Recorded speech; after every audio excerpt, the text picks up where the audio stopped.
Hello, hello. Can you hear me? Can you hear me, my lovely, lovely jet? Can you see me too?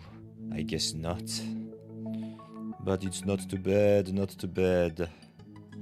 Because we will start in a few seconds, so that will be awesome. Look forward to it.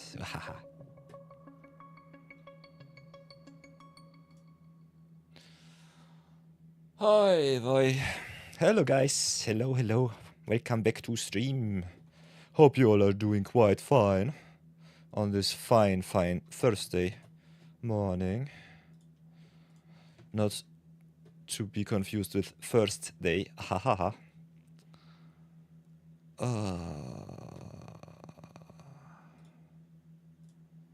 I hope you all are doing fine. I feel a little bit more refreshed because I finally got some day off. Moderating 2 chats at once is a little bit tough, but nonetheless a-okay. How are we doing? As you can see, no fluff, no snow, not too much shininess, I hope. I dusted a little bit, but still I will be your favorite white boy. I hope you all are doing so fine. I had a lot of fun yesterday, by the way, with the midweek magic. For those of you who have not looked at it already, I've been a little bit lazy with keeping up with our stream records. Ooh, interesting. So let's go back here. Why does this not record like it should?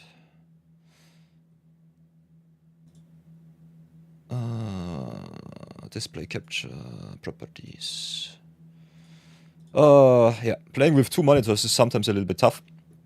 I played a little bit of Clair Obscur 2 days ago and tried to complete my VODs for the YouTube channel. And what I have definitely thought was, my face has to be on the other side of the screen. But if I have it on the other side of the screen, I struggle with the direction of my face. So yeah, I have a dual monitor setup, as you might have seen by now. And that gets a little bit confusing from time to time. Especially because I only have 1 display capture. Might have to change that up for my other setup. So that it does not get too confusing. But if you have not checked it out, let's get back to business. Midweek Magic is already online, as you can see, with our Knight of Your account. I played a lot of Egrix, grinded out all of the rewards, and especially if you want to play some more narrowed down Brawl, this is your chance, because this is 100 card Brawl for only through the Omen Paths commanders. So rather awesome. If you have a look at the decks, you can only play through the Omen Path. And hashtag Draneth is busted. This card is so strong. My Draneth deck in my free-to-play account sucks, unfortunately, but is rather awesome on my Perilous Pit account. I've grinded out all of my 15 wins yesterday only with Draneth, so this card is so fun if you have a lot of 1 mana creatures and go to town. I think the curve ended on 2 or 3. Then I played some big spells and just got to town with all of the copy effects. Otherwise, I think playing Egrix or what I've also have seen was a lot of where is it? Not Wither.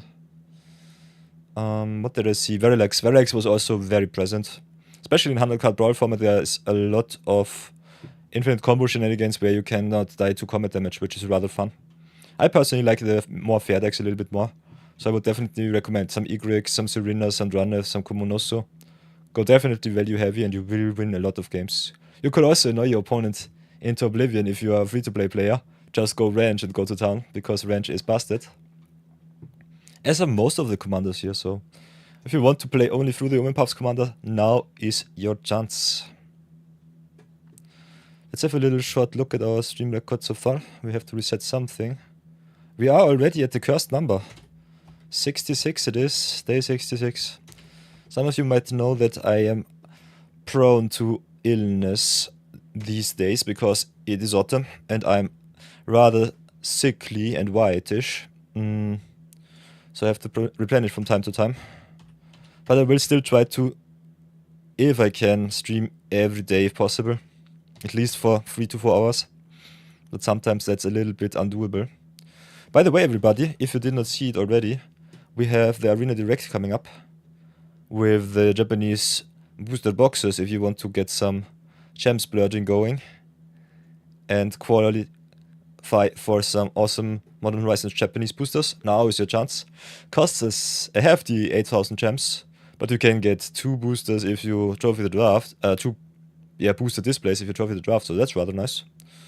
And to warm up for the event, which will start in around 28 hours, they also added back to the event section the Modern Horizons. Where is it? Where is it? There's the Arena Direct and there's the Premier Draft Modern Horizons. So we will be doing some Modern Horizons drafts because first thing first, you have all of the fetch lands in Modern Horizons 3, which is really, really good. You have 5 fetch lands in... No, I think you have... Yeah, we have 5 fetch lands in Modern Horizons 3, which is awesome for us free-to-play players if we want to power up our historic Brawl decks. And otherwise, there are also a lot of pushed cards, like Johnny, or, for example, like the... What's it called? There are a lot of good legends. Let's keep it at that. My English sucks today, so I will try to speak as little as possible. But still, it will be rather awesome, so look forward to it. Will be really, really good. So let's get our stream records out of the way. Go to Silver Rockets. Resetto. Oops. Everybody, welcome back. As you can see, Premier Draft Modern Horizons online. But it is time for another edition of Budget-Brawl. We have to recoup some losses of time, because yesterday I did not stream. We'll play some awesome Final Fantasy Commander today too, I think. But first things first, let's reset our awesome records. Play a little bit of Genova off stream. Was kinda okay-ish. As you can see, you can always reset your achievements. So if you don't have the 500, respin it. And if it stays the same, you can respin it on the next day. So keep at least 1 500 respin in your pocket. You might need it for another day. And this will lead you to awesomeness, to ultimate greatness, and give you all the maximum golds. So that's really, really nice. So as you can see, we hit already day 66 in our Budget-Brawl series, which is rather awesome. You love to see it. The cursed number finally graced us. We're still a little bit off to the 666, but we will get there in time. Give me a little bit more time and leeway and we'll be rather good. So what will we do today? Could do some pack 1 pick ones to up our deck. We'll definitely have to send another deck into the Oblivion. Tatiova, you will not be missed. This was one of my worst Budget Brawl episodes ever. But still, we salute you and see you hopefully in the 99 very soon. So, what will we be brewing around with today? We'll definitely go into the Brawl queue. We'll definitely play some Final Fantasy. I'm a little bit entranced with Final Fantasy. We open in our wildcards some SRAM Senior Artificer, so that is something. Have a look at our audio and our graphics as always. Give you a little bit more of ambience. And then I think what I want to see... Yeah, the last wildcard of yesterday. You might have not seen me play some stuff, but I opened a very awesome commander. And we will be playing around with her today. I love her so much. Farron, the first legendary creature spell you cast, costs 2 less to cast. So awesome discount for legendaries. And at the beginning of a combat, you can flip her if you have already 2 or more legends in play. Which is rather awesome if you have some 1-drop, 2-drop legends. And then it pumps all of your legends on board. So she's an artifact which pumps the whole board, Anthem effect par excellence, and an awesome legend payoff for some discount. So we'll start definitely with some Final Fantasy, go with some legends, have some fun. And one of the better things, especially with cards that give you some wider archetypes, she rewards you the larger your card pool gets. So this commander will, especially in our free-to-play series, will become even stronger. So you love to see it, and I think we just start off with some awesome legends and go to town. So let's play the Sekthea, play the Steiner, play the Gyada. Also, through the Paths, if you haven't drafted it, draft it fast and draft it a lot. there are a lot of common and uncommon legends also in Through the Omen Paths, so you can ramp up your legend count even more. Kinda like me this RAM with Aura's equipments. Also plays good into the Sekfair and the Adelbert Stunner, so I think we will play a little bit of an equipment Aura sub-theme. Life Gain will also be part of our deck. Could play some Cats if we've got some good ones. We'll definitely play Seriema to search all of our legends out of the deck. So this will be a really good legends deck, I guess. Also got the Danifer Compassion, which shrinks our cost for the equipments and the auras. Which is especially good if you play aura-based removal spells. Which we have some, if I remember correctly, so that's really nice. Could also play some 1-drop shenanigans with some Davil. Davil especially good. Budget Commander is a common, so really cheap. And in Web 1 is something that you can enable from the command zone, so keep that in mind. And Web is really good. What else do we have? Could play some Generous Battle Ray, pumping up some creatures if we want to. Definitely play the Halia, the Serema, the Venar. Yara and Oski with an app and Web is good. I think especially the 1-mana and Web cards really nice if you want to cheat a lot of creatures fast into the play. Could play a little bit of Ash. Looks only at the top 5, but can reveal an artifact and put it into our hand. So would play good with our equipment or a sub-theme. Could play the Wind Crystal to gain us some life, give us some win cons, give us especially some discount for our good stuff. Like me the Dion going white, so that's something. Want to keep the legend mana cost as low as possible though. But yeah, Sarah is also a discount, so you can play some big spells too. So we could play some sub-theme in life game, play Minwu White Mage, Lyra Dawnbringer. So a lot of synergy that I want to see. Finn the Fangbearer with the Death Touch creatures might not be the way. Could still play some cards like the Tyrant Tusk. It's a 2-for-1 which makes a food and also pumps your non-human, more beastie type creatures. Might be good. Could play also some Landfall with the Tifa Lock card. And I think upgrading your land count is definitely good. So cards like the Toggle might be good. Scouring Stormsoul for some recursion, King of the Coldblood for some tutorable losability cards from deck is nice. Like me the says Catsroy with Searching for the Chocobo. Could also play some Bards and Buko if we got some birds lying around. Vorinclex for a discount is awesome. As are the in Web cards like the Sun, because in Web is a cast ability. It will get the discount from the Seraph Theron, so keep that in mind. You may cast a spell for its in Web cost. So I think cards like Sun might get a little bit of an upgrade. Could try the Demera, not sure how many spiders we will be playing. Might still be rather solid sub-theme, if it's good enough. Because drawing a card every turn is rather good. Then I want to play a lot of early legends, so the Janai and Hoppy is definitely in. Like me the Kutsil to force the opponent to play on their turn as always. Alena going white, Alessos and Brass with the Web. Garnet could be good if we have enough Sagas. Not sure about it. We could still think about her at least. So let's put her in before I forget a bit about it. Deodrin is really good, so that will be coming in. Also the Halia if we have some +1/+1 sub-theme. But I'm not so sure about that. So as you can see, we have already a lot of legends here. A lot of humans too. So we could definitely also play a little bit of human sub-theme. First things first, have a look at our mana acceleration, I would say. Could also go for our search engines before anything else. Like me the Starfield Shepherd, especially being able to search for the Sekfair. Like me the Clayfired Bricks are being able to make some tokens end of the game. Also we picked up the Farseek in Final Fantasy, so I think fixing our mana is even easier. Otherwise, what do we want to get? Like me the Green Sun Synth, like me the Bright Glass Gear Hulk, searching us for some one drops, artifacts, or creatures or enchantments. So we can also play some enchantment based 1-drop removal.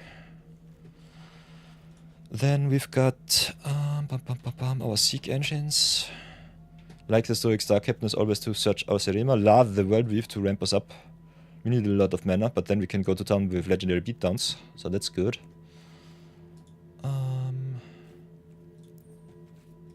So that's nice. Then we have Conjure. Maybe we got something good to Conjure. These are all of the alchemy things. Then we have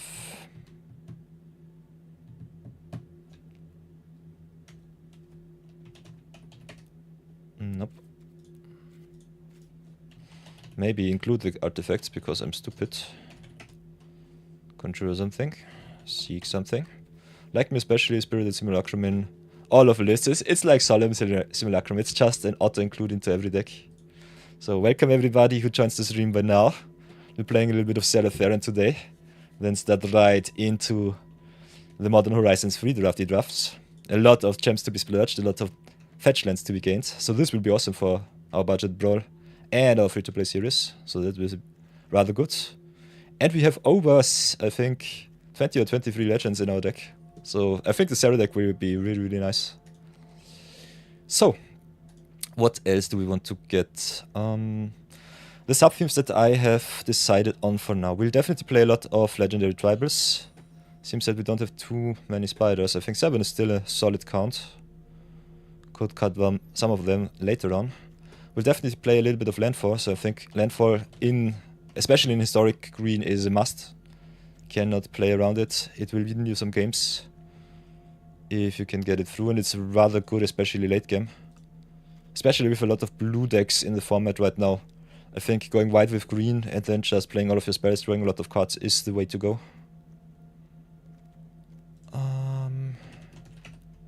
Then have a look at our enter the battlefield triggers. Love me the Seam Rip to be a gotten with the red glass gear Hulk, so that's rather nice.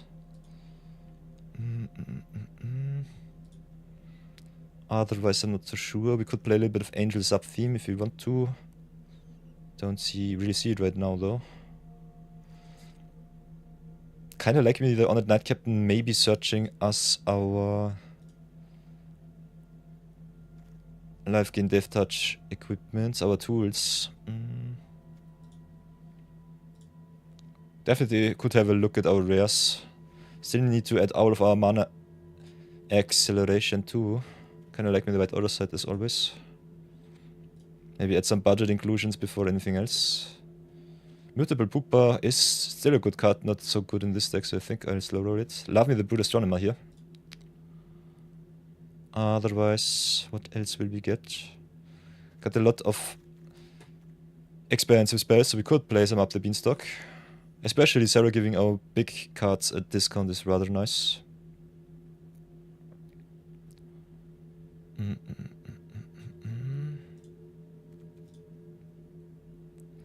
Could definitely play some Clifftop Lookout.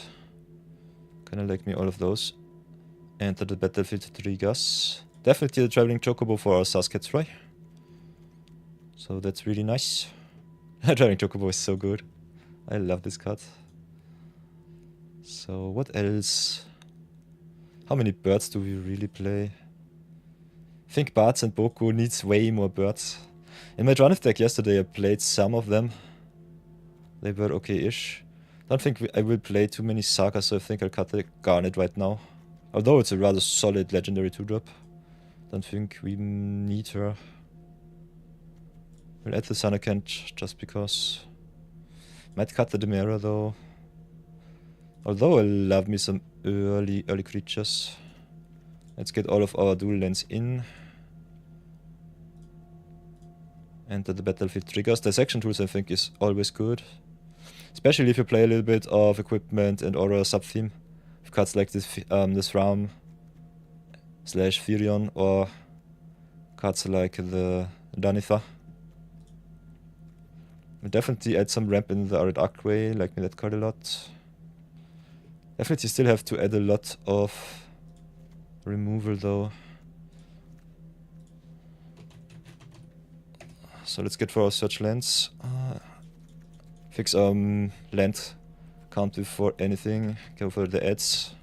We definitely had to play a little bit of value, a little bit of fixing. So Command Tower definitely auto-include.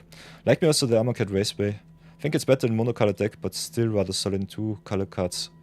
Card decks that don't have haste enabling. Could play the Swarmyard. Not so sure about that card though. So what else do we want to get? Still need a lot of removal. As you can see, we play so many creatures, which is still really good with the Sarah. Because she only discards legendary creature spells, keep that in mind. Otherwise. I think we just go for more fixing, some land enabling, a little bit of go white theme. Fuel tank feaster is always good. Caryatid heirloom is really good. Heirloom is especially good in creature decks. Only gives you mana for creature spells. But still good. Kinda like me all of the cards that fix our mana. But I think we have to forego a lot of early acceleration for a little bit more removal. Because we want to curve out with our legends optimally. Play for example Sackfair on 1. Then maybe a Gyado or a Furion on turn 2. And then just go into Sarah, flip her right away and go to town with our creatures. Smack bang in the middle. So I think we'll have a look at our removal now. Only about 10 slots for removal is still kinda crazy. We'll have to play a lot more. Could still decide to cut the Danitha and the Furion if we really want to. To gain more removal. We'll definitely have to we'll definitely have to add all of our exile-based removal here. So that's something. Otherwise. What else do we want to add? Destroy effects. We'll definitely add the requisition rate. This card is nuts. Love me the Kafar Commando also. Picked up a little battle menu. But I think we'll go for the Get Lost here. As always, the catch-all is my favorites. Not sure about the Make Your Move though. Like me the Memories of Nibelheim, Day of Judgment. Got the Expel the Interlopers, so we got some sweepers already, that's good. Could play cards like the Sea-Chip Impact to also catch the opponent's early enchantments and artifacts. I think it's necessary. Would still love it on the creature though. And then a non-creature spell. I think cards like Stormcloud Vanguard still rather good. Got some catch-all cards, but not too many good ones, I would say. Don't play too much of a landfall payoff suite here. So I think, although Ram is really good, we don't play enough auras and enchantments and equipments to really see the synergy here. So I think we'll cut this Ram, cut the Danitha, or the equipments down.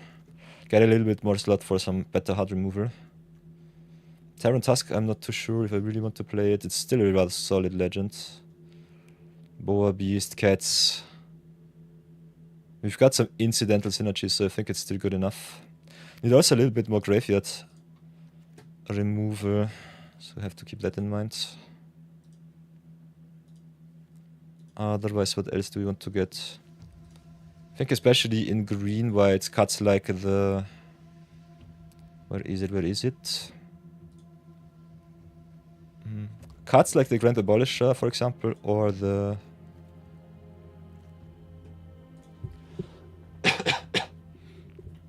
Pardon me.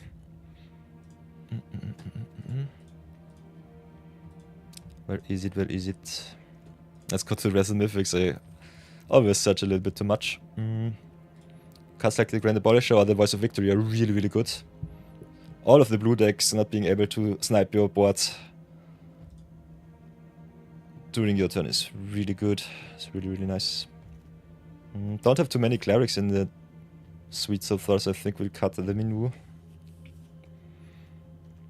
I think just slamming all of your legends into the deck is definitely a strategy, but might not be the best one. Could also just cut the Adalbert Steiner. Still kinda like curving out with my legends. So I don't want to cut too many of them.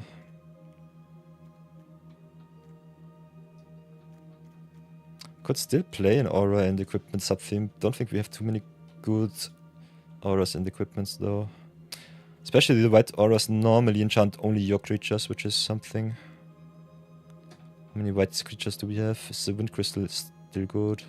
2, 3, 4, 5, 9, 10, 11, 12, 13, 14, 15, 16, 17, 18. Oh, I think Wind Crystal could be good. Especially giving your cards life gain is kinda nice. Go with the opponent's top, go to town. I think we'll try it with this and see how we feel. If we are not too happy, we'll include some other options and I will give you the upgrade sheet at the end of the video. But for now, let's have some fun and play some games.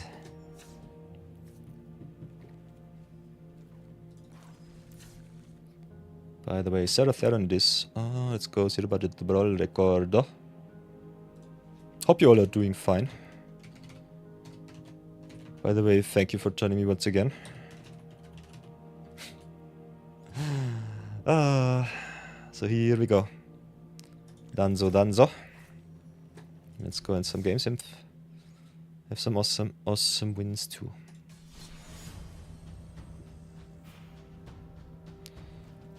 Find a match. Play. Brawl.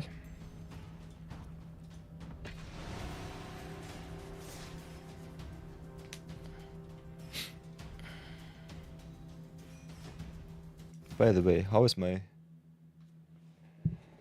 am I? I think it should be fine.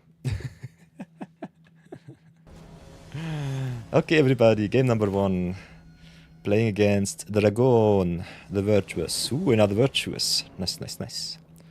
While crackling with, so wombo combo blue-red tokens it will be. We have no acceleration so far, but we've got a rather solid opener. Got the Halia, can unfortunately not attack, so the Enweb will not be enabled with the Aleni. Got some removal for the Ral on 4 though. We are on the draw, so I think going for a mana source would be nice. Life Seed gives us our land drops at least, so that's something.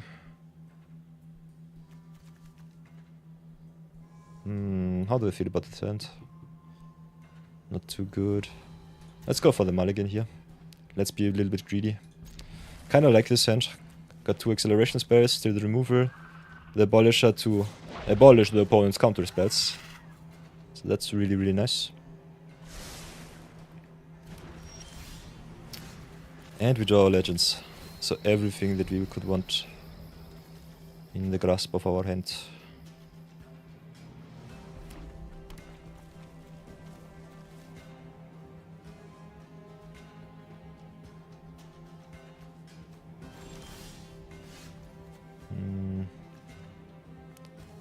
Don't really want to run into opponent's counterspell. So I think I might slow roll the Grand Abolisher. Maybe started with the Heirloom. We have to curve out somehow, so that is something. But as long as there are no creatures on board. Okay, Scalding Viper it is. So resets us. We don't draw lands, unfortunately. They will play their Ral, I guess. Could try to ramp it up once again with the Signet or the Heirloom. I think they'll drop their Ral, so I go for the Signet here. If we draw a land, we could exile it with the Aura Sight. Otherwise, I think we're just screwed. We really need our land drops. It's so unfortunate that the opponent is on 4 with only 1 card draw. We had 3 or 4 natural draws and it was still not good enough. Okay, at least there's our land. So let's remove the Ral. Ramp us up a little bit. And next time we could also go...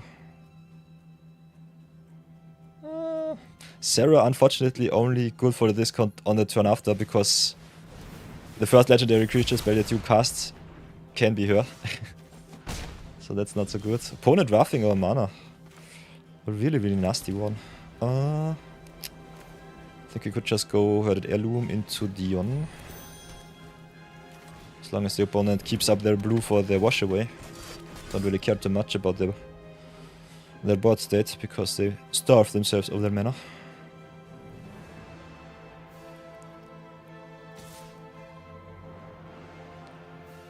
Offers the trade for a spell. I will not take it, thank you very much. Offering me a free token with the Ral. It's kinda no. Very interesting to see that they did not get the Ral from the Aura side. So they might have an upgrade to get it back, but they should have definitely played it. Don't know what they are doing.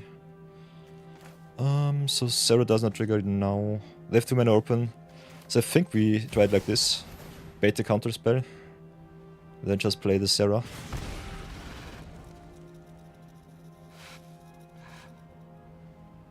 Into open mana, I definitely don't want to flip the Dion.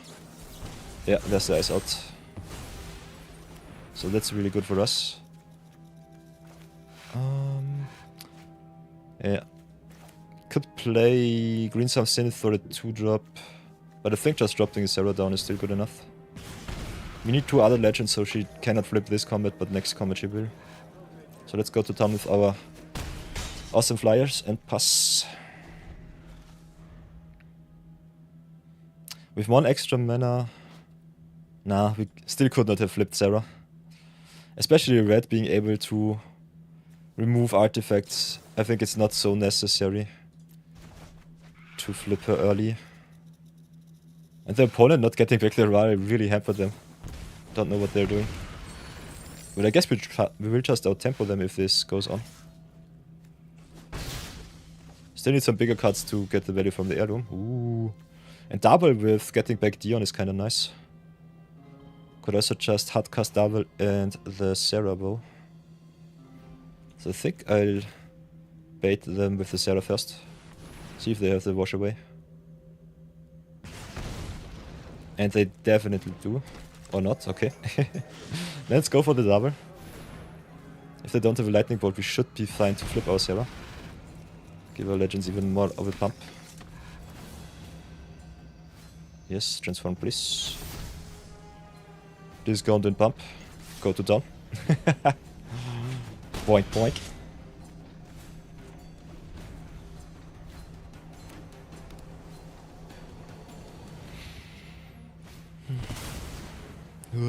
Okay, they had the River's Rebuke.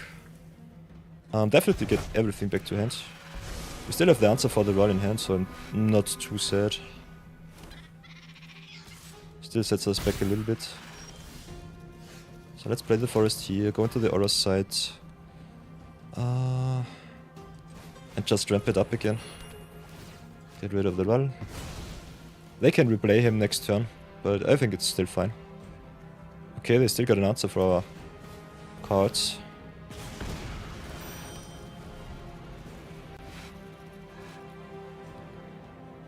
Would love to get the Primal Bounty down to get some life through our land drops. Okay, Mindstone did this.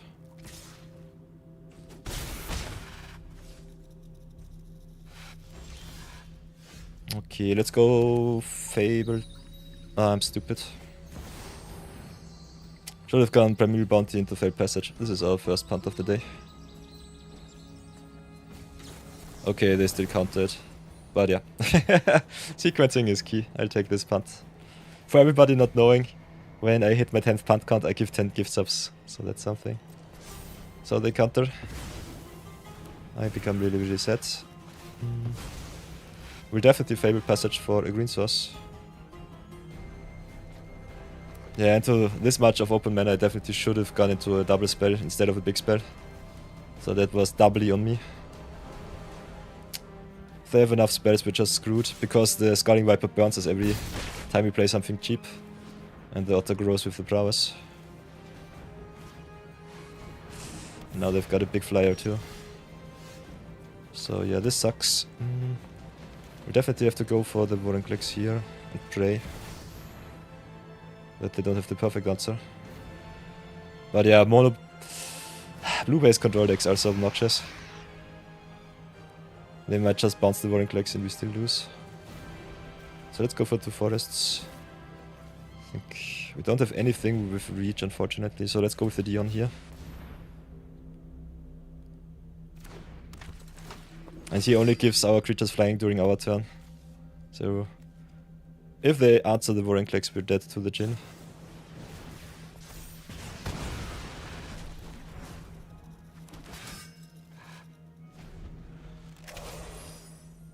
Oh, Brittle Blast is so good.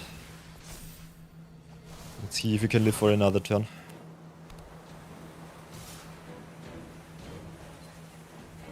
We'll definitely trade like this. Could die to the Otter if they can pump it. Yeah, they want to burn us out. And the token wouldn't have even traded with the Otter here because of their Galvanic Discharge. So what can we do? What green cards do we have that give us life? I think we don't have any green legends that give us life, unfortunately. So I think we might just be screwed. Don't have too much life gain in this deck. Might definitely want to upgrade our list a little bit more. What can we do? What can we do? Drop the forest. And this all without them getting their roll back into the command zone for whatever reason. Could go Green Sun, Zenith, but what would be our play? Could play King of the Cold Blood Curse. Otherwise, could go for the Demera. Not having any life gain in green sucks.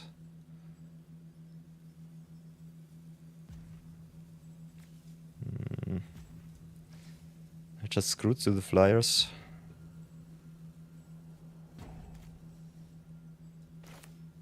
How much mana do we have? 4, 8, 10. I think we'll have to play it maybe like this. Get the king for x equals 4. If I remember correctly, it costs 4 mana. Yeah. Can only search for green creatures, so that's our big problem here. Alani's tokens don't have reach. Bright Glass would be nice with some answers for the opponent's creatures. But yeah, I think I'd have to get the Viper Big, but take its burn ability away. And just drop in the Starfield Shepherd and give us another 1-drop. Could go for more lands. I think the Sec though is better. If we can get down the Wind Crystal, we should be fine. But yeah, that's a tall ask. Okay, yeah. And they top deck the perfect answer. This sucks. This sucks really bad. River's Rebuke is such an unfair card. Set us back a little bit too much. Still. Let's go again. Oi boy.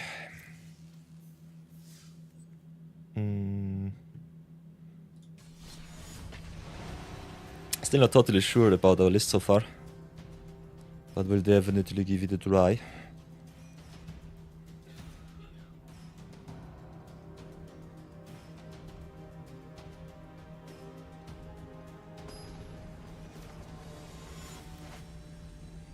Okay, playing against Necroproom next. Against Serpig. Serpig 09. What do we have here? Was solid opener. No early acceleration, but we are on the play. Can go for green sauce. Play the voice on 2. Then 3, maybe bounce with the Ariadne. Could also go Blossoming Sands into Scoring Storm Soul on turn 3. Could just drop the Serra also, so that's something. Kinda like playing out big spells. Voice of Victory would be still rather good against white and black removal. So a lot of options here.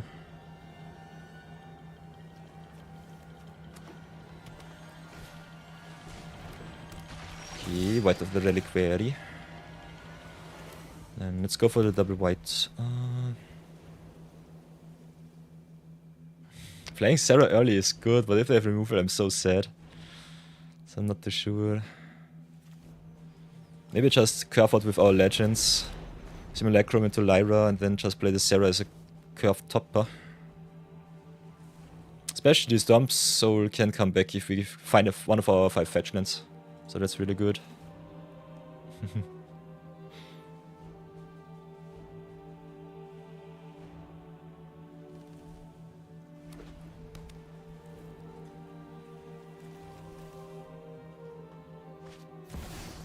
Palantir. Always with the burn. I think we have to play a little bit more life gain. Ugh.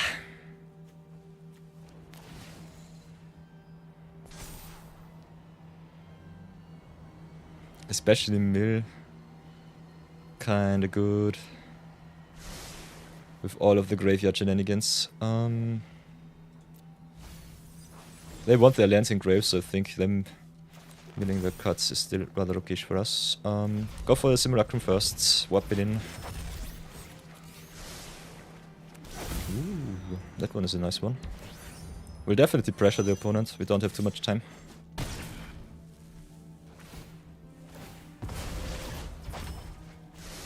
So that's okay. Next turn we can even more with the Voice of Victory into the Simulacrum if we want to. Haha, Tireless Provisioner. Unfortunately we cannot destroy the Palantir because Cat Lost only gets enchantments.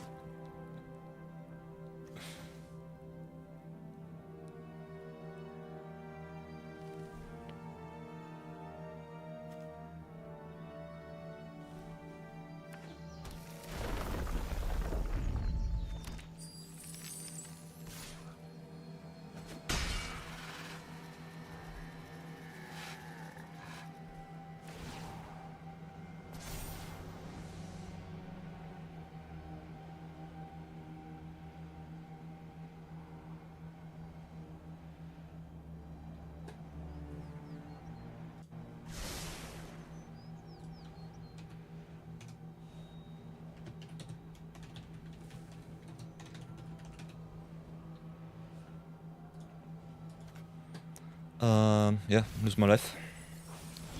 The milling of the lands is good for me. We'll drop the forest and double spell, I guess. Could also have to get rid of their Tireless Provisioner really soon. Them ramping up with all of the landfall triggers. Yeah, is a little bit too much for me. Maybe just play Simulacrum. Get lost the Tireless Provisioner. Maybe should also get rid of the White of the Reliquary here. I guess I'll attack with the Scoring Storm Soul first. The White being able to search them for any land is really bad for us because they can search for Strip Mine. Or for the Ancient Tomb. Still go just to town.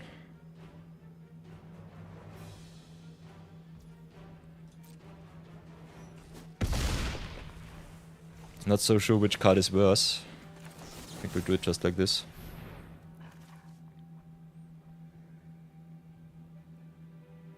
Don't want them to ramp one bit. But yeah, this is a tough matchup. I think all of the counter decks and the landfall decks are kind of tough to evaluate.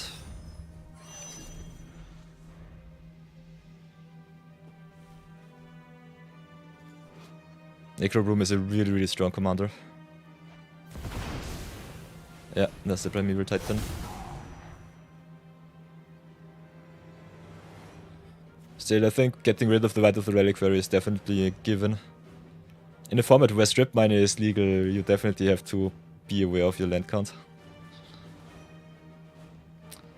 Oh, we also got our best card in the deck, Serema searches as any legend. Could blow King of the Fabled Curse. Them making so much mana with the Tireless Provision is also so good. And it's only an uncommon. So the perfect budget option. Very interesting to see that they go for the Shocklands and the Fetch Land before anything else. Chaosification is fine.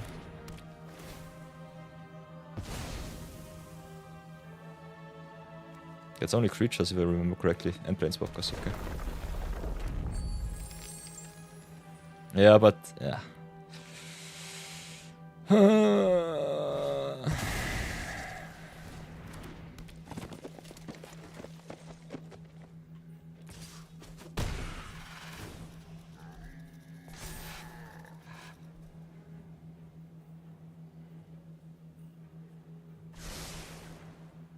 Gladly take the damage.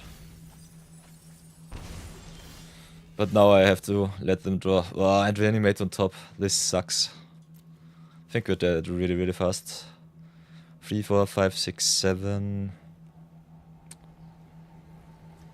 Could go Serema.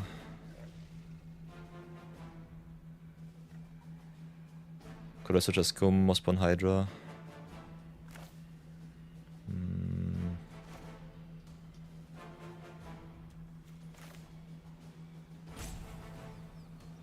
Yeah, I think we still have to go Zero into King of the Fey-Blood Curse. We need so many answers, this sucks. Would love to go for more value. I think we have to play a little bit more removal. Play it like this. Get the ability of the Primeval Titan away. Then bounce one of our untapped sources, I would say. Go for the plains here. And then just cruise Zero. Get the indestructible online and pass. Yeah, an opponent being able to reanimate into Ruboroid will just kill us.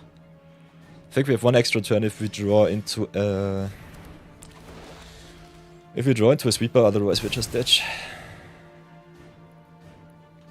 Early Palantir is so unfair. I hate this card so much. All of the Lord of the Rings cards are so stupidly strong.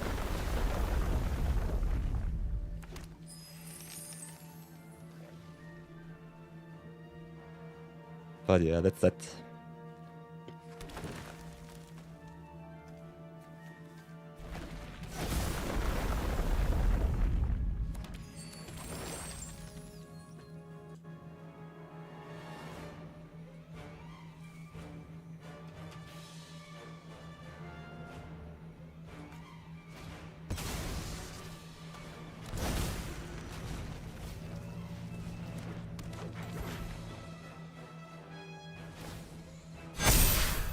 Wow. SFX is so loud today. What the heck? Turn it down to 30. Still so loud. Can take the 5, that's okay. But without the sweeper I will have to concede next turn. It doesn't really matter too much, I cannot deal 10 damage in one turn. Sarah can flip, but it doesn't really matter. King has trample, but they have 1 million creatures with a lot of toughness. And I could not play the Lyra and play the King. Zero into King was already everything that I could do.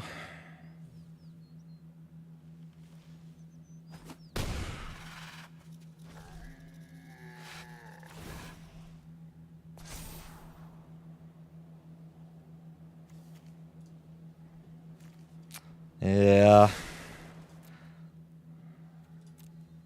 They can draw their cards. Milling them for 4 and turning. And yeah, taking 1 million damage is not in the cards for us.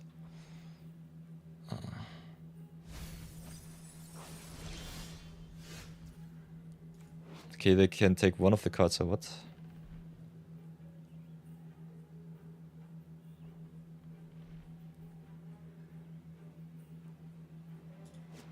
Interesting. Why did they mill the other 2 cards or 3 cards? Strange. Okay, we did not draw a sweeper, but the Darwell instead, so I think we're just dead.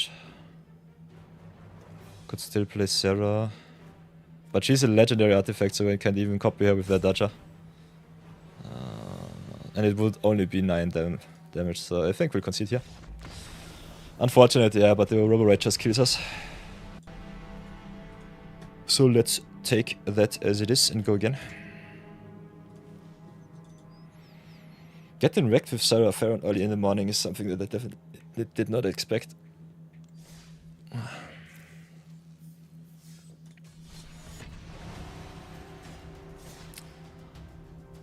Still not sure if I like the deck, how it is.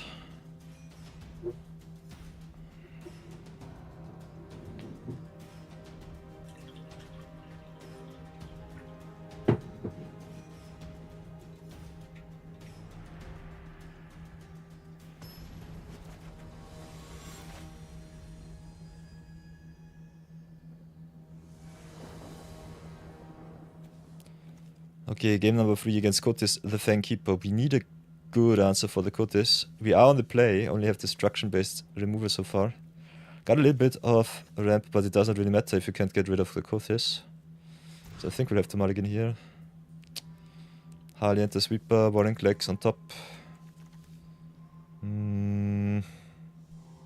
Still not good enough. I think we still have to keep Scry for some answers. San is okay, but we don't have any early drops, unfortunately. San also really good with mana creatures on turn 2. So maybe we should put more ramp into our deck. Still not sure about it though. Would love to curve out with Sarah if I'm really honest. Oh dear. Maybe our pool doesn't support it right now. Because we don't do anything on the first two of the turns and it sucks. This sucks really bad. Maybe I should just cut the landfall engine. But I think you cannot compete end game if you don't have the landfall. So that's that. Seam Rip only targets cheap spell. It's really good against Black Blade. I'll definitely play the Sarah. If she lives, we get some discount, which is nice. And we can still go Vorinclex into Seam Rip next turn. So that Cotis will not be too big.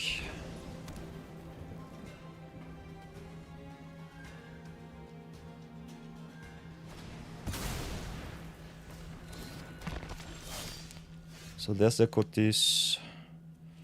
We got our land drop. And I think could also double spell Halia into Voice of Victory. Doesn't do too much. And takes all of our white sources. So I think we'll go for the land search first. Secure our land drops. And we'll just go for the Seam Rip on the Black Blade Reforged. Could have also flipped the Sarah if we go Vorinclex and Wop in the Halia.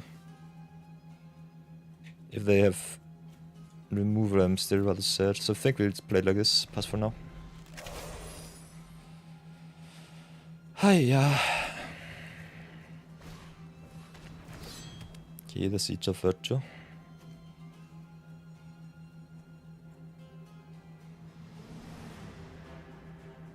If they have removal for the Vorinclex, I will be also really, really sad.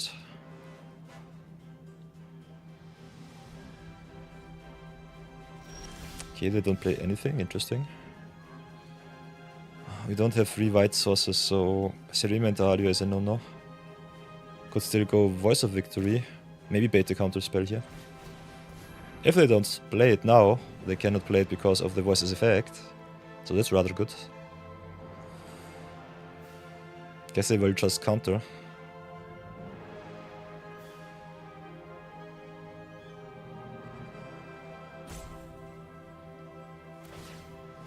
Okay, instead they make mana. We'll love to see that. Yeah, play the Halia for 1. Can go to combat. Transform the Sarah. I think we're just going to attack. Smack in for a lot of damage. If they give Cotis flying, I'm really sad. But yeah, we'll try it like this. Might be a mistake. We'll have to see how bad this will play out.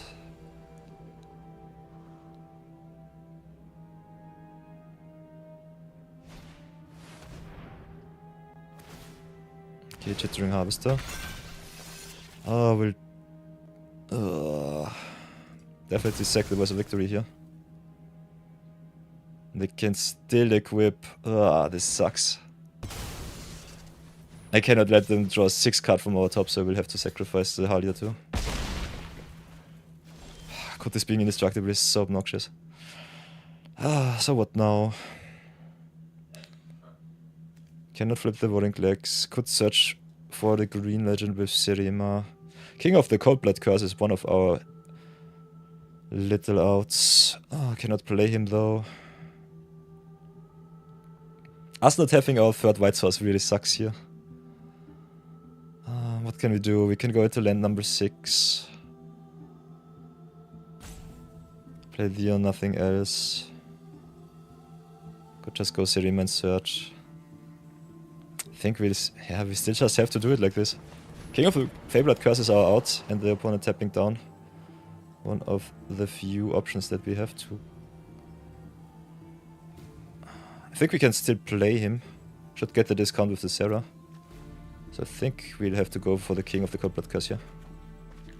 Remove all of the abilities of the Harvester. Making it small and not so importante. Can give also the king indestructible through the Serema right away. And they concede right before the 8th break. Perfecto, perfecto. We take the win. Farron giving us a discount came in clutch. You'll love to see it. 1 and 2. Nice. Ah, victory. Sweet, sweet victory. Ever so close to greatness. Love to see that.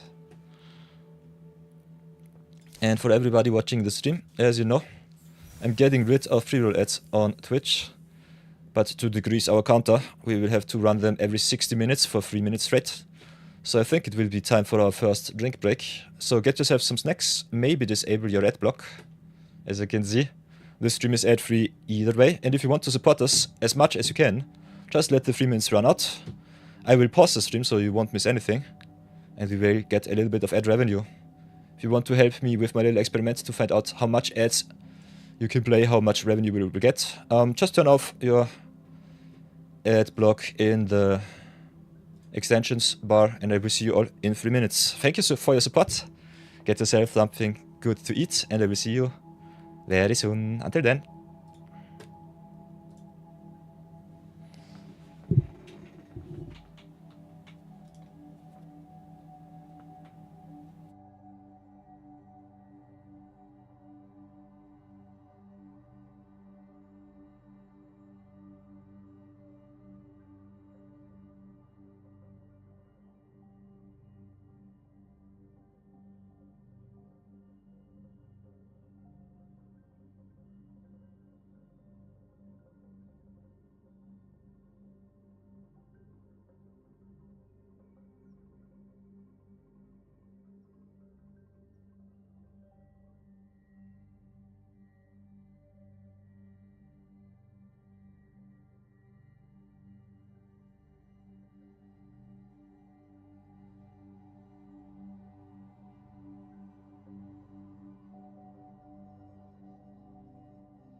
Haha, everybody, I am back. I am back. Last 15 seconds, and then we can continue with our greatness. So that's rather awesome. Ay, ay, ay.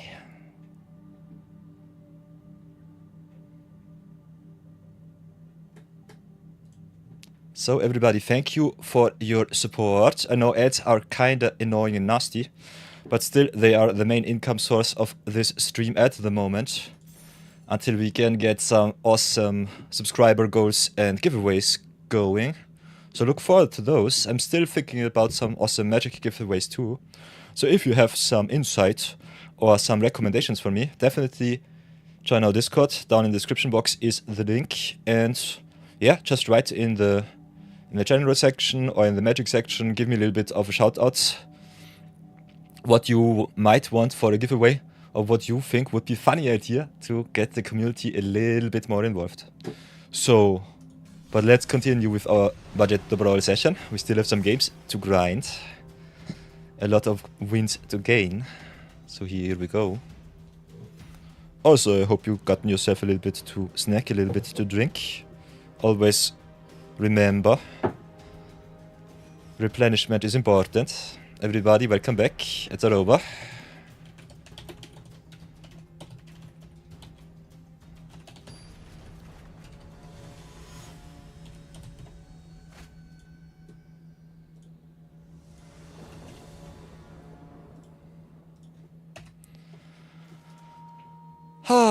Okay, what do we have here? Playing against Zero-Return Schema.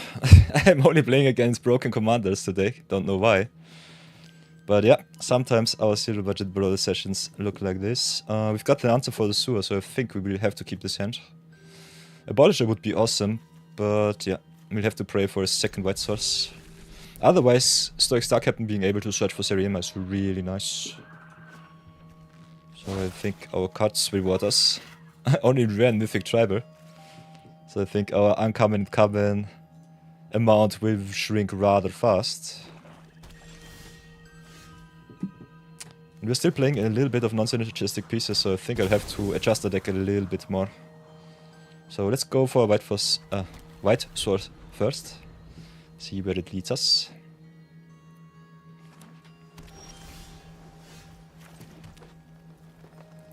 Then go... Yeah, we'll have to go for the Star Captain here. Pass for now. They will just get rid of it, I guess. Ugh.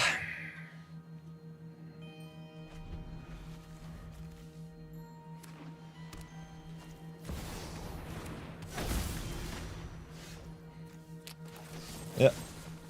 Sur adieu. Oh, giving them the map tokens. I would love to have them. But yeah, we'll play it like this. Pass for now.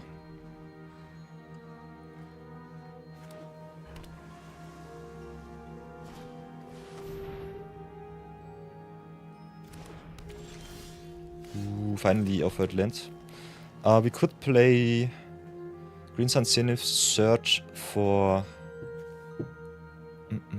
a mana creature like the Toggle, for example.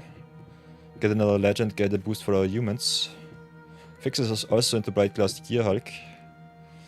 Otherwise, what else could we do? Could just play the Farron and get a discount for our legends. Don't have anything else but the King of the Feyblood curse though. I think we still go for the Toggle here. Ramp is so important. Could also for the Fuel Tank Feaster to shrink our creatures in hand. Kinda like me the legend though a little bit more. So let's go for our Fine Hound. Smack in for 2 and pass. Cloud Key giving them a discount for the enchantments is rather obnoxious. So let's see how many broken enchantments they can play in one turn. Reconnaissance mission, interesting. Interesting. Karmic Justice, okay. Whenever a spell or ability an opponent controls destroys a non-creature permanent you control, you may destroy a target permanent that opponent controls. So if you destroy something of them, they will destroy something from us. Could just go Bright Glass Gearhulk, draw 2. We'll definitely play the Steering Wildwood here. Yeah, I think we'll just go a little bit wider, see how far we come. Search for 2 Staffus. Kinda like the Seam Rip, but it has no target so far. So we might just go for the Sekfair and maybe the Life Seed or the Lana Elves.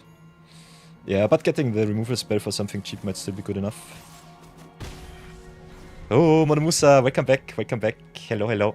Hope you're doing fine.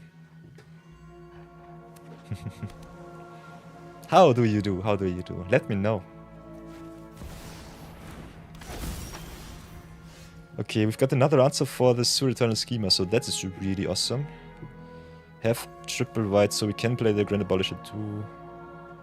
We'll definitely have to get rid of the Sewer, because the Sewer makes all of the enchantments permanently creatures, even if he goes. He's way too strong to stay on the field. Would have loved to play this Zero into Legend. But I don't think we have the luxury to do so. Okay, they concede. Nice. I love them concessions. Ooh, Monomusa says they're doing great. Recently finished the Hamza deck. Ooh, yeah. I also have Hamza in my collection. Hamza is so nice. Still have to post the Zero Budget Magic episode though with him. I've been so lazy these past few days. Had to take one extra day off yesterday because I felt so sick. But yeah, if you have a look.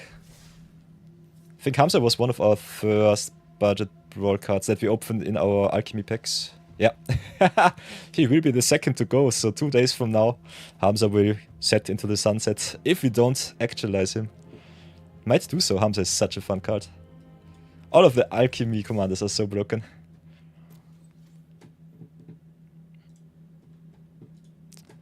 So let's go again. Still have to play for some marbles. 2-2 so far. Some early concessions. Some good games.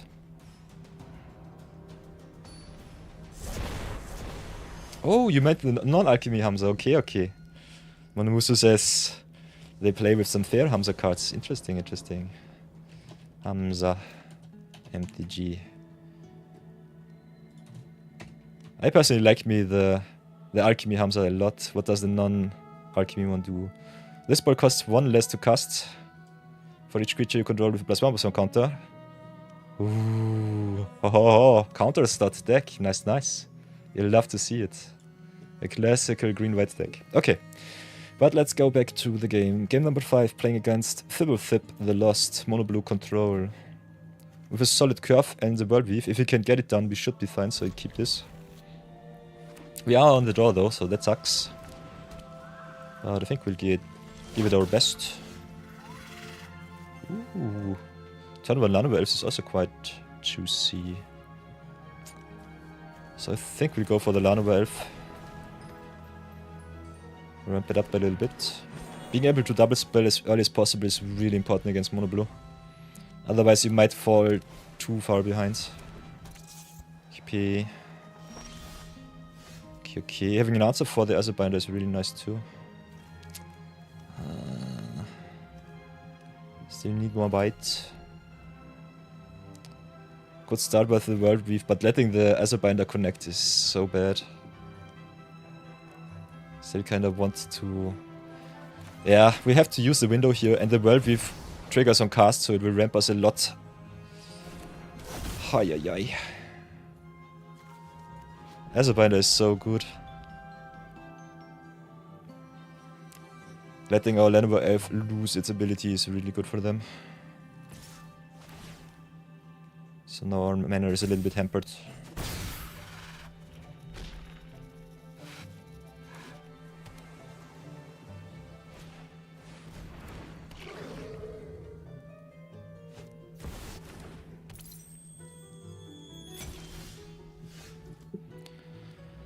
So what now?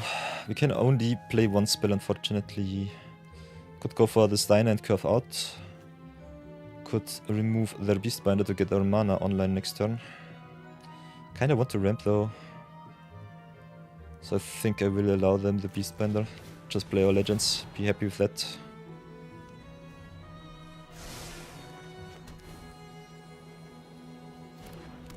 Then let's go for the Steering Wildwood first. Fix our mana, finally. Next turn I think we will ramp it up even more with the Simulacrum.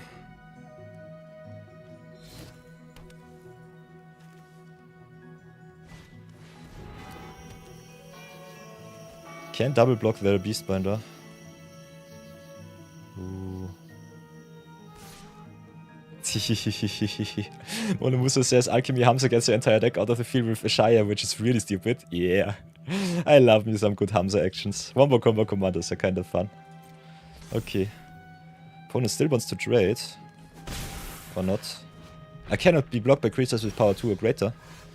Okay, okay, so he becomes pseudo unblockable. That's good to know.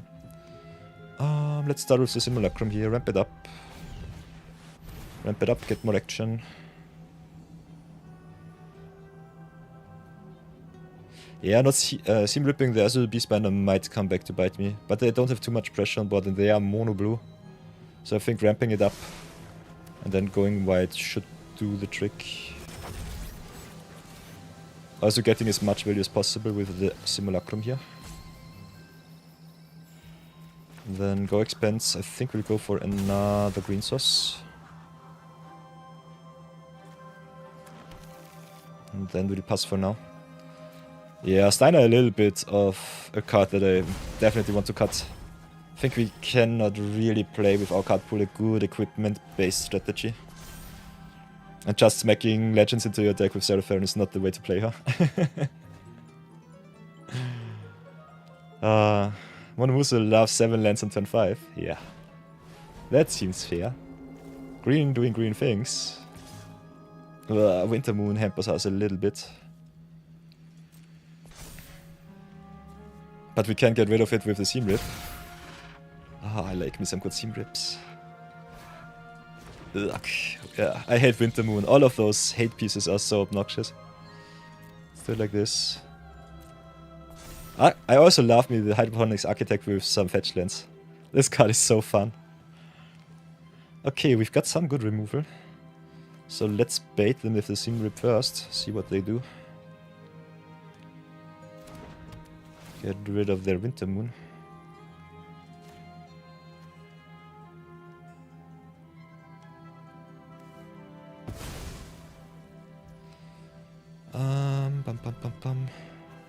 Yeah, then I think we'll just as a Beastbinder the Memories of Nibelheim there as a Beastbinder. Could also go for the Midnight Clock.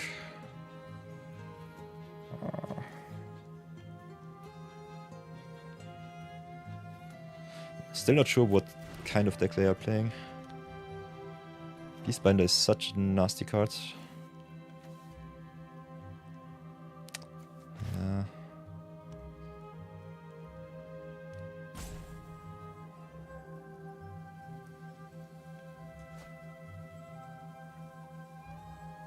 Does not do too much. It comes in for a little bit of occasional damage. Otherwise we could still double spell maybe Memories into Immediate Life Seed, for example. Kinda want to snipe their Midnight Clock so that they cannot redraw. Let's go for the Midnight Clock. Might be a mistake. They might have the counter nonetheless. Either way, nonetheless. Okay, Midnight Clock down is really good. Let's play the Life Seed. Give us some lands, please.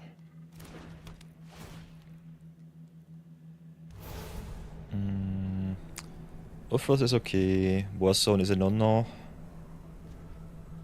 Choose a color. Sunken Citadel is kinda nice. I think I'll go with the Citadel here. Play the tapped land, go for a say... Yeah, white or green doesn't matter too much. I think I'll just go for white. I have more double white cards in this deck. And double green. Yeah, definitely go for the white here. I think we just pass. So it seems because Fibblefib plots, they don't play too many counter spells. Would still not bet on it though. With the currency converter, put the card exiled with this artifact into your graveyard. If it's a land, create a treasure. If it's an unland, create a rogue. This is just some rummage effect. So they seem to be just playing a little bit of Fibblefib value. Heuristic Study. Playing all of the obnoxious cards.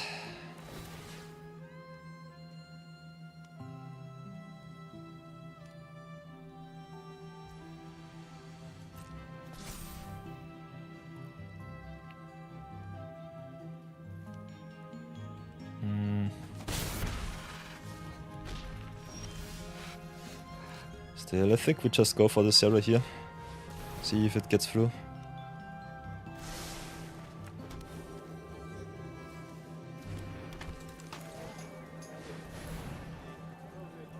Should have definitely played the Heirloom first. This was a little bit of an oopsie. Haha, Steiner being a knight before the Dion is also kind of fun. So let's go to combat. Ooh, Monomusa says they play Fibblefib in the calendar kit deck. It's nice. So let's transform here. Go to town with our Steiner. Fly me to the moon, my awesome Steiner. Yeah, I should have definitely played the early heirloom to use our mana more efficiently. But I think it's still okay. Next time we can play the rest of our creatures, maybe flip the Dion too. Go to town with Bahamut. So interesting to see that they don't play their plotted spells. They can play them for 0. Not sure what they are doing. Let's see if they drop their Ristic Studies now. So if they play Ristic Studies, we might just flip the Leon. Non-basic lands are islands, that's fine. Yeah, I can only cast plotted spells on the next turn after you plot them on your turn. They get sorcery speed, so counter spells with plot are kinda nice, because you cannot play them anymore. Ah, and they've got the unable to scream. This sucks. So unfortunate.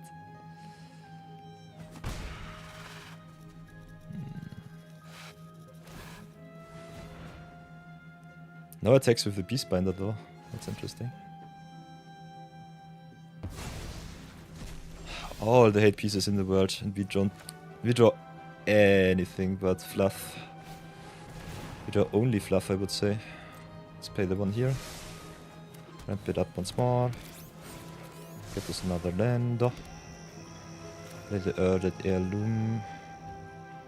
Then I think we just play our hand. Pay the one.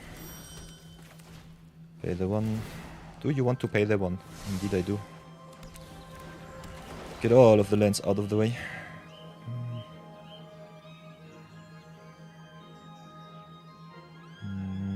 Could offer the Adalbert Steiner for some stuff.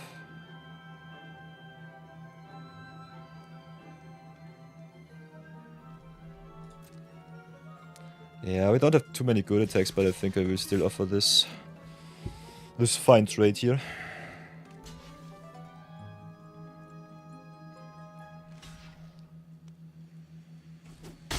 Just get in some damage. Pass for now.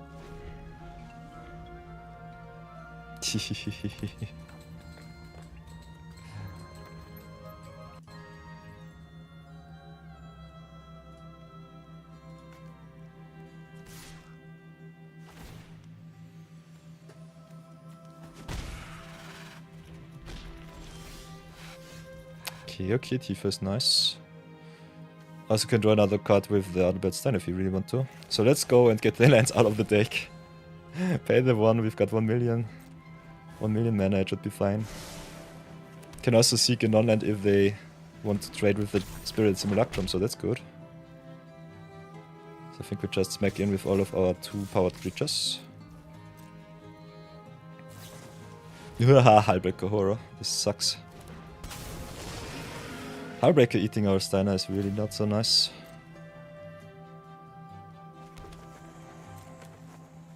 And now the currency converter gets online. This is unfortunate. Unfortunately, Erded Heirloom needs us to deal damage to a player. So I would love my Dion to do anything, but yeah, they have all of the hate pieces in the world. And they will get even more obnoxious with the Hullbreaker Hero. Bouncing our stuff, countering our stuff. Returning spells back to hand. Tifa kinda nice with the boost here though.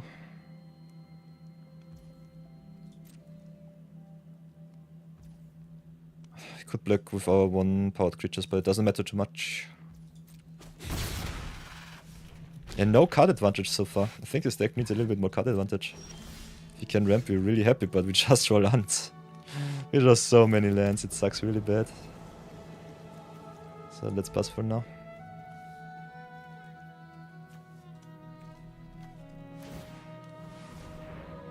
So yeah, the late game of our deck sucks really bad. Not too sure about that. The opponent controls us out, we're just playing Legend Soup. We'll definitely have to fine-tune the deck a little bit more.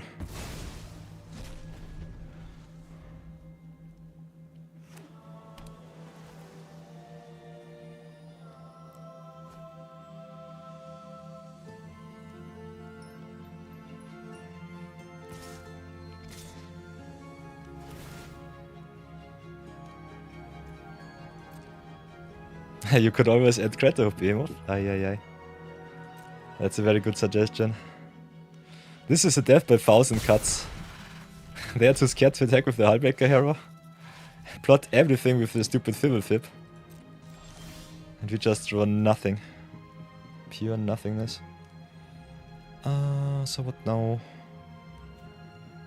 Can drop the Darball, it doesn't matter too much. Would love to tap the Dion somehow, but we don't have anything that taps creatures. I think playing a lot of creatures that tap your other creatures is a nice wombo combo with Enweb. Have to explore that a little bit more. But until then I think we're just screwed because the opponent's hate pieces are just so strong.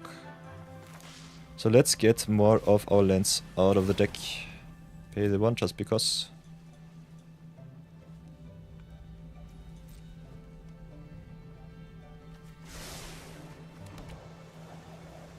Top card of your library is Plot. Such a stupid ability. Mono blue annoyance. Ugh. And the horror too. What will they get back?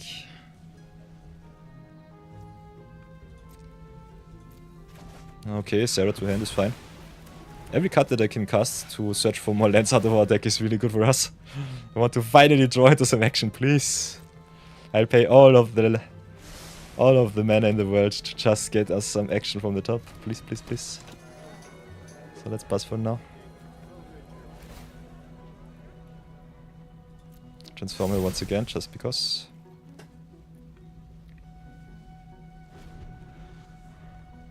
Yeah, you could also station for a web. Unfortunately, the Harbinger of the Seas makes all of our non-basics to islands, so that's not in the cards right now. We need some sweepers or some answers. Hullbreaker Horror is such an obnoxious card. I love blue so much. It's such a stupid color. The world would be so better without blue. Blue decks just suck. They suck the life force out of you. I feel 10 years older right now. So slow and so boring.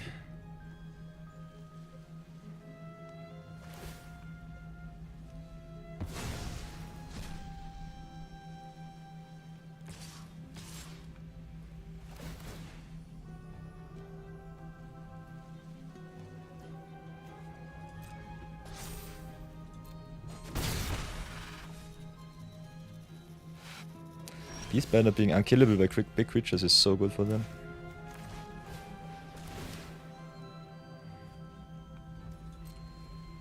But someday soon we won't be able to get more lands onto the battlefield, so it should be okay.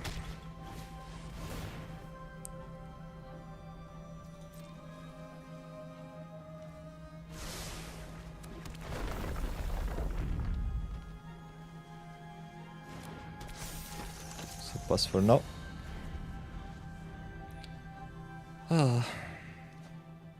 What should you make on Arena next, Monomus? A good question. I'm not so sure, I'm not so sure. There are a lot of good commander decks to build around. If you haven't played Midweek Magic already, you can definitely go there. For the Omen Paths Brawl is online right now. So you can brew around with some Omen Path commanders if you haven't already. Grind out some wins, get some rare and mythic wildcards, which is awesome. Also maybe get a really, really cute cosmetic at the end of the event.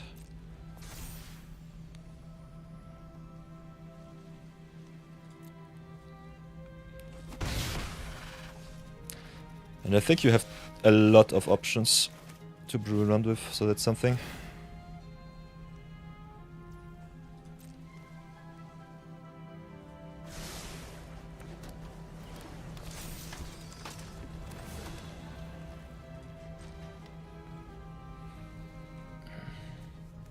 Yeah, okay, they plotted Ugin. I will concede to that. I won't play against an Ugin on this obnoxiousness. I'll take the loss here.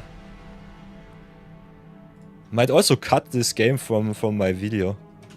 Oh, I hate Mono Blue so much. It's such a stupid deck. Just annoy me to death, please. Please don't do that. So what I'll definitely get into my deck is a lot more card advantage. This sucked really bad. Don't want to play such a game ever again. This is one of the main problems with green. If you don't have enough card advantage in your deck, you just suck. So let's go for the draw cards. Yeah, way too little draw. The mirror is kinda nice to be searched out. Very nice. Also kinda nice with all of the legends being played. But otherwise we'll have to go for some more permanent solutions. We'll love to play this Ram, but I don't think we have good enough hours and equipments to get that in. So let's go search us something nice. Kinda like me cards like the Woodland Acolyte, but some recursive card advantage would be better. So we could play some cards like the Garruk's Uprising, for example. We have some big spells, but not too many, so I'm not so sure about it though. We have a little bit more of a go big theme. Still, I think Garruk's Uprising is good. Up the Beanstalk is nice. Colossal Majesty might also be still good enough. Otherwise, how much counter synergies do we have? None, I think. Oh, a little bit, a little bit. Got some counters. Might definitely just cut the landfall stuff. The enablers are good, but I think the payoffs are not worth it. How many angels are we playing? Some, not too many. Let's have a look at our draw effects. I want way more draw effects in this deck. This was such a boring game. Their symbiosis might still be okay-ish. Kinda like me the Kutzile, the Merda. A lot of +1/+1 counter payoffs. Also like me cards like the Zenith Chronicler drawing us more cards. Could also play some stuff like the Anticausal Vestige. So definitely play the Chronicler. Whoops. Not the Nutrient block, thank you. Might play the Terra Symbiosis too.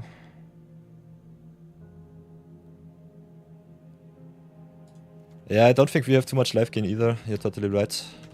But I want at least a somehow tight core of legends in our deck. Cut the Primeval Bounty, cut the Rampaging Baildovs. Want more mana creatures for the double and co. This should be a Sarah deck and not just a mono green or green-white slop deck. So that's that. If we want to cut the non-synergistic pieces, the Steiner definitely has to go, the Aerith might also go. Wind Crystal is so la la, don't like it. Lyra is still okay if we play some Angels. Also Serima gets a lot better with a lot of different legends to search out. Otherwise we need one mana acceleration, that's for sure. I think the rest is kinda okay-ish.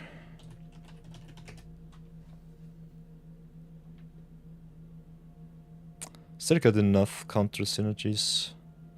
So that's something.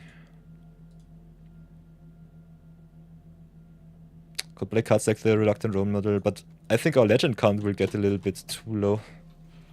How many legends do we have? 1, 2, 3, 4, 5, 6, 7, 8, 9, 10, 11, 12, 13, 14, 15, 16, 17, 20, 21, 2, 3, 4, 5. 25 legends is, I think, a sweet spot. I think less legends would be really bad for us. And I think those are rather good generic legends at that. Rabo is a little bit tough. We don't play too many cats. We don't only play the Rabo and the Kutzil, so I think Rabo is still a rather solid 2-for-1. 3 mana for power on board is rather nice. Otherwise, I think Sun on 3. Like me, the hate pieces might want more acceleration though.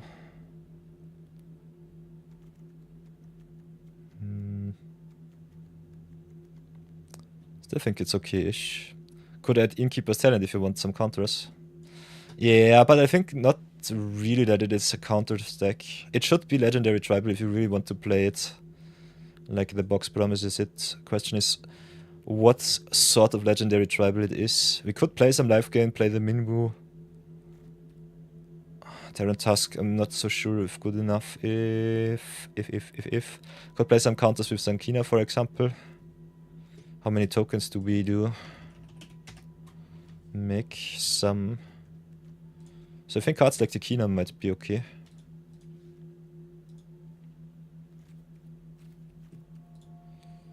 But otherwise, I think the deck sucks a little bit too much right now. Don't want to play another game. We have a lot of non-legendary options which are kinda nice. Yeah, Kina is just okay-ish.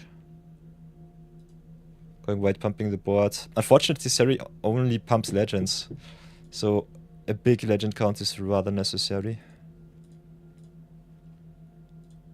Could play the Kina, not too sure about it though.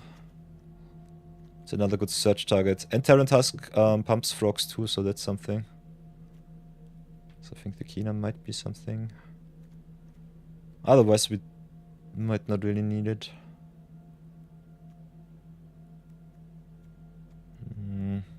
Would definitely love me a little bit more ramp. Otherwise, I think the deck is quite solid. Let's try it like this. See if it's good enough. Go for 1 or 2 extra games. Ah, Flowering of the White Tree is also so good. Yeah, totally right, Monomusa. Flowering is really good in Legends deck. It's one of the best cards in a Legends deck. We'll definitely add that recommendation in the video outro. Yeah, but let's go again. Mono Blue sucks. Sucks the life force out of me. I hate all of the Mono Blue decks. Oh, yeah. Let's go again. Game number 6 against Nahiri Forged in Fury. A little bit of a faster commander. Gives me back my youth after this obnoxious Mono Blue game. Okay, we don't have mana acceleration. We got a Seam Lip for some early equipments. Nahiri will get really good really soon. Got us all of our legends, so that's rather nice if our Sarah lives on turn 3. We are on the draw though, so keep that in mind. I'm playing a little bit of tapped land tribal dodge deck.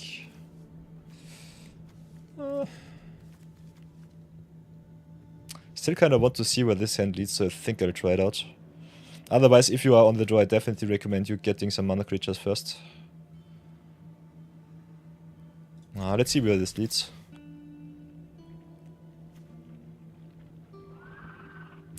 Also, King of the Cold Blood Curse is a really solid answer for the Nahiri. So I like me our controlling hand here. Not sure if we are the aggressor or the controller in this matchup, so let's see where it leads. With Farron we can always just go beat turns, so that should be okay. Okay. This would be the perfect curve if we had an untapped source. Take Fair into the 9th Hoppy into Farron. Now we play with 1 card behind, but it's still okay, I would say. I can still go Giant Hoppy into Farron into maybe Warring Lex or King of the Cold Blood Curse.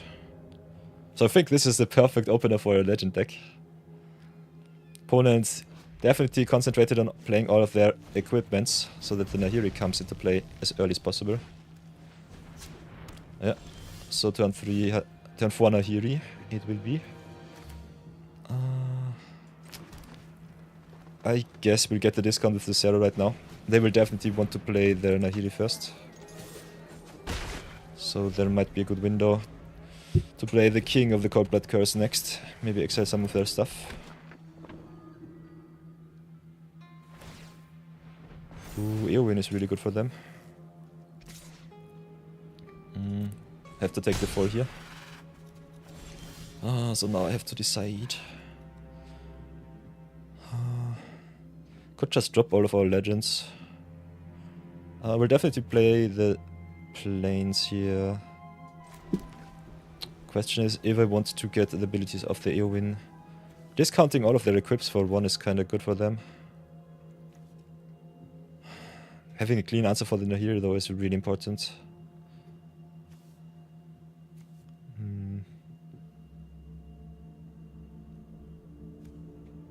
So what do we think? Definitely the Seam Rip on the Hero's Heirloom in my opinion. Do it like this. And then play the King of the Cold Blood Curse. Nahiri is a top end card to give them even more equipments. And they play equipment deck. Eowyn is bad, but not too bad. Getting to equip all of their cards is really good for them. Yeah, the choice between the king on the Eowyn or on the Nahiri. I think Nahiri is a little bit more important for them. So maybe just go for the Vorinclex here. Get us more lands out of the deck so that we don't draw them. Have a big blocker, which is also nice. They get Death Touch with the Hunter's Blowgun, so it doesn't matter too much. But yeah, I think in a damage race we will beat them. So it should be still fine. Also, Blowgun only gives Death Touch during their turn, so that's still good for us. Okay, Dragonfire Blade is really good. Hexproof for mono-colored Rexas here. Would have loved to get rid of that card with the Seam Rip. But yeah, you cannot know that before anything. I think we still raise the opponent really good, so it should be fine. So, definitely play all of our tap lands here. Guess we'll just go for the king. No ability for the Yu. But making a 5-5 out of her was a little bit stupid from me. Then let's go smack in.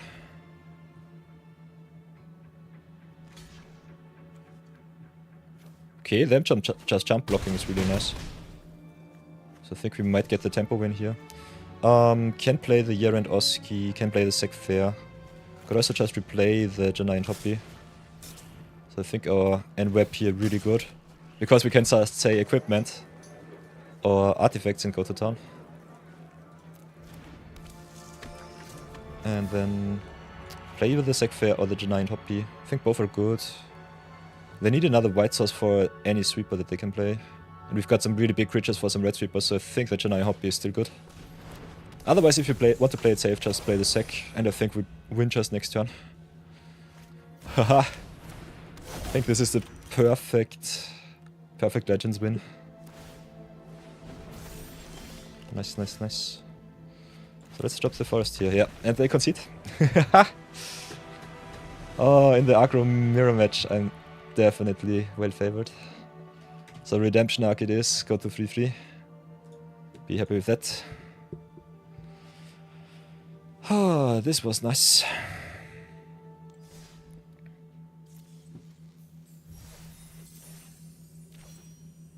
I think with the new iteration of the deck I want to play at least one extra game.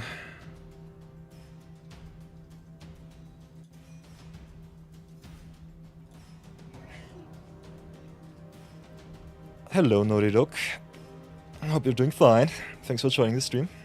And thanks for the compliments. You love to read them.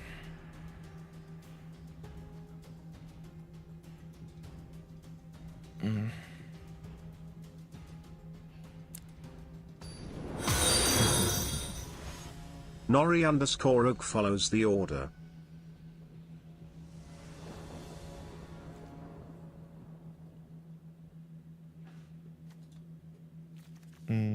So what do we have here? Fuel Tank Feaster is nice. Lot of removal against Egrix is kinda mandatory. I only have one Get Lost. But Shrinking a Simulacrum is rather good, so I think we'll keep this hand. Go to down.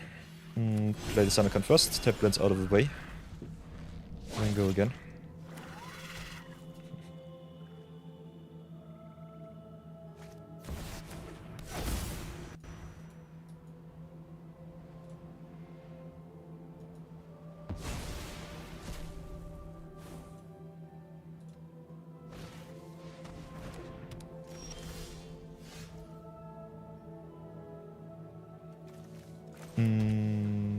Planes.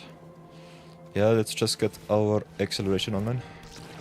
Opponent exciting that animation against Landenstar deck is kinda interesting to see. That's kinda strange.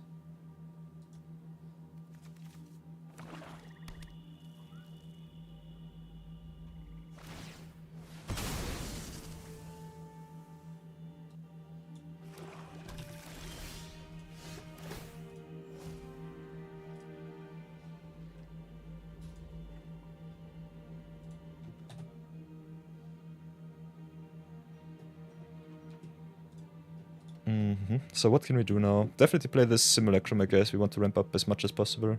Toggle would also be kind of nice, but I think the Simulacrum is way better.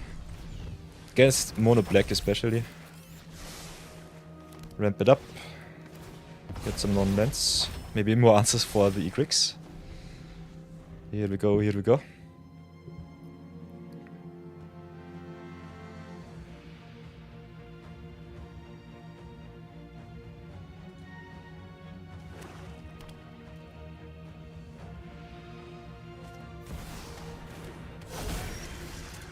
Okay, more discounts for our creatures, I love to see. Definitely have to get rid of the Egrix here, so let's get lost first before anything else. And I think we just ramp up with the Torgal a little bit more. And then we're getting the maps to get the Egrix out once again. Yeah, is something not so nice. Could also Stoic Star Captain to search for Serema next turn. I think getting a ramp online might be good. Still rather confused to see them exile the Damnation. Maybe they have another sweeper and don't really care. Otherwise it's a little bit strange.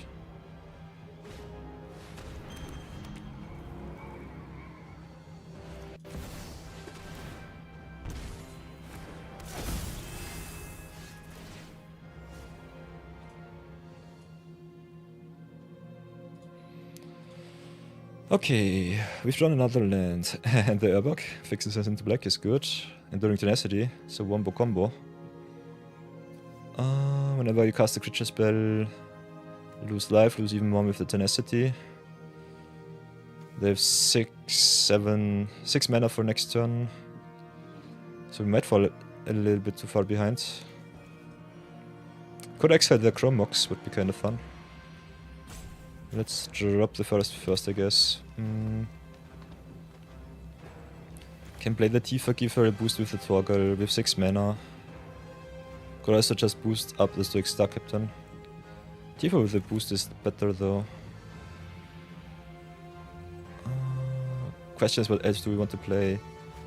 Kinda want to get rid of their Bontus Monument. So I think we play the Tifa first. Play the Stoic Star Captain 2 and then just play Requisition Rate for 4. Get rid of the Tenacity of the Monument, pump the whole team. I think this should be kinda good. 1, 2, 3. Could also get rid of the Chromox, but we've got the Seam Rip, so I think we just played like this.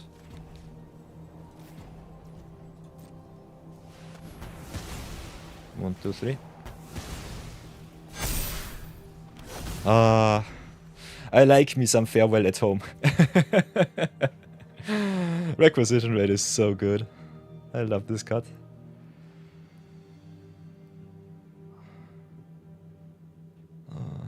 Them not having any creatures to get more swarms from the top with the map tokens is really good. Love to see that. Star Captain searching for Serema next turn would be nice to save us from some sweepers. Might come one turn too late though. If I top deck something good. Otherwise we have, I think, 1, 2, 3, we only have 3 white mana sources. So we cannot search Serema and Seam Rip. We'll have to decide what is best.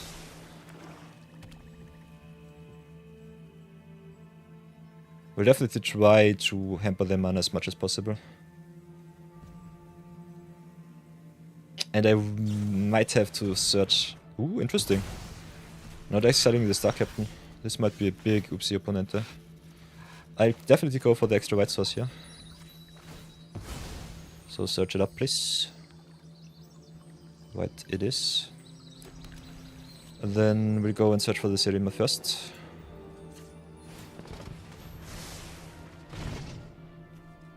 And then I guess we'll play the Serema over the Simulacrum or the Zero.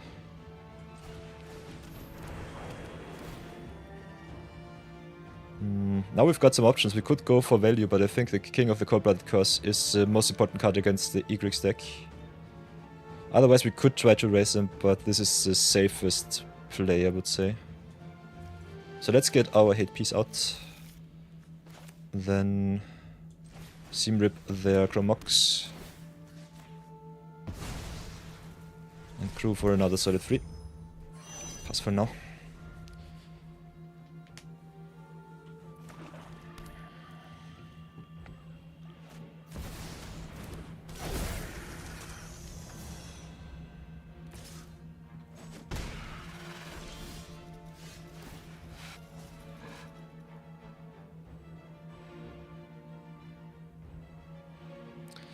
So now, nice.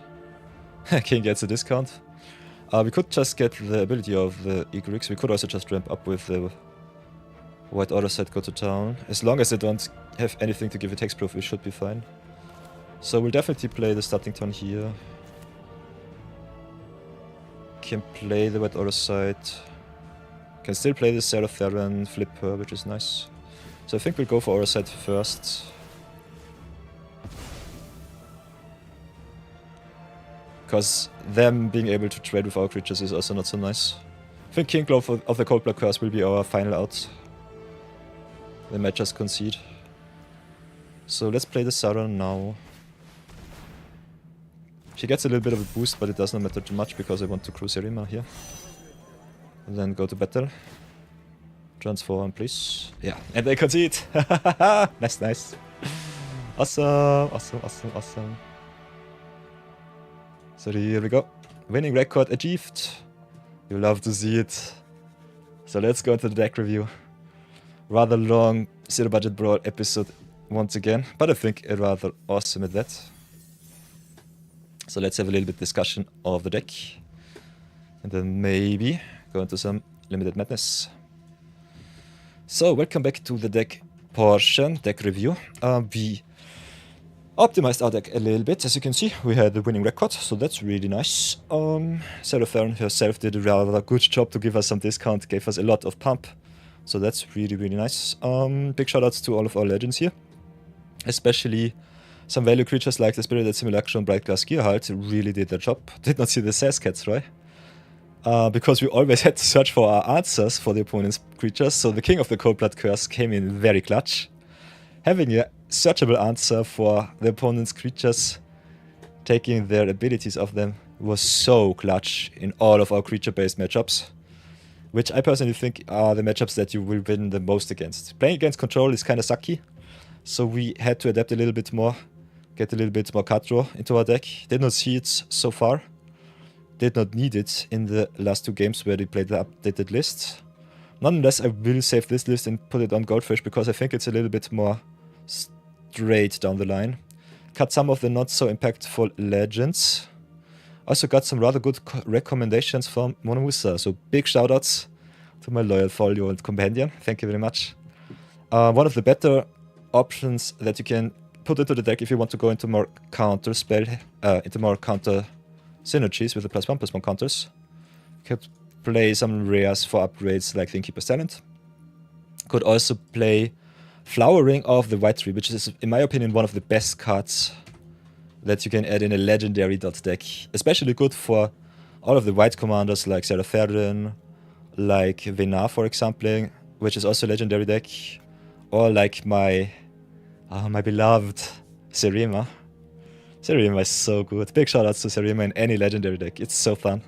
And even if you don't play too many legendaries, just getting the action to search for your silver bullets is so good. So also big shoutouts to Stoic Star Captain being another copy of Serima. Green Star Zenith also kind of nice with all the powerful legends in the deck, searching your creatures. Is really powerful. And big shoutouts also to the Giant Hoppy and all of the Enweb shenanigans. You can play a lot of cheap Enweb like Double, for example. Or for example, like the Lena Brood Recruiter, which is one of the best cards in the deck. Otherwise, Alessus in Price giving our creatures flying is really good, especially in creature dot deck. So play a lot of Enweb. Enables you to play a really fast curve and just go to town, smack the opponent down. Because I personally think Sarah Farron is definitely the best beatdown commander in a legend dot deck that you can get, especially for green-white, which loves to play creatures, so keep that up. Otherwise, I will deck around a little bit more with some other commanders. Let's salute Sarah for now. Send her into the horizon. I will post the deck list as always on our MTG Goldfish. The link will be down in the description box on the YouTube video. If you like this kind of content, feel free to comment, like, and subscribe, because we are in hunt for our 500 subscribers to get YouTube monetized, and every subscriber counts.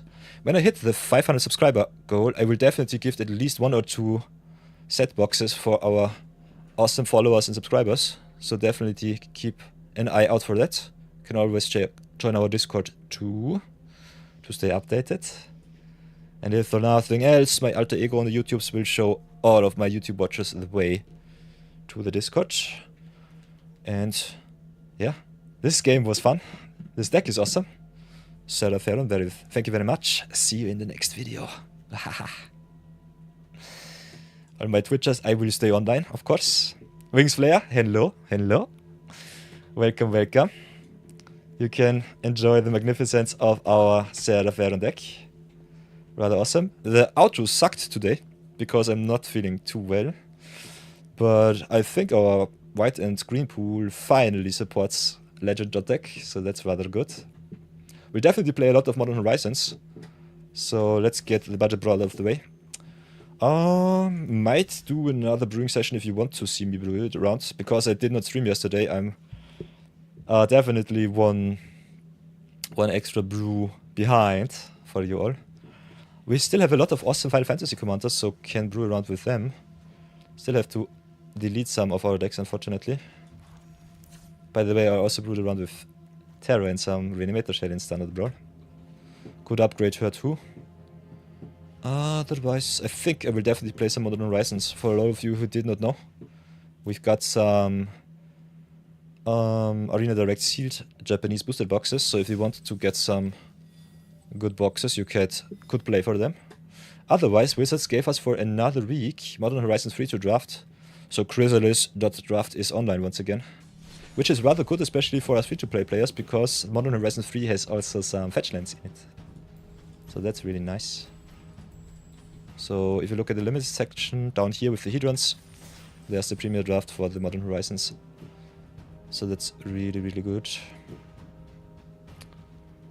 Otherwise,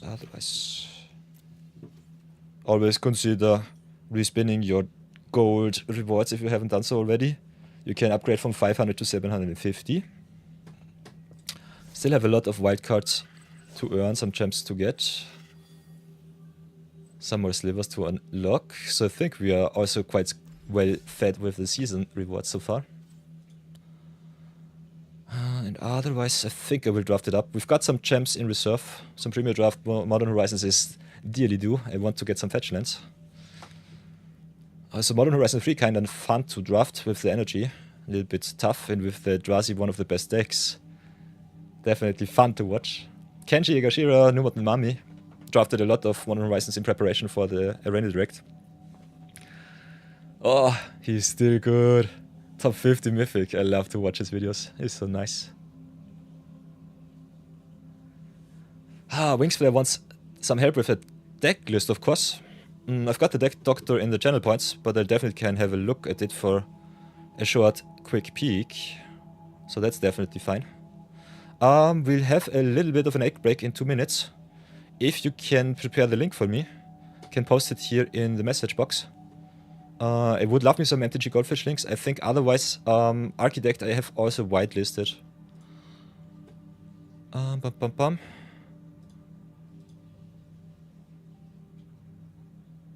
Moon, please no.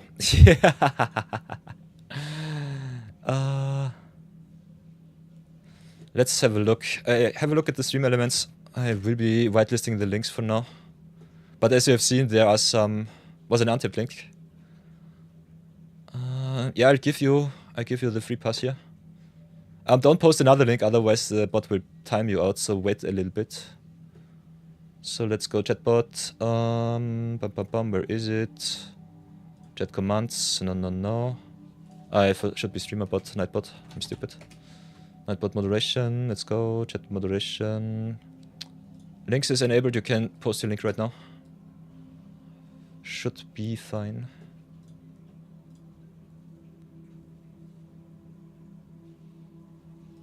Yeah. Definitely By the way, boys and girls, if the redemption is a little bit too high for you and you want some lower costed redemptions, I could definitely tone it down a little bit. Thought just curving out with the redemptions was a little bit of a solid start.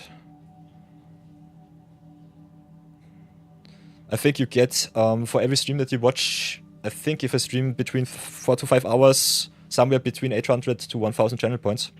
So it should be able to be redeemed. But yeah, ads will be starting in 1 minute. So I think we just go. Comment in a comment should be lower. Okay, I will lower that down a little bit. Guess I'll do it after stream. And tomorrow you'll have a good one. Ramwith is okay? Okay. So, boys and girls, if you want to support the stream, consider disabling your ad blocker for the next 3 minutes. If you're watching my stream continuously, I don't play ads unless we have to reset our pre-roll ad timer, as you can see. So, also, if you have a look at our monetization analytics, it helps the stream out a lot if you disable your ad blocker. We had a little bit of experiment yesterday, want to experiment today. So if you want to support that too, yeah, see you in 3, and thank you for your support.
So, last 7 seconds, so we are right back.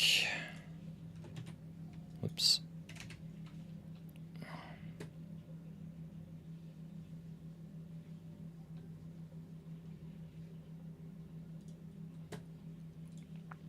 So welcome back, everybody. Hope the ads were to your liking. If you don't like them, you can still just get yourself some snacks to eat, some drinks to drink, or maybe stretch a little bit, get out of your chair and keep your flexibility as strong as possible. As you know, I'm a fitness trainer too, so that is definitely recommended for you all, for your mental health and for your physical health. So, Wingsflare got us an awesome link for a little bit of a deck review. So definitely tell me a lot what you want to know, Wingsflare. Got some untapped.gg link, which is nice. What do we need? What do we want to see? Flage, Titan of Fire's Fury.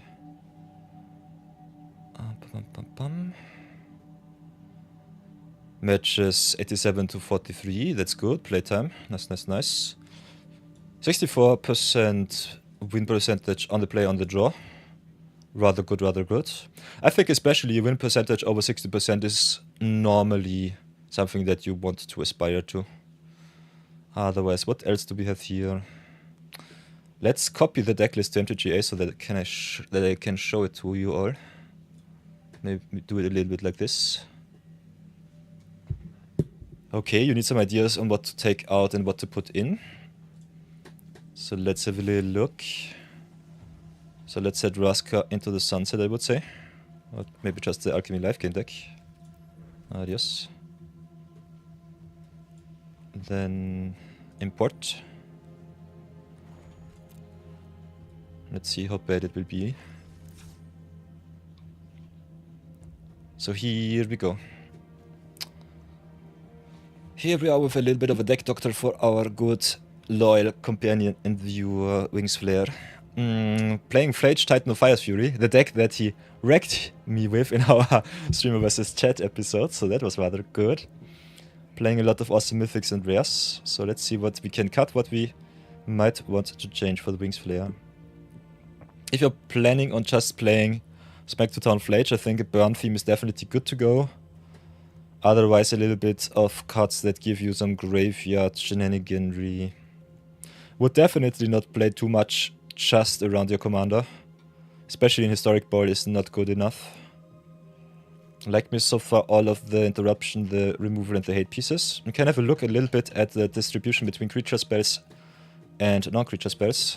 We got a solid 36 to 28, so I think that should be kind of fine. Otherwise, what do we have here? Kinda like me Ajani. I personally think Ajani is a better commander than Flage, but that is just personal preference. I think so far it's a little bit more cookie cutter. What I see on the first side of this deck, you personally are playing a little bit more of a control-based, burn-based shell, which is really, really good. Like with the Faithless Looting, fueling the grave for the Flage. You might not need it though. I personally have seen Flage, especially in my 99 with the Ajani, Nakatel Pariah, more of a piece that you get down when you need it as a removal spell, or that you just play as some threatening finisher at the end of a game. If you can cheat him out against decks that struggle to remove him, it's really nice. I personally don't think that you need to drop 3 cards with the Faithless Looting. It's still rather okay-ish. One of the first cards that I would definitely make is the Faithless Looting, because it's card disadvantage, and it only fuels for Flage. But having Flage and Grave is, yeah, you can just replay it for 4 anytime soon. So you definitely have to play all of the fetches, so that's good. Could cut some of the plains and mountains and put in more of the common fetch lands. For example, there are the landscapes. If you want to play around with Flage a little bit more. There are the landscapes from Modern Horizons. Let's do it like this. You've got the courtyards, which get you tapped lands, which is not so optimal. You could, for example, put in cards like the Fabled Passage. Put in cards like... Where is it? The Vibrant Cityscape. Not the Vibrant Cityscape. Yeah, you could put in all of the fetch lands just for Flage to fuel your graveyard even more. Also thins out your decks to have more action, which is rather nice. Otherwise, where are they? There should be normally some landscape deck cards from the Modern Horizons. Let's have a look. Modern Horizons 3. The common lands are so good. Where are they? Why can I not see them? This is rather strange. I know that Modern Horizons 3 has some uncommon or common lands, which search you some. Also cycling. They are cycling lands. Ah, you can play them because it's 2 color. I'm stupid. Because they cycle for 3 colors, you cannot play them. Yeah, and you're opting for putting not too much natural mana into your tap land. Blood Moon and Magus of the Moon. Tajik is in instead of Failure. Okay. So that's something. You could definitely optimize your land slots a little bit more with some patch lands if you don't want to play tap lands because you want to curve out. I think just playing the rare fetch lands is still good enough. Playing some burn with the Eidolon of Great Revel is still rather solid. If you play Eidolon, you should definitely consider having some life gain in your deck too.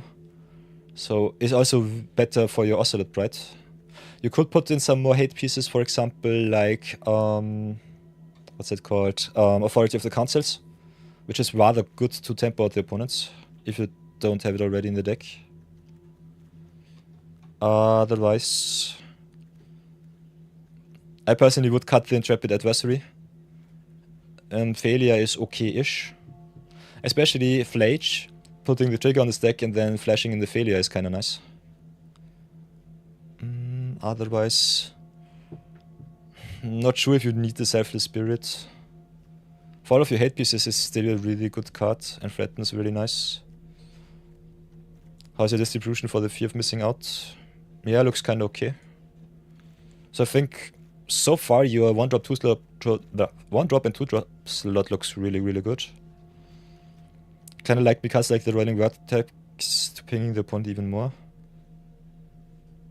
Fraben Jump for some Graveyard Hate is nice. Same thing with the Invasion of Gobakan. If you're not playing dedicated tokens, it might not be necessary. Still rather nice to just have a look at the opponent's hand and have a little bit of hand disruption. So Cosmogirl Zenith is really good to go wide, so that's good. Adeline is nice for some value. I personally would definitely recommend you playing the Tajik into. You can play both of the Tajiks. The one that you might have meant is... Where is it? Legion's Valor is really, really awesome. This card is so broken. In my opinion, one of the, if not the best Boros commander besides Ajani. And Legion's Edge is really good against all of the burn decks, so that's really good. This is a deck list from Untapped, so it seems that I would have to import it once again if I want to see the changes.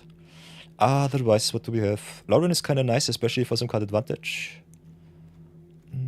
Goblin Bombardment is kind of fun. Goblin Bombardment, in my personal opinion, is really good. If you have some token commander. If you don't have a token commander, it might just be okay. You can sacrifice Flage on this deck, so I think it's still got some versatility. But otherwise, it's impact-wise not too impactful. You have some token sub-theme to go wide, so it's still okay, I would say. As I said, your lists look always really solid, so you might not have to cut too much.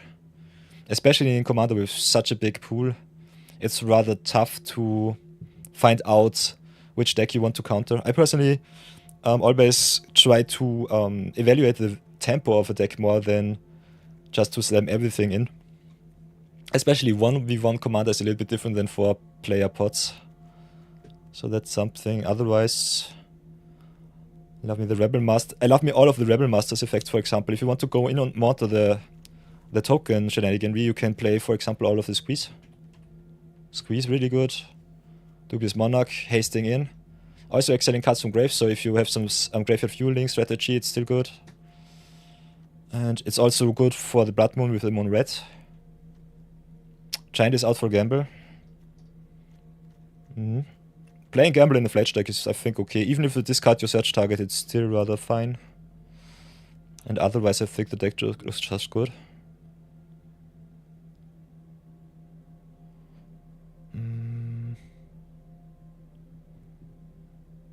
Pyrogoyf burning the opponent into the face is really nice. Also, the Solitude and Fury is good.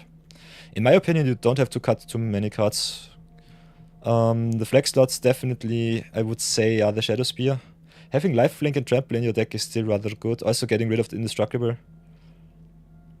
But otherwise, Kumano faces Kakosan is a really good haste piece. Yeah, it's really tough. It's really, really tough. I think this deck list is really solid.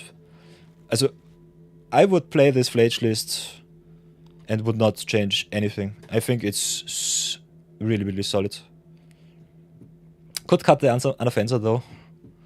I think the Unoffenser and a bolstering is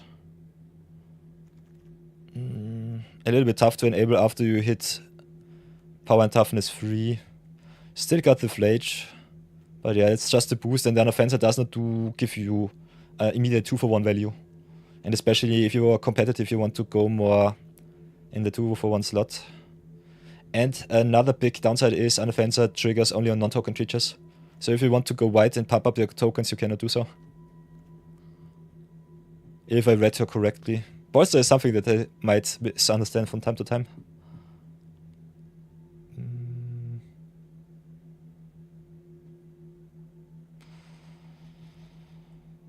Okay, she bolsters she bolsters the tokens, but non-tokens have to enter. Okay. Unoffenser is still fine. I personally think just boosting your cards isn't good enough. Which is one of the reasons why I would also cut the failure. If you really want to cut something. But you don't really have to. I think failure is especially good if you have a lot of ETB effects. Most of the cards are more, I'm on the battlefield and I give you value. But otherwise, you could also play a little bit more card draw. Maybe including to the Enduring Innocence if you want to go more on the token theme, more in on the token theme. Could play, for example,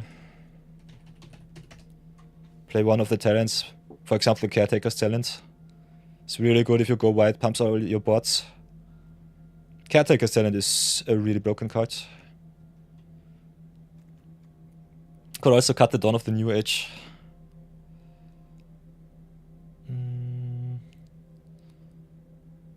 Enters with a counter for every creature. Remove a counter each turn. No, if you go in tokens, it's still coming with a lot of counters. But I like with the cards that don't need too much setup on the board, so that's that. You need to craft Ember Heart too.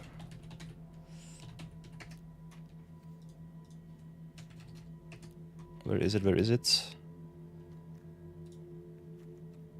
Ember Heart Challenger. You don't have too many effects for the Ember Heart Challenger though.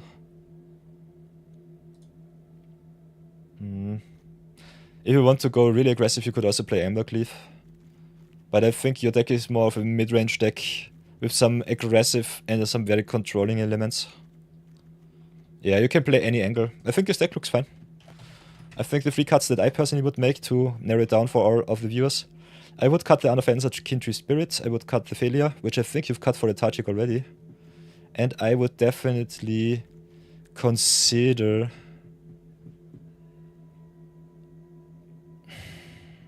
maybe cut the Broadside Bombardiers. Boss is really good, but it has to attack and it's just a 3 mana 2/2 Menace Haste. Otherwise I think the deck list looks really solid and I would play it as is. Non-creature slot I would definitely change nothing. This looks really, really good, especially denying your opponent the life gain. So if you want to play a little bit more of a burn gain, the cards that I would add are definitely the Sunspine. If you're playing a lot of non-basics, might burn you also for a little bit of damage, but the Flage gives you life, so that's okay. Would definitely add all of the Tajiks. It's really good to raise. And also denies the opponent some burn removal spells. Especially at the Tajik's Legion's Valor, this card is so broken. This card is so good.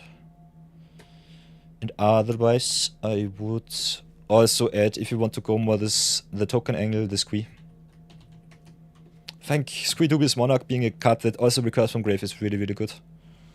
And those would be my 3 cards and my 3 includes. Yeah. The Wild Creature for Ministra, 2 mana double strike when opponent draws cost 1 more. Oh, what I've also did not see, what you might have missed. what's it called? Esper Sentinel. Oh, Esper Sentinel is already in.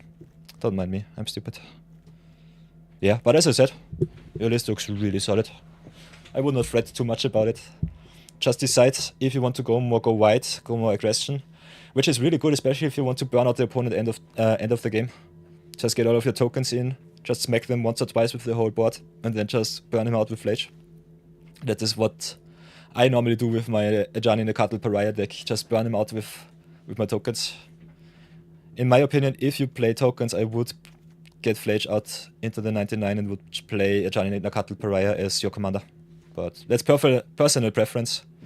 Especially Ajani a little bit tougher to enable, so you would have to play a little bit of sacrifice effects, especially I would say in red permanents slots, like the barrage of expendables, or like some enablers like the collateral damage, which I am playing. But yeah, if you want to play Flage, you could always just switch out the commanders. I think the deck is to 99% the same. You just need a little bit more enabling for the Ajani than the Flage. So that's that.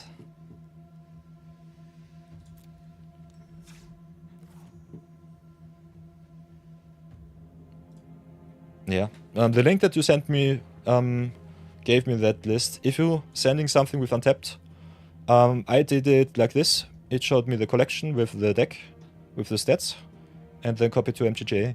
Untapped sometimes need a little bit of time to update itself, so that's something. Keep that in mind, otherwise I think it's good. Yeah. So that's rather nice. So how much time do we have? Still 40 minutes before the next ad break, so that should be good. I think we'll start at least the drafting portion of the Modern Horizons draft now. If you all are in for it. Wings Flare says...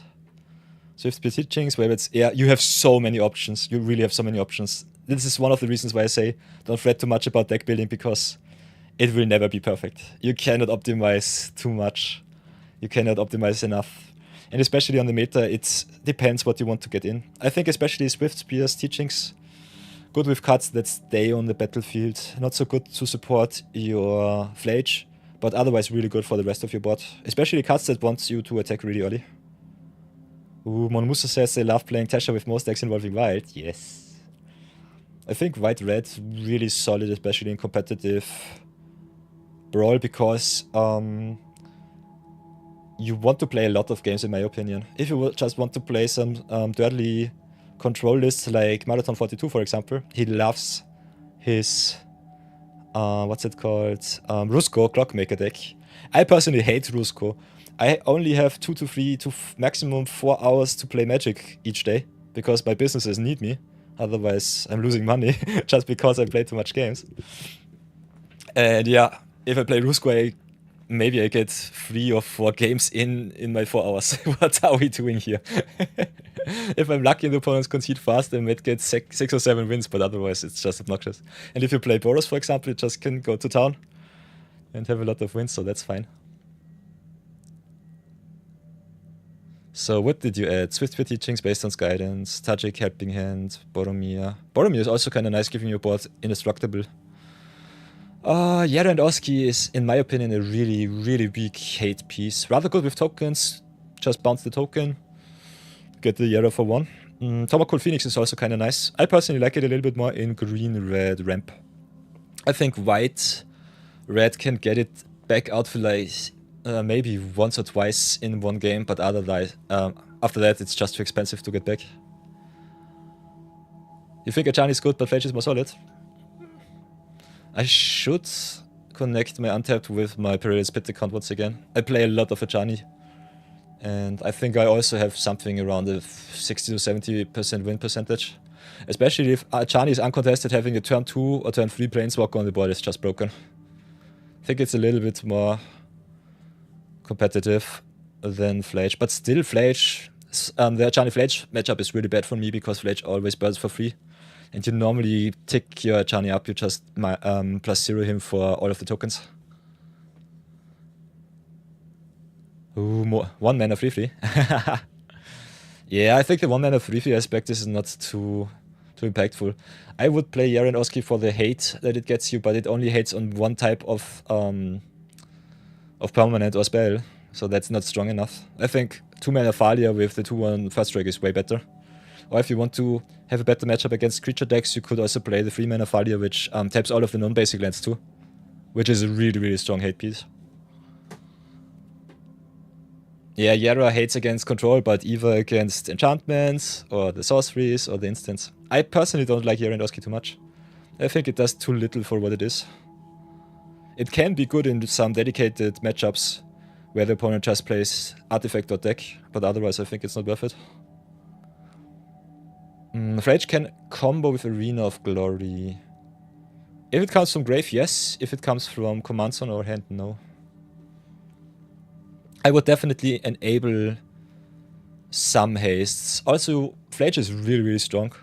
Can tempo really well. I would also recommend maybe playing some Swiftfoot boots, some Lightning Greaves, some Lava Spear boots.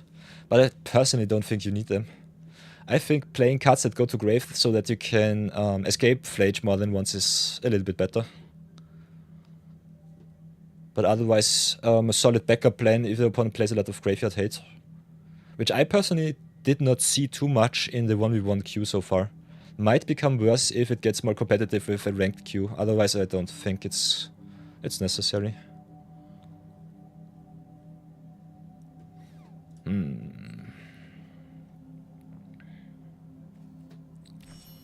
So, I think everybody...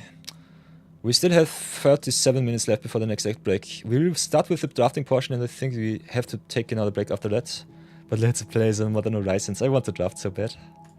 So everybody, this time for another edition of Limited Madness, and you all know what that means. Picking a lot of rares, picking a lot of legends. Train wrecking some drafts, and I've got a rather expensive and awesome one for you this time. Because Arena Director of the Japanese Modern Horizons gave us this awesome Flashback-Draft. And Modern Horizons 3 is really nice because you have the option for some fetch lands too. And because I'm not allowed to craft anything, and you see how well loved the set is, let's go into some drafties and have some fun. Splurge some gems. Get us all the good stuff.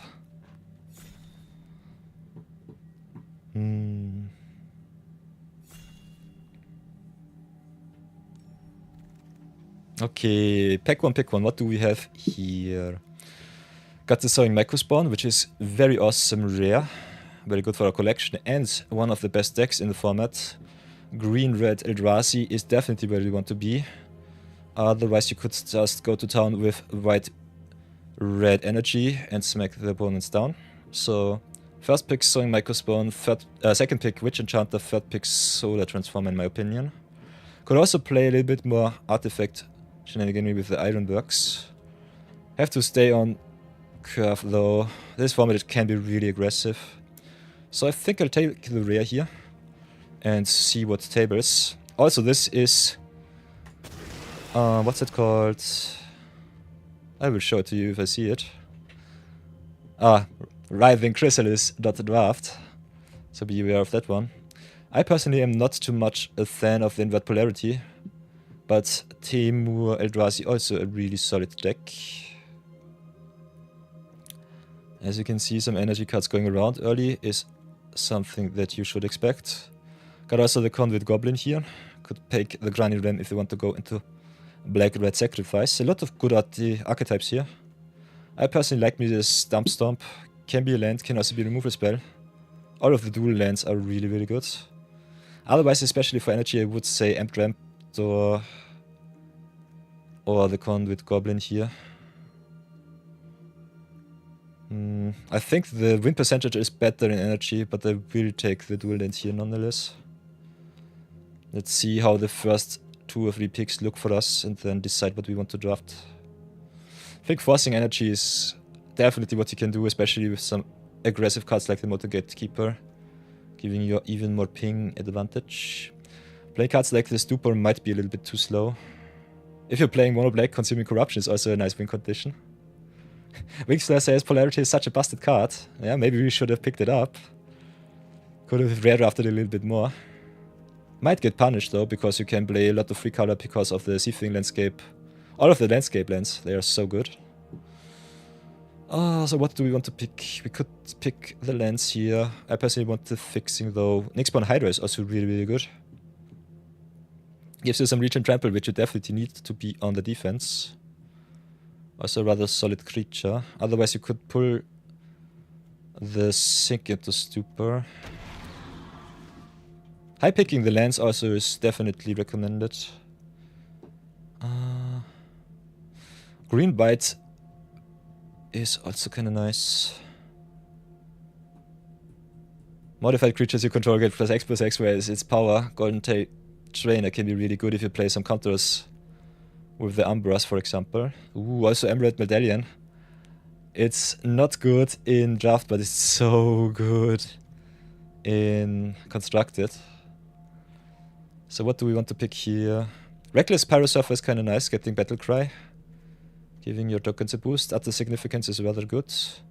Could also play the Horrific Assault here for the Eldrazi deck. I think I'll go with the Pyrosurfer here over the Assault. Yeah, Pyrosurfer is a magic card. Definitely. If we're playing green, we could have definitely gone for the Assault because it also gives us life, which is nice.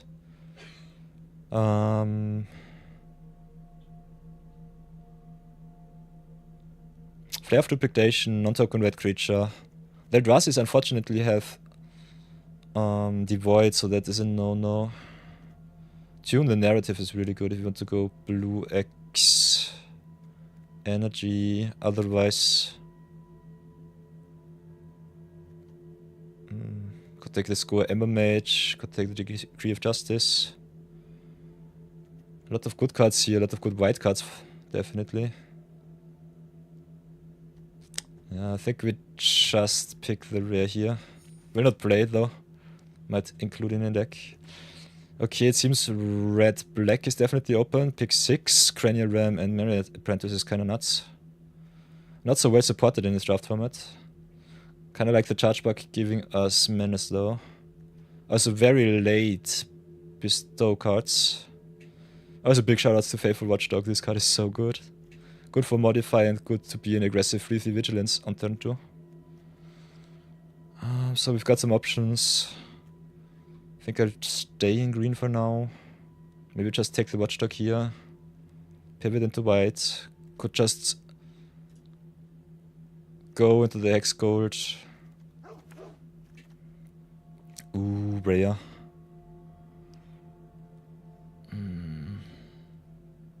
It's a 4-color card, but it's such a fun card to play around with. Got the Sheltering Landscape, which fixes us in our colors so far, so that's good. Got the Razorgrass Ambush, which I personally don't like too much. It's a land and a removal spell, but it's rather shallow at that. Love me the landscape a little bit more to fix our mana. But playing a lot of landscapes normally gets you killed really fast, so keep that in mind too. So maybe just go for the ambush here. So many late Cranial Rams. But really have to go into red-black. Aether Spike is okay. Did not see too much blue though. White Pounce is also kinda okay-ish. You need the landscapes for the Eldrazi, so maybe I might have picked up a little bit wrong here. Could still go red-green Eldrazi. But don't expect to see a lot of Wrathing Chrysalis going around. I'm a Platinum drafter, so that's what I have to consider here. Like me the Collective Resistance, escalating for a lot of stuff. Also like me the Witch Enchanter. Think I'll take the Enchanter here. All of the dual lands are so good. Whoa, that's a very late Conduit Goblin. Definitely take the Goblin here. Personally like the Mandibular Kite, so I think we'll go for it. Don't like this Salad though. Get some snow-covered basics. Stormdrake is okay. Scurry the Gremlin is one of the best cards for white-red. So we might just dodge the green and go so that the white-red go to town. Ooh, Scurry of Gremlins is so good. And that late Conduit Goblin seems like the energy deck is open. Otherwise, Envoy of Ancestors is really good for Modify. Volatile Stormdrake, one of the best hate pieces in Historic. Brawl. Also got the Wastecape Battle Mage if you want to go into Eldrazi. Did not see too much of that though. So it's either the Battle Mage or the Scurry of Gremlins. I think I'll go with the Scurry here. And maybe just get all of the energy.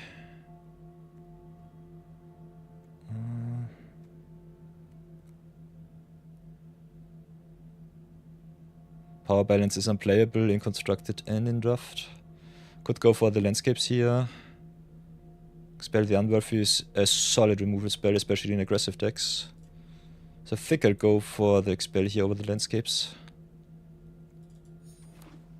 So far I did not see any cards to be it worth to go into Eldrazi. But we'll try.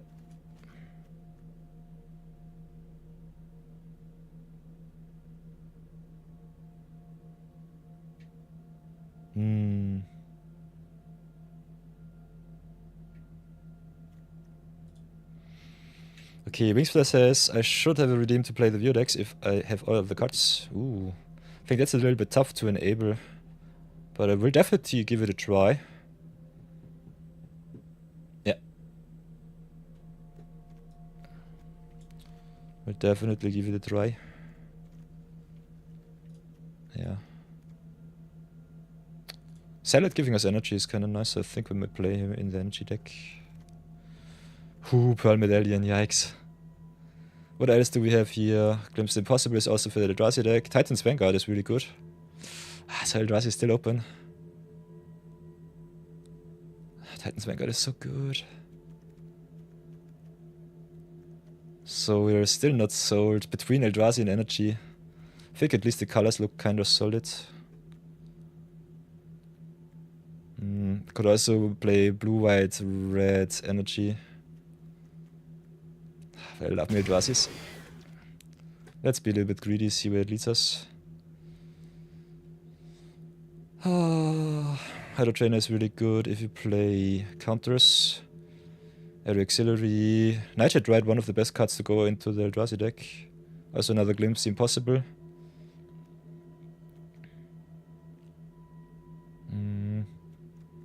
Reckless Pyrosurfer giving our spawn tokens +1/+1 is +1 is always kind of nice. Still, I think I'll go for the Nightblade, Nightshade. Now I've got some colorless sources. Sheltering Landscape is good. Strength of the Harvest is nice. Don't have too many enchantments though. Otherwise, the Brute Scale is really good. Got also the Sheltering Cityscape. Need some colorless sources. So I think the lands are a little bit more important than the Eldrazi here. So it's either the Strength, the Brute Scale, or the Landscape. I kinda like me the Landscape though. Let's go for the Landscape here. Okay, now come the energy pieces back, what the heck? Why? Shadow of the Second Sun, a little bit unplayable. Post-combat main twice. Extra card draw plus untap. Not so sure about it. Like me the Pyrosurfer though.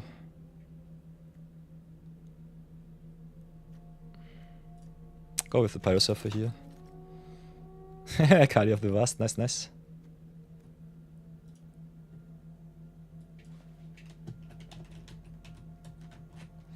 So what will we pick here?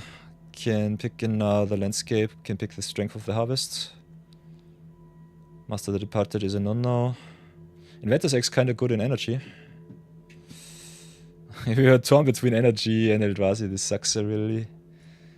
This sucks a lot. Could still go in enchantments too. Got the Shattered Landscape, which I like. Molten Gravekeeper. Spider Inventor for the energy deck. So far we don't have too many energy payoffs. I think Inventor is still better than the Landscape.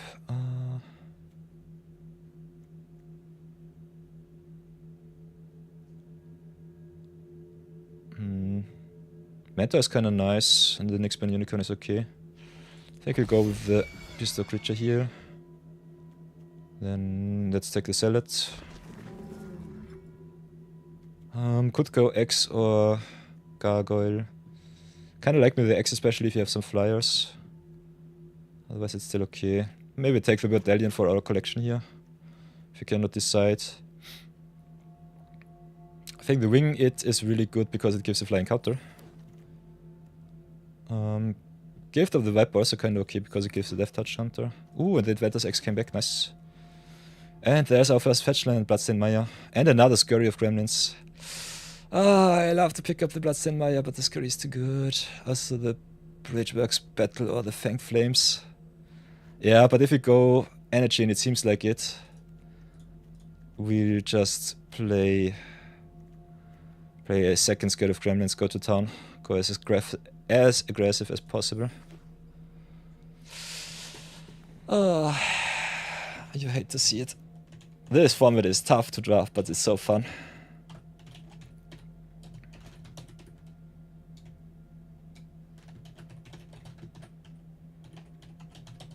So, update the stream title, because I'm stupid. So, another awesome fetchland, Flooded Strands we have, Stomp Stomp once again. Might not need it if you go Energy, so I think I'll take the Flooded Strand here. Having some fetchlands is nice. Might Panzer out. Micro Spawn, Stomp Stomp. Can play it for red.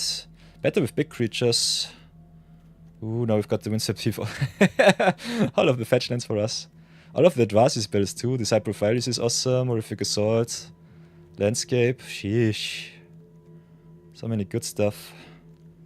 Good stuff cards. And we're still in dire need of playables. We only have 17 playables and are in pack 3 already. Could still play green if you really want to. Could play 3-color stuff.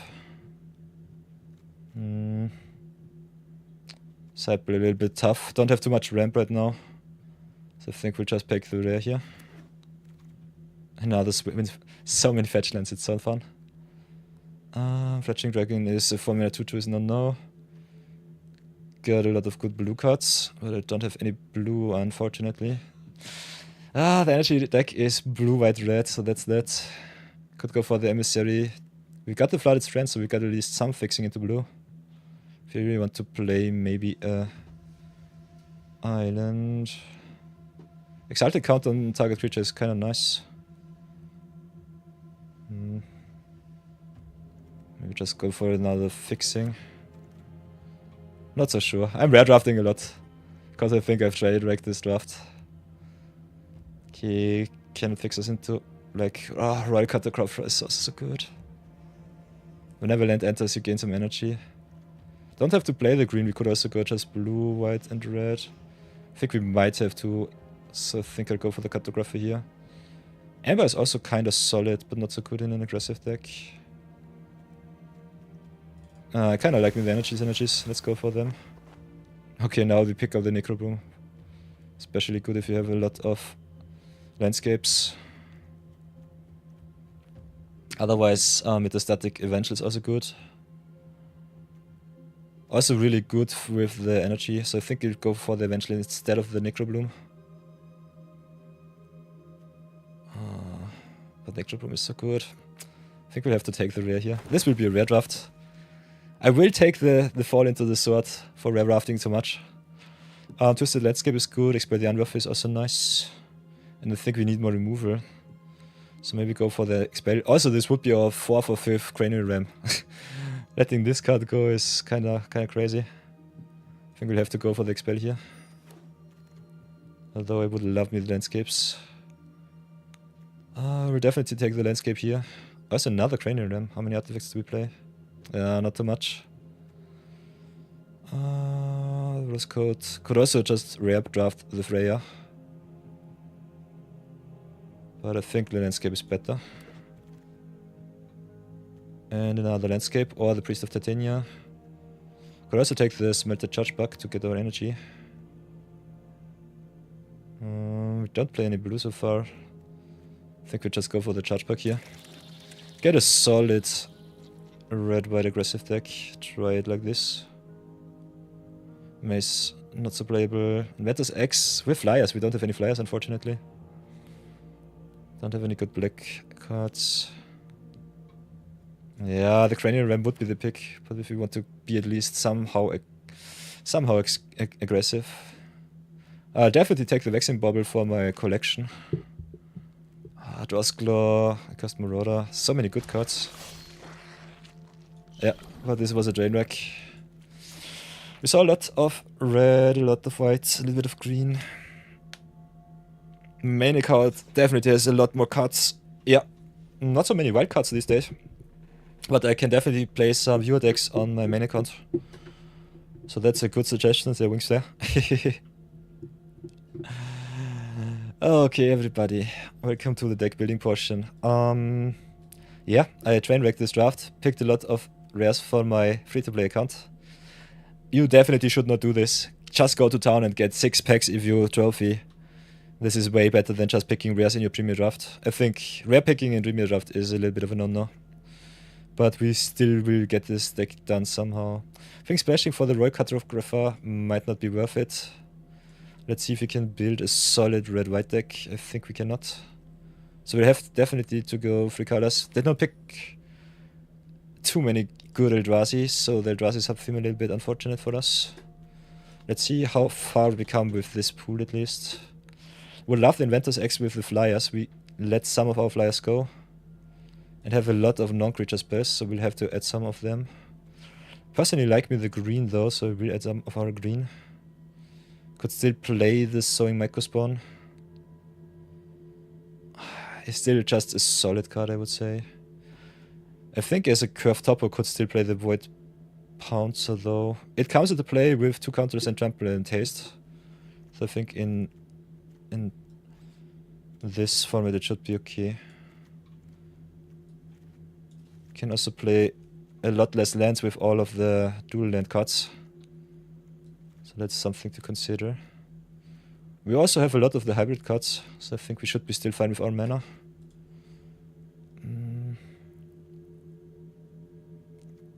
Otherwise, I think the Void Pouncer is still worth it. Splash for the Wildcard Crafts, I'm not so sure. Could also just splash the green.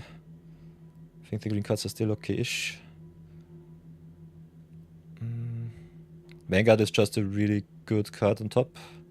Don't have too much void. Necro Broom with a double splash is a little bit too greedy in my opinion. So this is definitely a drain draft, wreck draft. Nightshade Dryad fixes us.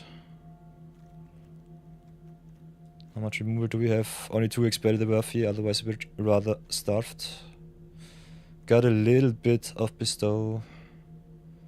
A little bit of equip. Think we could splash for the Titan's Vanguard and for the Nyxborn Hydra just stay as white and red as possible because we don't have too much green. Could also just get a little bit of the red out, go into green white, splash some red for the Scurrygator Gremlins.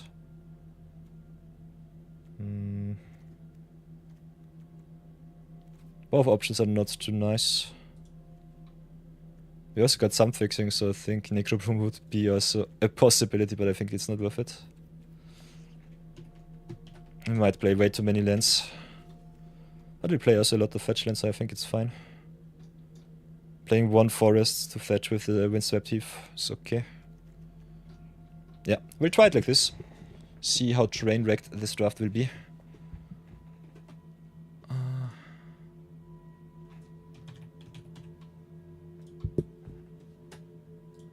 So let's go. Whoops. Go down. And here we go. Oi boy. Adios. Hey, Seb the Vexlayer, welcome back to the stream. Hello, hello, hello. Let's go and play a little bit of Trainwreck energy.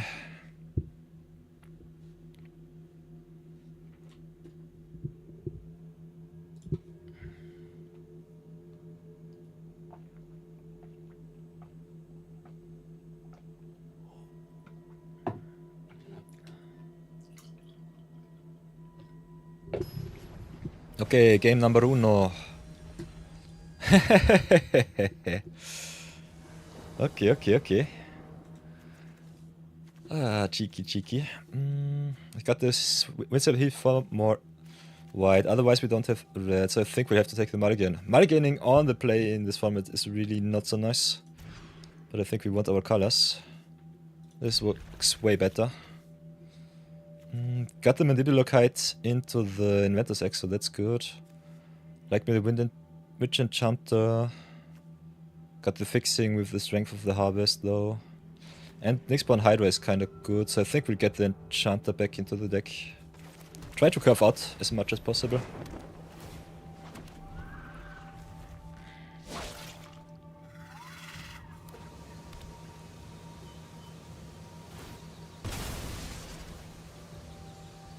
Oh, Seb also says he agrees with the point redemption to play viewer decks. Okay.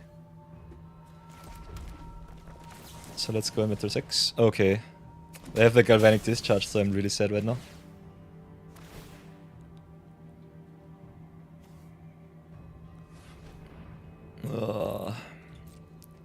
Let's go smack in for some damage.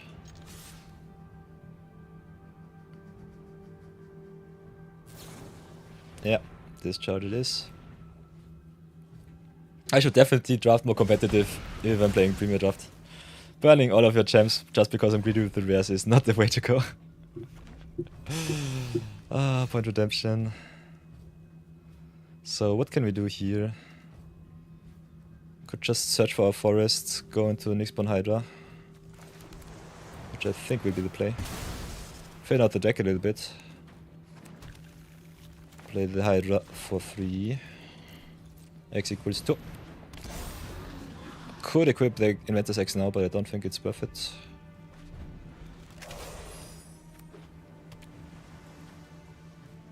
Okay, playing a blends blue-red, so they might have trouble to get rid of the big Nixborn Hydra.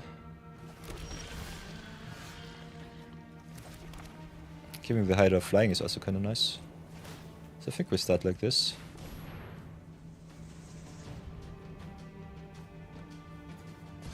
Okay. Playing against Eldrazi. Go to town with our flying Hydra. Bring us victory, please. Please. If they have another Galvanic Discharge, it will still die. Discharge is such a good removal spell. So cheap.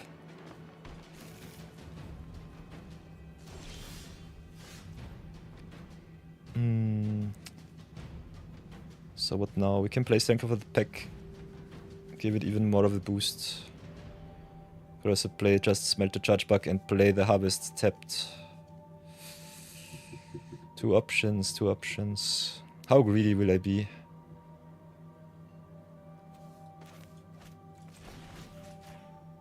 Guess there is definitely a bounce in this format. But let's see. Let's try to put the opponent on a 2-turn clock. This might be way too greedy. Don't do that at home.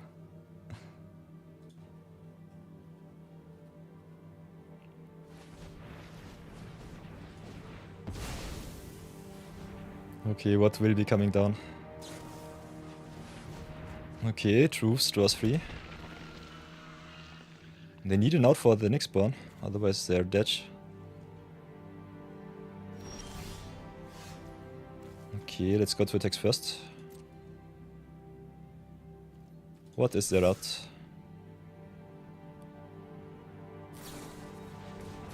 Ooh!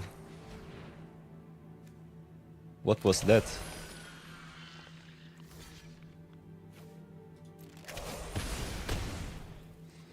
What was that? Kinda strange. So let's play the Stump Stomp tapped. Play the Smelted Jajabaka. Get some more energy and pass for now. Charge Bug with the kite and Inventor's X is kind of fun. Break of Creation is good. That is really good for them. And Annihilator 2 also really obnoxious. What now? Can equip the Charge Bug. Can get it to 4.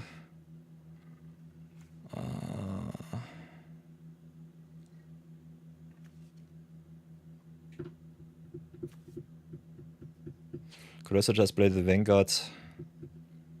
I think playing the Vanguard here might be the play.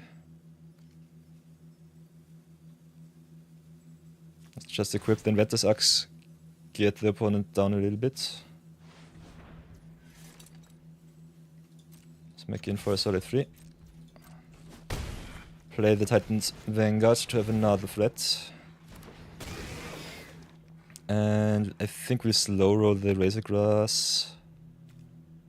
We might need it. Especially good getting rid of some cheap creatures, getting in with the Trampler of the Vanguard here.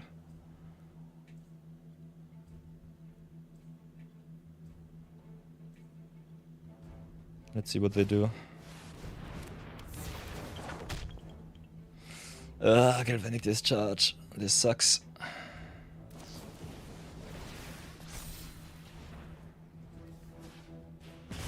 Might also get punished for not playing the Razor God Field. Have to sacrifice 2 permanents. We need some energy, unfortunately. So what will I do? Can drop another white, can drop the forest here. Can also just drop the Mandibular Kite. I think we need it to win the game.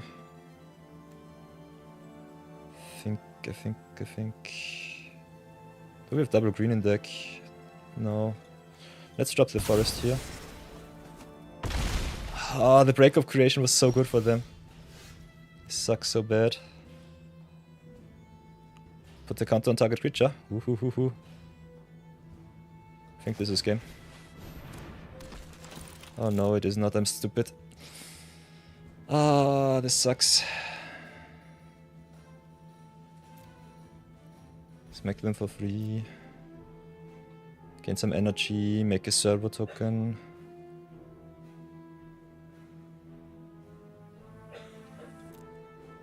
How will we win this game? I don't know. I don't know. This sucks so bad right now.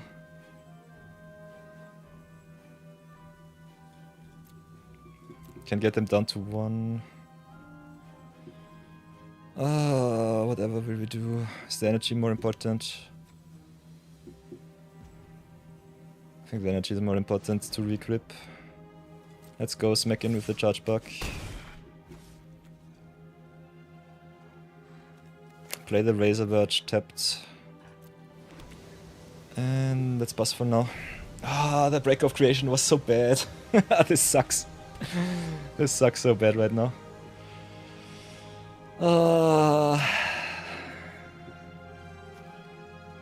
So close.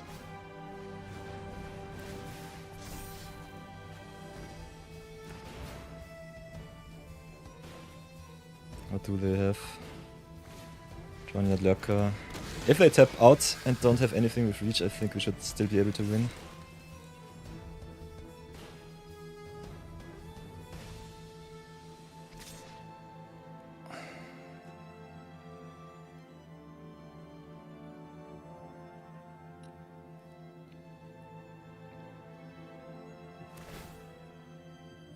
I think we'll get rid of the Razorfield Axe and the Mandibular Kite here. Could also get rid of the Axe and the land.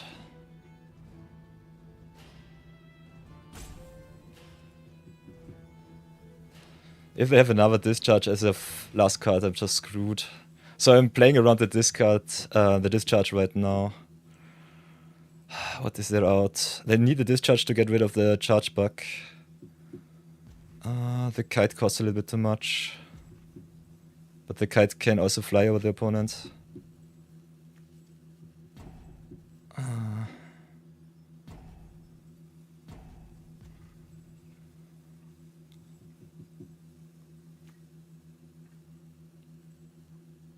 So I think it's either the land and the Inventor's Axe or the Mandibular Kite. If they have a discharge, I'm really sad right now. Because I cannot give the charge bug a boost. If they have the answer for the Inventor, I'm dead. I think I have to keep the Axe around. Yeah, let's drop the kite. Better have it. And I'm stupid. So stupid. I need to jump block here. This sucks. Ah, stupid break of the creation. This sucks so bad. Yeah. And I'm stupid because of the glimpse of the impossible. So, yeah. What I should definitely have done is sacrifice the Inventor's X. Sacrifice the land, but it does not really matter. It just wrecked me with a glimpse of the impossible. This sucks. Ah, I was so close. I was so close. Ugh. Ah, hate to see that. Let's get us out. Let's get us out. By the way, Eds will be playing in 40 seconds. Oh, but we've got some gems to splurge, so I'm not feeling too bad. But this sucks. I want to give you the best draft experience and not some stupid play and pray. So this will be it. Let's go to the ad breaks and I'll see you all in 3 minutes. If you want to support the stream, please consider disabling your ad blocker for the next 3 minutes. This stream is ad 3, which is why I'm rolling the mid-roll ads. And yeah, that's it. See you in 3 minutes. Thank you very much for watching.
So welcome back everybody.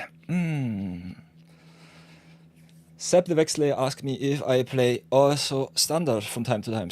Answer is yes. I've been a competitive player for I think 3 or 4 years in the past. It was rather fun, especially in the moment I'm playing standard only if I have to. So if I want to get my maximum gold for each season, I'm trying to stay at least in gold. Otherwise, I'm slow rolling standard right now. Especially the VV format seems to be a little bit awkward to play around with. But otherwise, I personally think standard is, especially for beginners, a rather good entry point. At the moment, it's a little bit too convoluted. I think a 3-year rotation is a little bit too much. Would definitely love Wizards to go back to a more casual approach with a 4 to 5 set rotation, something like that, so that they don't pollute the meta with too much power level. Especially the newer players get a little bit overwhelmed by all of this power level, this shenanigan. Standard is in a weird spot where everything beats everything. I think it's a good spot that everything beats everything. If you metagame too much, the game becomes stale and is not fun anymore. Block Constructed, as I've read from many comments of past viewers, is something that they personally don't enjoy. And they get rather surprised when they see me brawl it up, queue up really fast, and also have a lot of fun with the one-off formats. So I think Constructed can be definitely fun. Especially competitive Block Constructed is a very niche space to be around with. That's for sure. But yeah, I think Arena especially does not care too much if you're competitive or casual. Just have fun, play a lot of games. So let's go into game number 2. Redeem ourselves. Come on, don't lose against some stupid Annihilator creatures anymore. Oh, Eldrazi ramp is so good. Energy beats it nonetheless if you're fast enough. We were ever so close. Ever so close. So let's give it a little bit more sound. Playing against Apex. Dauntless Drafter. So Diamond player it is. We've got a curve. We've got all of our lands, so that's good. So keep this. Also, Reckless Pyrosurf a little bit unfortunate of a creature. Got landfall, but Battlecry only is good once. After that it becomes a little bit redundant. So let's go thin the deck first. Search for our plants. Pass for now.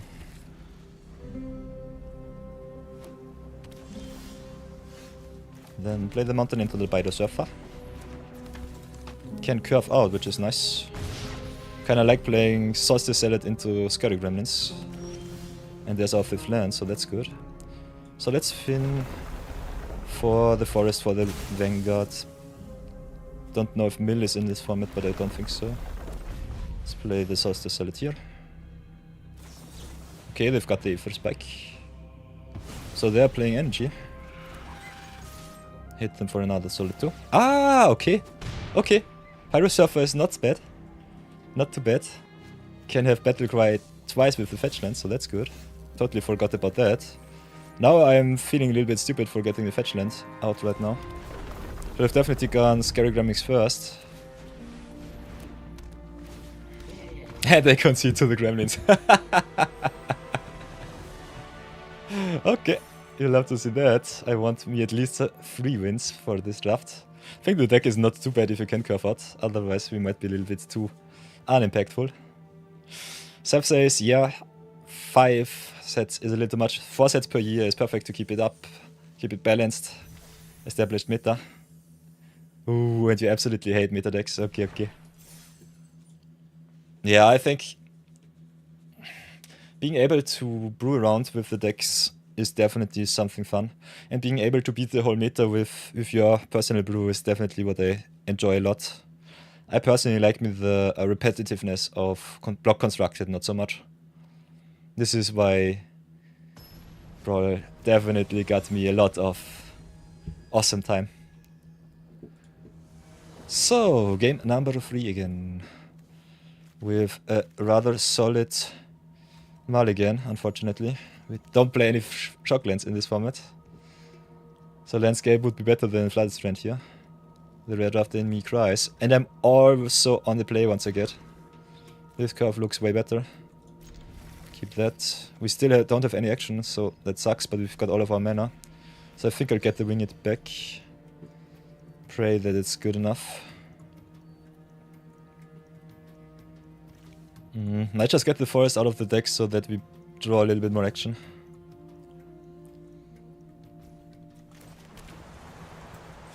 Inventor's Axe equips when it comes to the play, so I think slow rolling that card is still okay.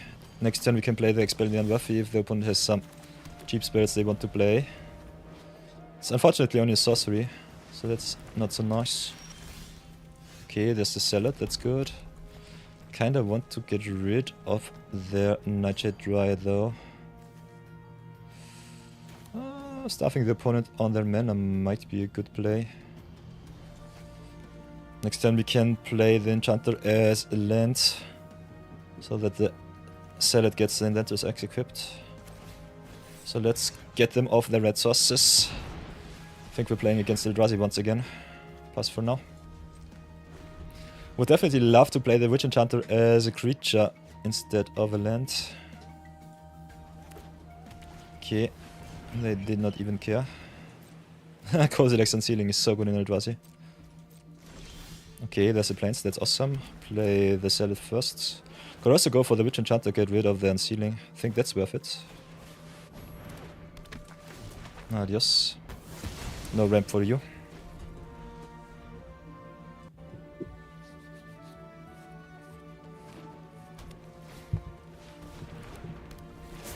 Ooh, Tempest Harvester. Rummage through the deck. Oh, Nixburn High Unicorn is so kinda nice. Inventor's X on a X2, not so good. Could play the Nixburn Hydro for its Bestow.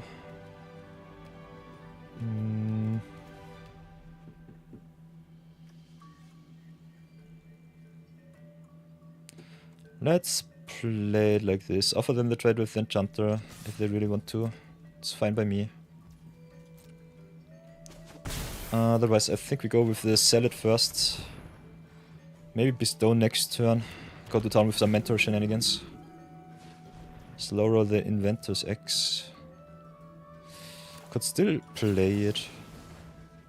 Should be still okay. Question is what we equip. Might just go for the Enchanter here.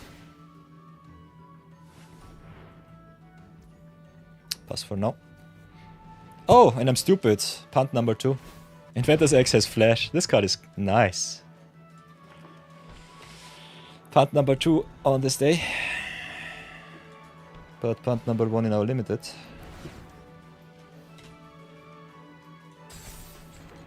Ah, they've got the Meddler. This sucks. Oh, got the second mountain, which is awesome.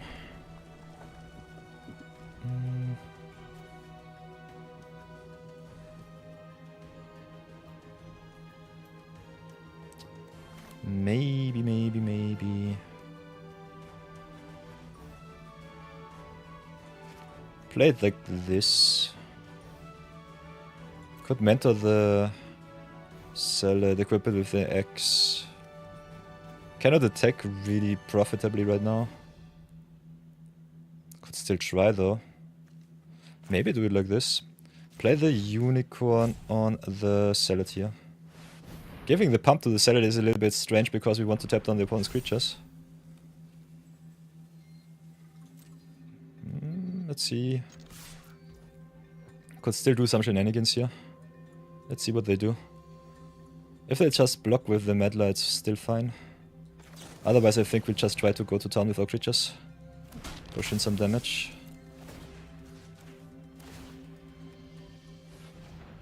This deck is so strange. If this deck goes 3-3, I would be so happy. But I'm not so sure about it.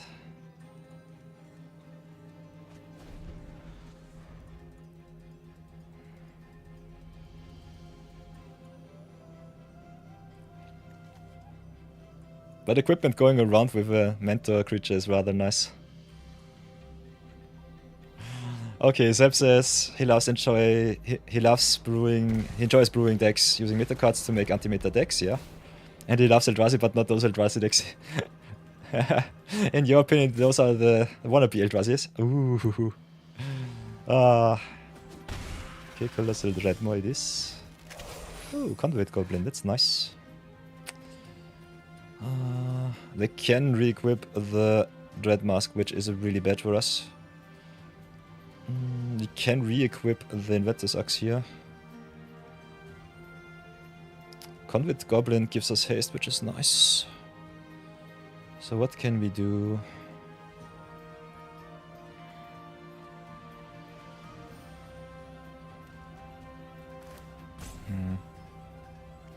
Unfortunately, we cannot get the Mentor on the Witch Enchanter, which now bites me really bad because I want to tap down with the Salad. So this might have been another punt.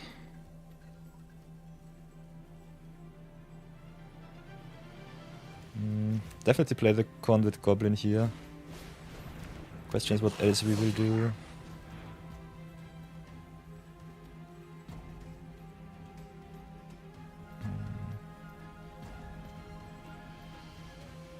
Mentor is so awkward right now.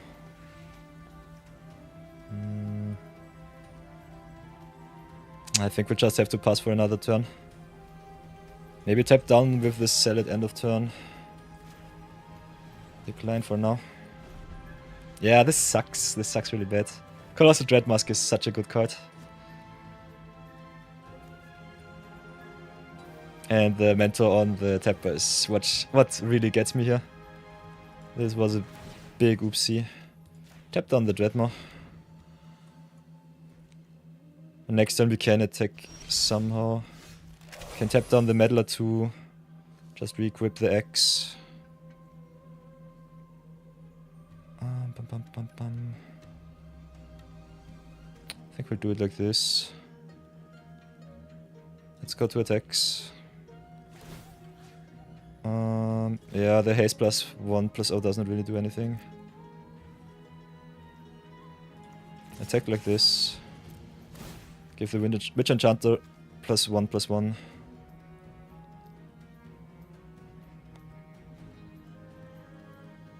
Which trades with the Meddler favorable. We double trade with the Meddler and the Harvester. If they don't have anything.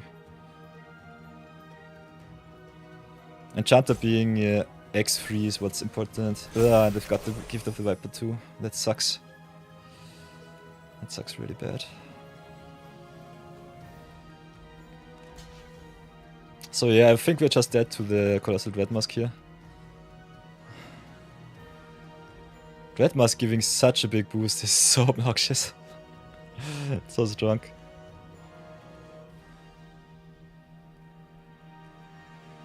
Yeah, they just trade and trade. We still have the Nyxborn Unicorn, so it should be kinda okay-ish.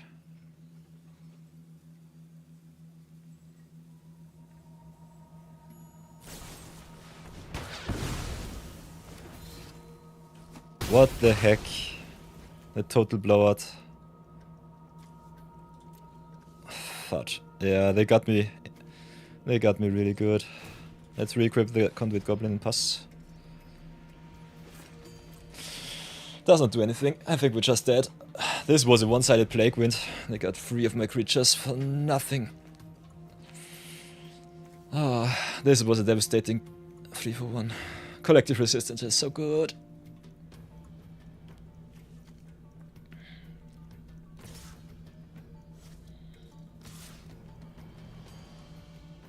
So many decisions to make. They should just go right-click, attack all. What are they doing? Yeah, the ambush doesn't really do anything. Let's drop the mountain and pass.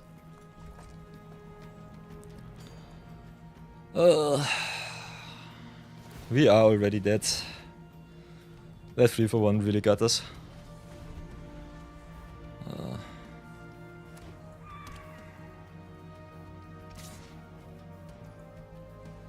Yeah, I cannot really 2-for-1 myself. Have to take the 4 here. Not sure what they are so afraid of with the Dreadmask. They should just go to town. Yeah, I will concede here. Don't know why they play so conservatively. But yeah. Don't want to waste my time against the bad player. So let's go 1 and 2. And go again.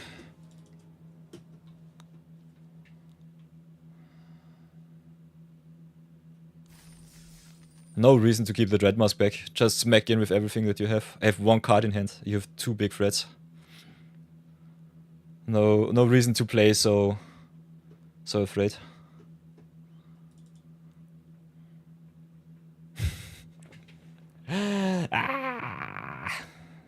I'm so sad right now. Yeah, but that's the power level of Modern Horizon 3. So that's something to consider. Oh, okay. So I posted their advanced deck in Discord. I will have a look. Just chatting. Ooh, Eldrazi is decklist with prices. Nice, nice.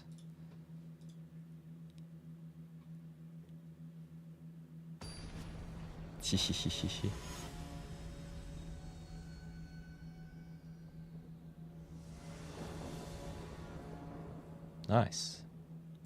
Yeah, Eldrazi list looks really solid, Seb. Nice, nice, nice. So, where are we? What do we want to do?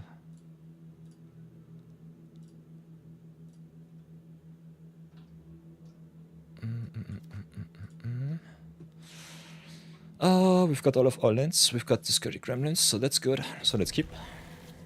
Can search for our white source with the landscape. Yeah. What's unfortunate about this draft format is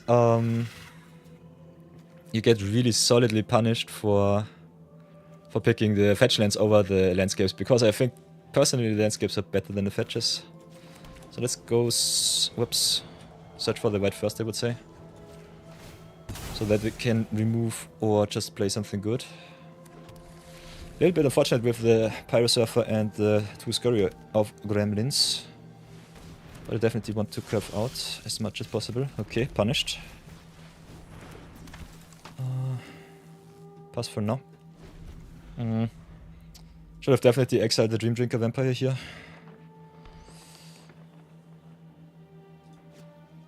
The 3-2 race is really good. No blocks.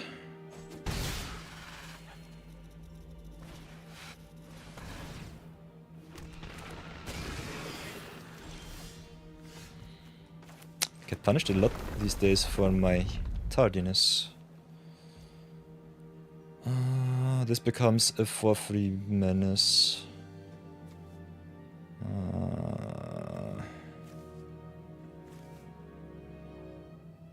Yeah, I think we slower the Expelliarmus Buffy. We might need the removal.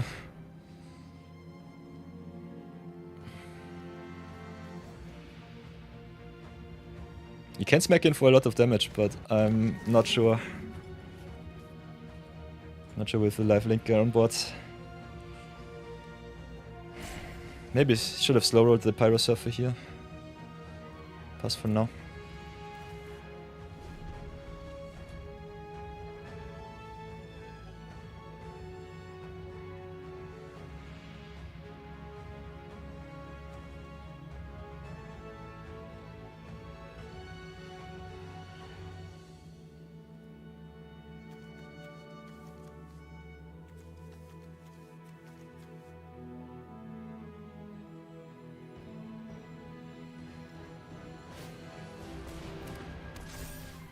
Okay, Springheart Nantuko.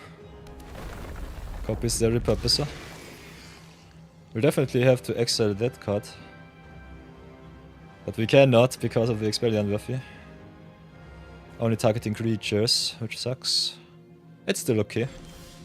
Can double spell the charge back into the expel, so it's okay. But then I'm still having the Nantuko. Bestow is so broken. Bestow is such a broken ability.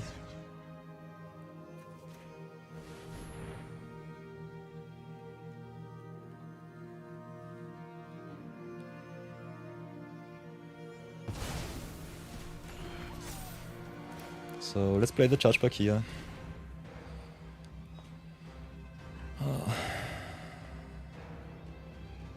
Also, the Nantuko making a lot of tokens to jump block our Scurry Gremlins is kinda unfun. So let's pass. See what they do.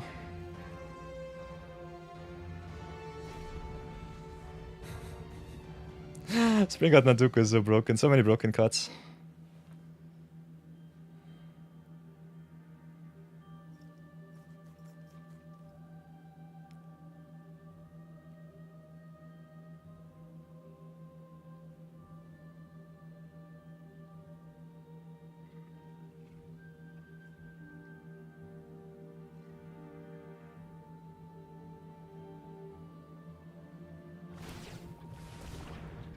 Okay, they adapt.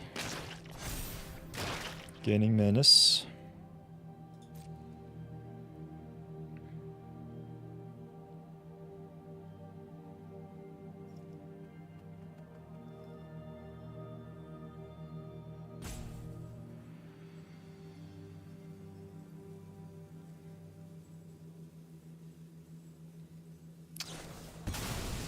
Signature slam it is, okay.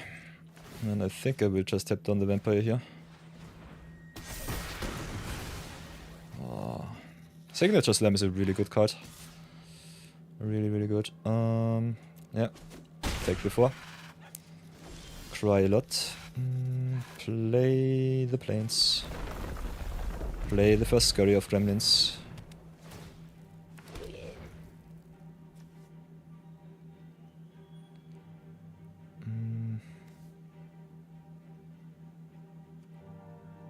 We'll definitely attack here. Question is, do I want to attack in 2 waves? Might be the way. Could also just slow roll. I think we'll do it still like this. Could have played the Nyx spawn for 1.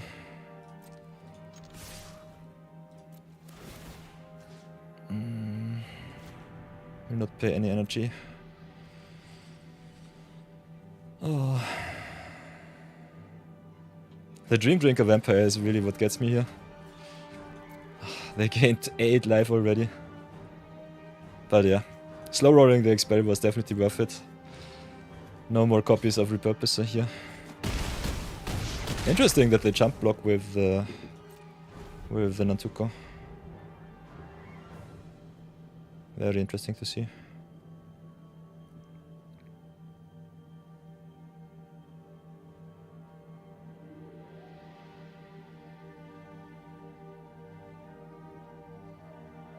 Opponent has a 2-turn clock. So not playing the Nyx spawn Hydra might lose me the game here. Yeah, it does not really matter, the Dream Drinker is just nuts.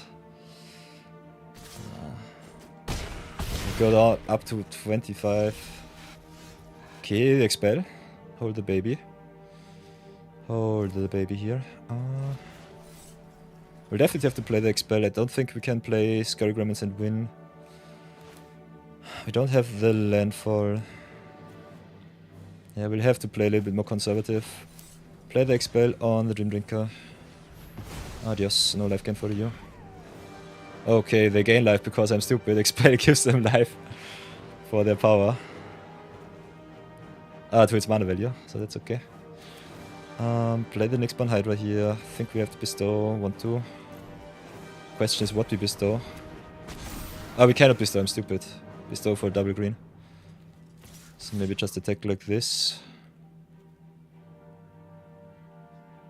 Get some damage in, keep some jump blocks back.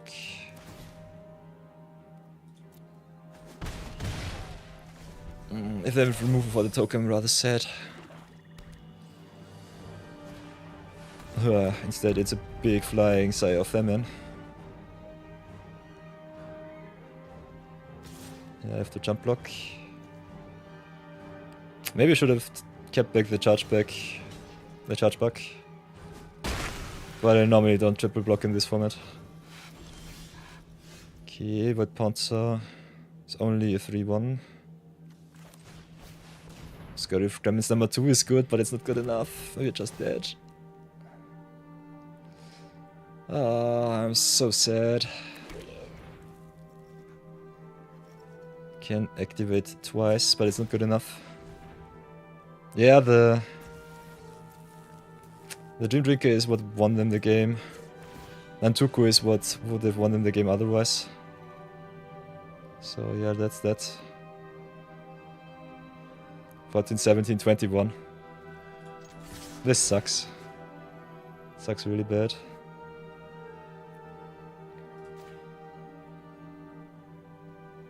Still got the Nyx spawn Hydra back on defense, so this attack is stupid. My head is somewhere else. My head is already in the next draft. So this is a punt number 3. I'll take 2 punts for that. That was game losing.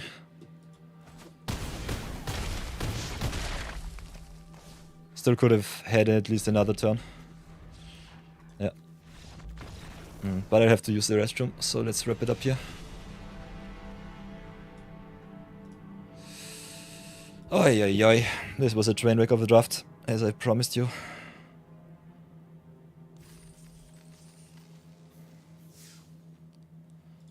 So I'll be right back. Give me a sec.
So I'm back. Let's have a little bit of a discussion.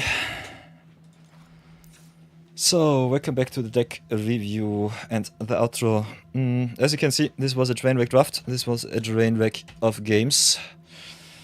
What do we think about the deck so far? Going 3 color in this format is rather easy with all of the landscapes. So that's normally not the problem. But you have to stay very disciplined with your draft decisions, and my draft was all over the place. We got a lot of awesome rares, so that was rather fun. But in my opinion, it's not worth it, because when you open some packs, you get a lot of rares either way. And we want to play Premier Draft to recoup our losses and not just to burn gems because we are stupid. Especially I don't want to do that. So what do I like about the deck? What do I not like? I like me the Pyro Surfer, it's a rather good card. Getting double Battle Cry is rather good, especially for fetch lands. But to enable the Pyro Surfer's capabilities, you have to play a little bit more tokens, and you don't have too many token makers in this format. Scurry of Remnants is good, otherwise the energy creatures are just good payoffs if you have a lot of energy. I was a little bit too focused on picking up some green cards for the Micro Spawn. In my opinion, a card that you don't have to play. Also, Red-Green Eldrazi is rather overdrafted in this format. Especially in the higher tiers where I draft, like Platinum, Diamond, Mythic. You don't get the chance to play Eldrazi if you don't force it. And if you force it, it's often just a mediocre 2 to 3 color deck.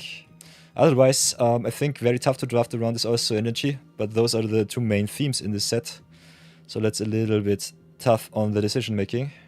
Still rather powerful decks here. Especially Unworthy, a little bit of a fringe removal spell in a control shell where you want to go wide and want to go late. I think in an aggressive shell it's not good because it gives the opponent life back. It's a Sword to Plowshares, which is really good, but if you don't have a late game plan, you normally get overwhelmed by the Eldrazi and the big spells. Also a lot of life gain in green-black, as you have seen, so don't count on being too aggressive. Still, I think the energy decks have a very good game plan, and they are rather good to enable. We were really lucky to pick up Impact 3 2 Scurry of Gremlins, so that pushed me into energy. I think we picked up one in game Impact 2 and one Impact 3. Don't nail me down on that, I have a terrible memory. But still, I think Scurry of Gremlins is one of the best cards in our deck. It was surprisingly good. Like me some tempo cards. Otherwise, you can also play a lot less lands than I did, because you have a lot of fetch lands here, and you have also the creatures which double as lands. So if you stay disciplined, you will have a definitely more compact creature suite in your decks, and that is very, very good.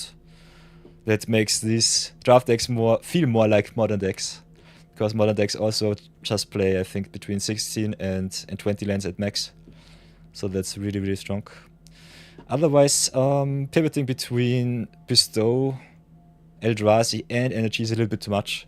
Decide if you want to go Energy or Eldrazi and then stay on your lane. Otherwise, you're just really sad. If you get a really good Bestow deck, Bestow also quite good against all of the efficient removal spells in the format like the Expelliarmus Werfe or the Galvanic Discharge. Otherwise, I think the deck was mediocre at best. We'll definitely draft a lot more games, draft a lot more drafts, get a little bit back into the format, and let's enjoy the Modern Horizons as long as we can. Thank you for your service deck. Let's get our pity pack and our sad 100 in gems, and let's go again. So at least one extra pack. Ooh. Let's have a little look at Sub's deck. I've opened it up in Goldfish. Got some 1-drop mana creatures, which is nice. Got some Ulamox, which is nice. Some Emrakuls. Ugin the Ineffable, which is really good. Rather surprised to see you play only 2 of the 6 mana Ugins.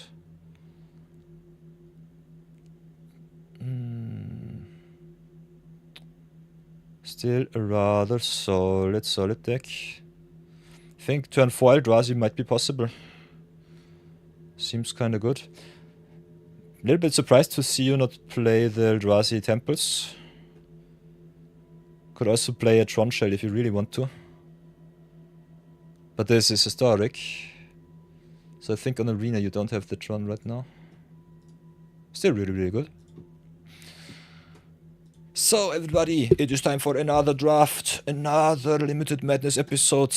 I've burned 1,400 gems in the last draft, so I have to recoup at least a little bit of that. So let's lock in and go competitive mode. But because this is Limited Madness, and we need some legends too, we might branch out a little bit into some rare drafting. But I would definitely not recommend it. Just go power level and smack down the opponents. Your juicy gems and packs will reward you. But because the season is young and we only have to slow roll the gems at the end of the season for the next season pass, I think we can still splurge a little bit more. So here we go. So, pack one, what do we have here? The Modern Horizons edition. Got Farron the Profane, which is in my opinion one of the best dual lands that you can pick up. Consuming Corruption if you want to go mono black, which I think is a viable strategy but not the best. With Atlantis it's fine, not too good otherwise. We'll definitely pick the Farron the Profane. Could force some Eldrazi, don't see too much. Could also just pick the Twisted Landscape as a flex pick. Also big shoutouts to Roshin for the Zero-Budget-Brawlers of you, or the free-to-play Magic players. I think she's a rather awesome commander, especially in Hydros. So some awesome Legend BD videos about her. But I will go take the easy removal spell and see where it leads me.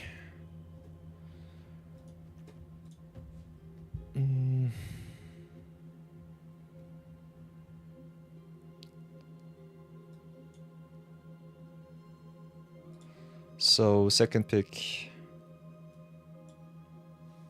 What do we get here?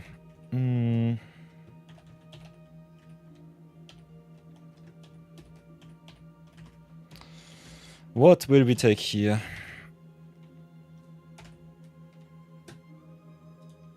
A little bit tougher. We've got the Echoes of Eternity, which is rather fun if you want to be a little bit more Eldrazi shenanigans that deck. Otherwise, we've got the Jani Fels the Godsire, which is solid removal, not the best. A little bit too expensive for the format. Got also the Glaring Flash Raker, which is awesome in Eldrazi. So really, really good. Burns the opponent also for your lands entering. Oh, no. I'm stupid. Only for the Eldrazi. But still really good. Got otherwise the Horrific Assault and the Bountiful Landscape. We'll go with the Flash Raker here and see where it leads.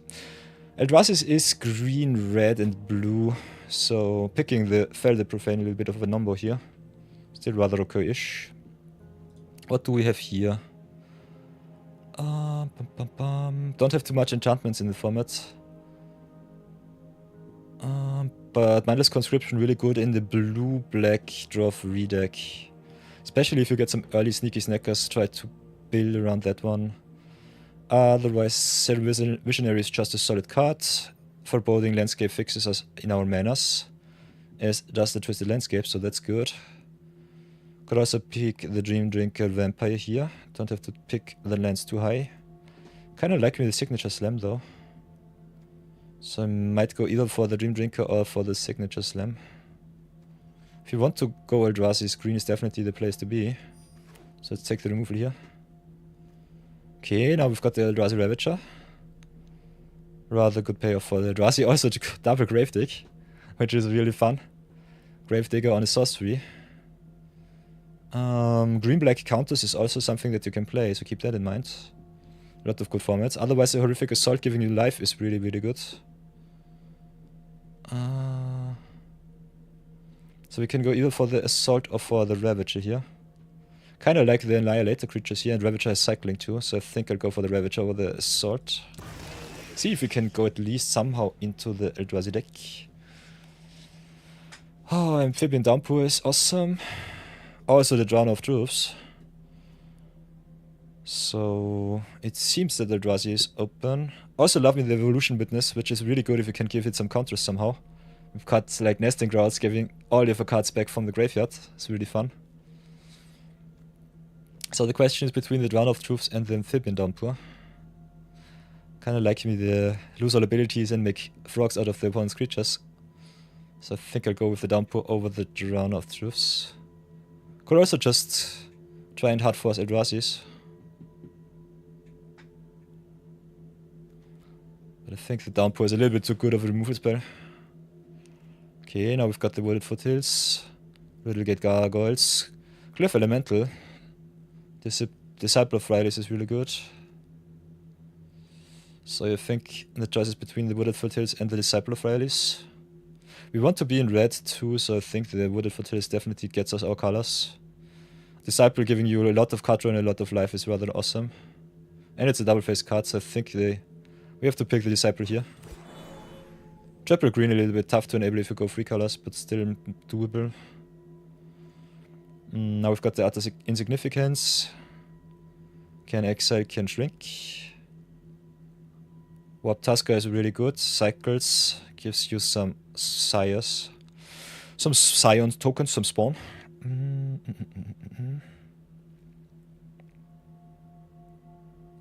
So it's either the Tusker or the Utter Significance.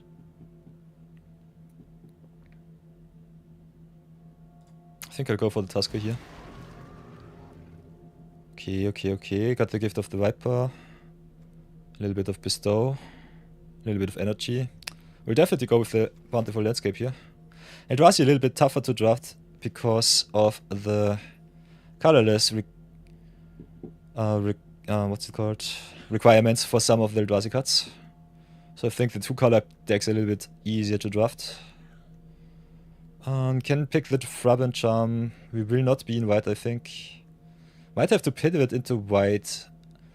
Green though. I think Gravedigger a little bit better than the Roshin. But yeah, we'll have to pick the rare. Budget Brawl demands it. And white seems really open, especially White Bestow. Very late Decree of Justice, very late Nyxborn, Unicorn. Also, Chani Fester got a really good value.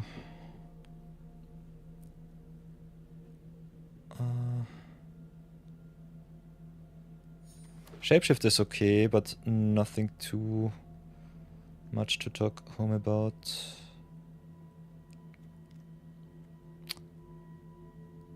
Let's take the Colosseum. Will not play it, I guess. Ooh, Nesting Grounds and Gravedigger coming around. We'll take the second Gravedigger. Should have definitely gotten the first one too. If we go green-black, Nesting Grounds is really good, but I'll take the landscape here. If you want to still stay in Eldrazi somehow. Okay, Pearl Ear is really, really good for auras. Affinity for auras. Pearl Ear is really good. It's a solid card. No bomb, but good. Still not sure in what colors we are. I think green is definitely possible. Could go still Eldrazi. Don't really have to though. Like me the Fanged Flames if we go red, green, blue Eldrazi. Trickster's Elk is also kind of fun. Elking a creature of the opponent. Giving them a 3/3 in return is kind of strange. I think I'd go with the power level. Pick the Pearl Ear here. Maybe go into enchantments. Not so sure. We've seen a lot of solid green cards so far. Territory color is nice.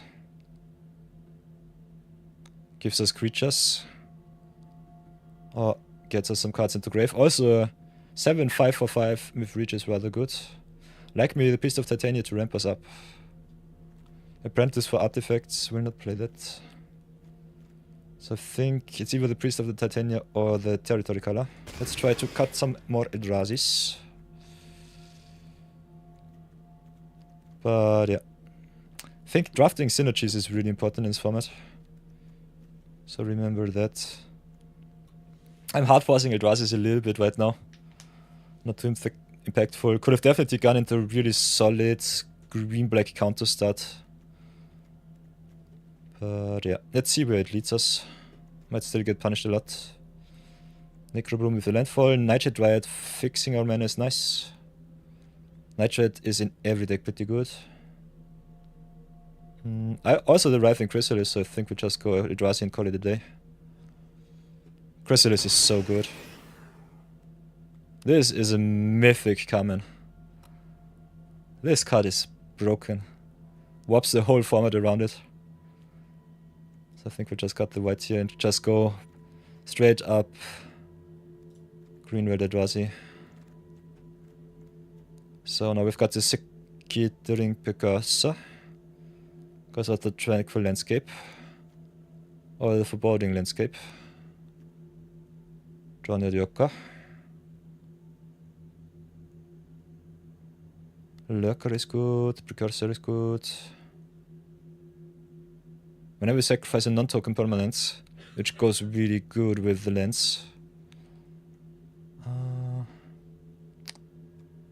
think the Lurker a little bit better than the Precursor. Precursor is still really good.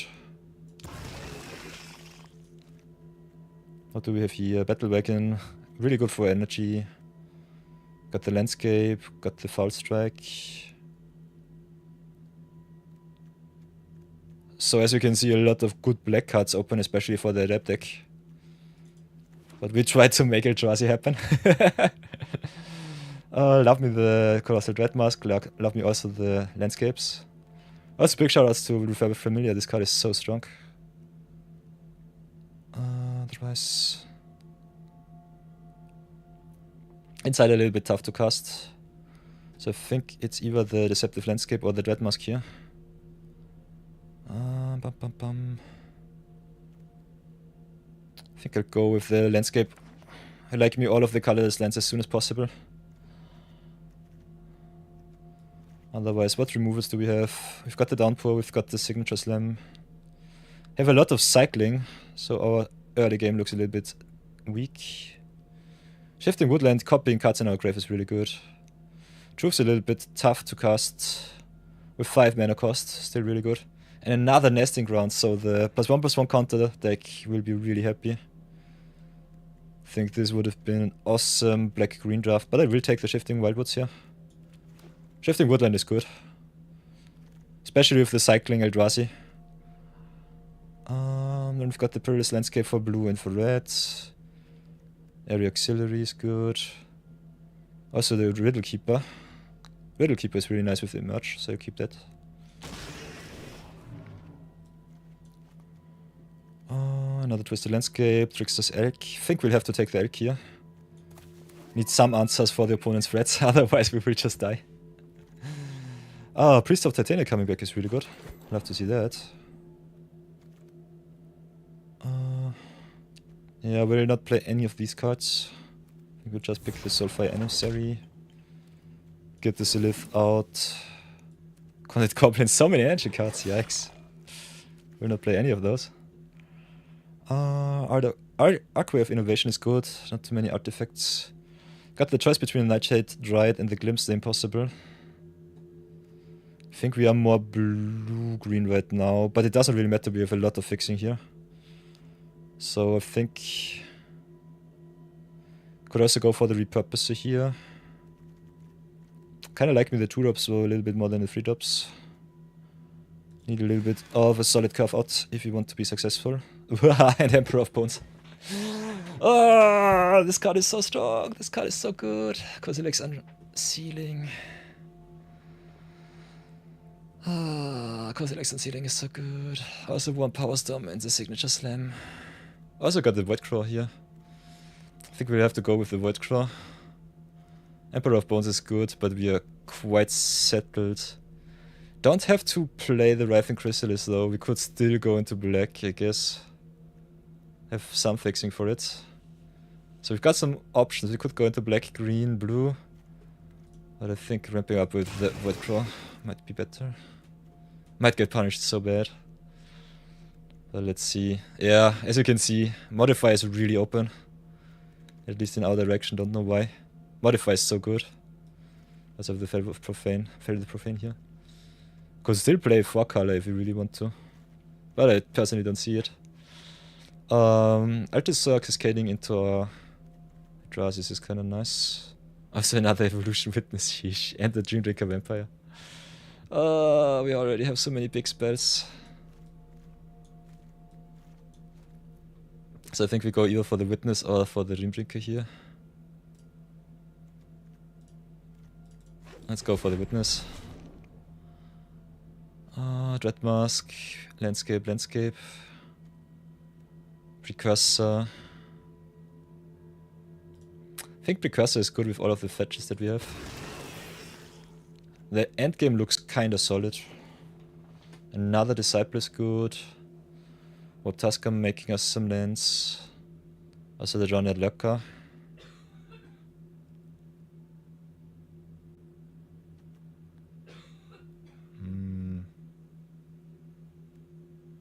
Also another Disciple of Rallies. But our curve looks rather strange. I think I'll go with the second Disciple. Ooh, and Grist. Oh, the black-green drafter on this table will be so happy. I don't really need the fixing right now.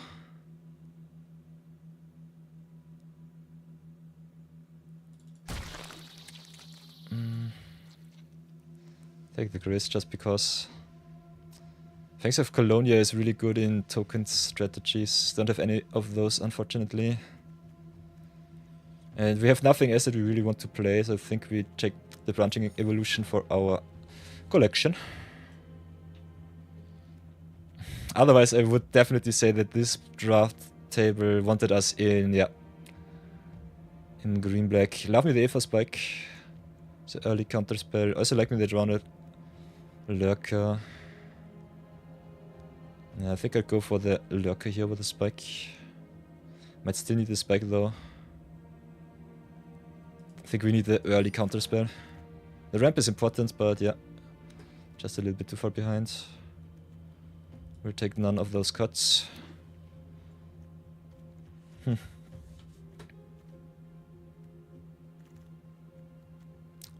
Okay, another landscape is good.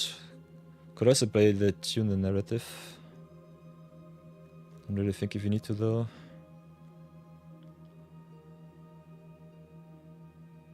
I think we go for the landscape here. Take the flare.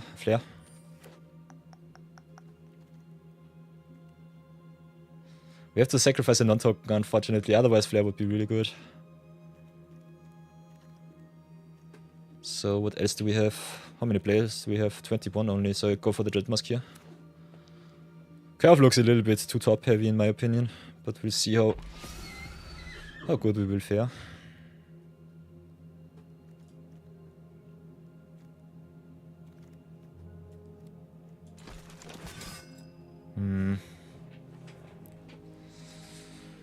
Oh, let's see if we can make a playable deck out of this pile.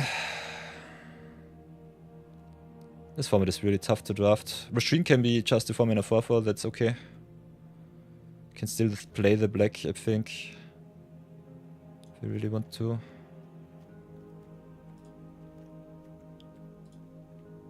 Maybe get the grave dig in too. Just fix us in all of our colors. Play a lot of dual spells.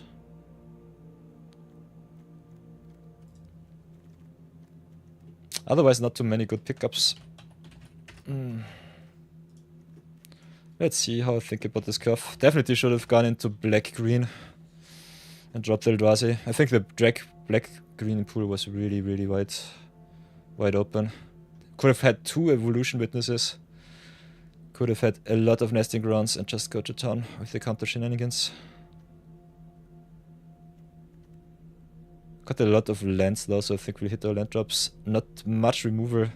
One of the reasons why I think we have to play the Feathered Profane grave deck. We don't have any removal besides the Amphibian Downpour and the Signature Slam. Trickster's Elk is also goodish. But yeah, that's that. Don't have too many good 2-drops either. So it might be a little bit too slow.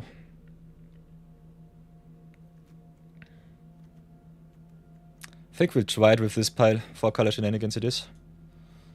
It's not a good deck, but it will be playable. Always talking about discipline, but never being the disciplined player. That's what I am. So let's get the screenshot going and then... Oops. Go into the drafts. See you there.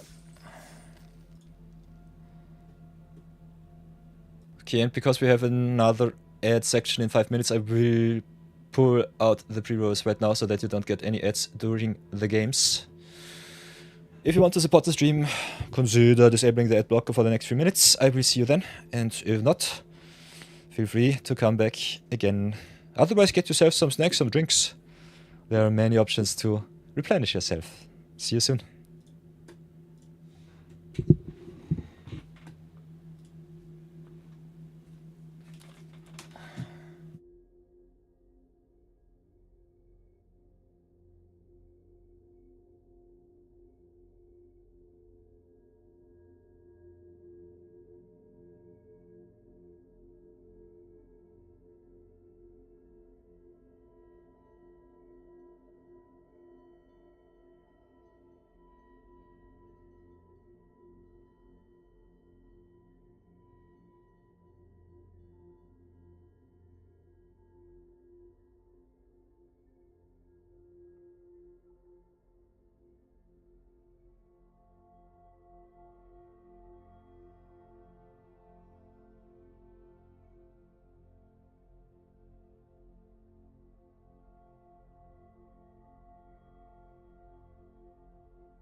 Ah, I'm back. Last 20 seconds of the ads, and then let's get this draft somewhere. Oh, I'm so bad at drafting today. Don't know what I'm doing.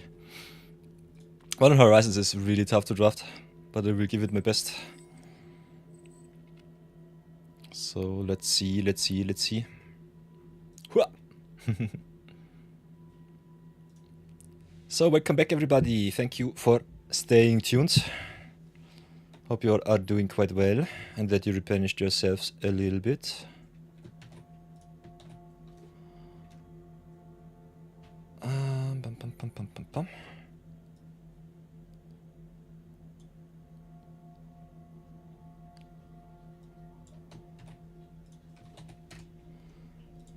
Boink boink, and let's go into some games. Final draft of the day. Afterwards I have to call it quits, but here we go, game number 1. Let's see if our Eldrazi deck can give us some victories. We've got some good cards. Should have definitely been in a black-green pool, but I think we nonetheless give it our best.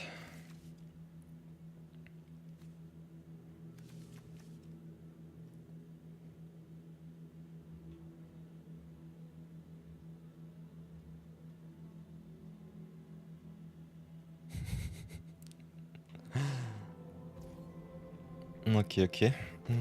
Guess we'll start with the Disciple of Fryalis. Want to play it as a creature, but I think we need to get our taplands out of the way as soon as possible. Next turn can search for a blue source with the landscape. Okay. Whoops. Could also search for a red source. But I think getting the blue to ramp it up for the territory color might be worth it. Okay, let's drop the mountain, I say.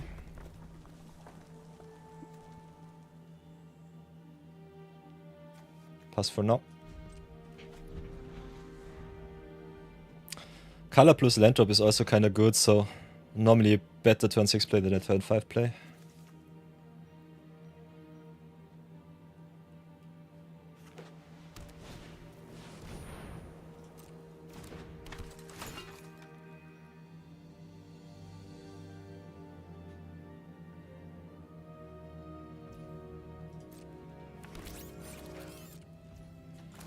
So let's drop the lurker here. Okay, Tasker is also nice. There's our 4-4-4-4. Otherwise, might get punished for playing the color here. Could still wait until next turn to get the value. So I think we just play the Roshin here and pass for now. Oh, milling us for the Ravager, that's good. Ravager only returning to hand is kinda not so nice.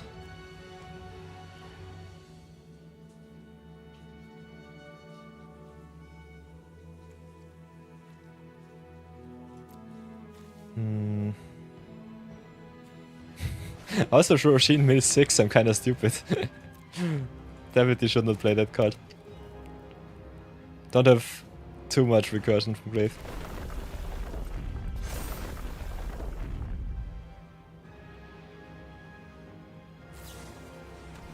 Oh, and the Dog Umbra too. So opponents max us for a lot of damage.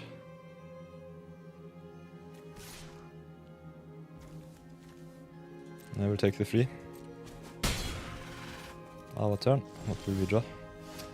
Landscape is kinda nice. So I think we'll play the territory color first. And then play the landscape.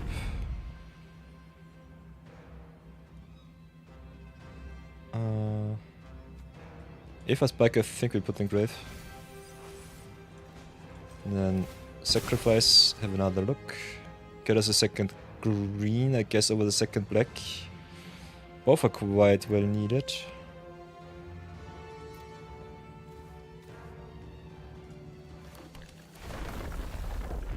Reveal the Chrysalis.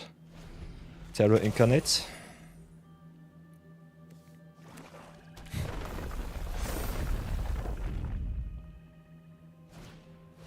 Wildstorm Angel. Other creatures gain +1/+1. That sucks.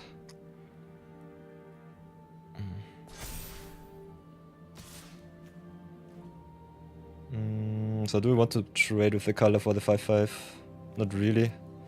Let's pass for now. Then I think we just have to play the Chris now.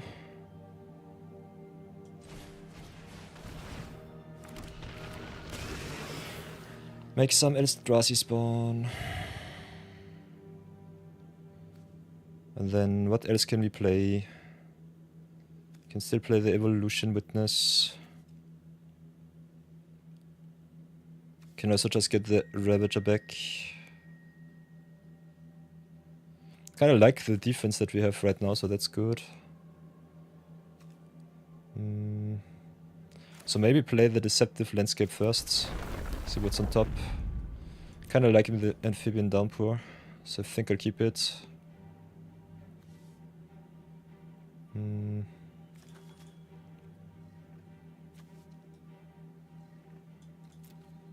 I think we'll just sacrifice the token, make the Chrysalis bigger, play the Evolution Witness, get us more blockers, get us a big Chrysalis, and then pass for now.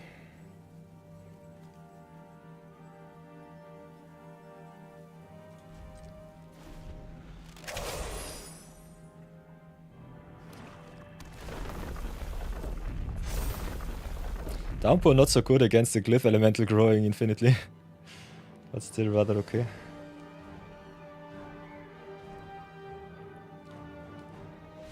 And the opponent concedes to the Chris. Yeah, this is our game plan. Play Chrysalis and win. 1-0. At least the first win is in. I think we could have definitely gone 4-color. Should have picked up way more black cards. But yeah. Against the really fast deck, I think we just lose on the spot. Let's see. At least we've got some reach, so it should be okay. At least a 3-3 would be really nice. So let's pray.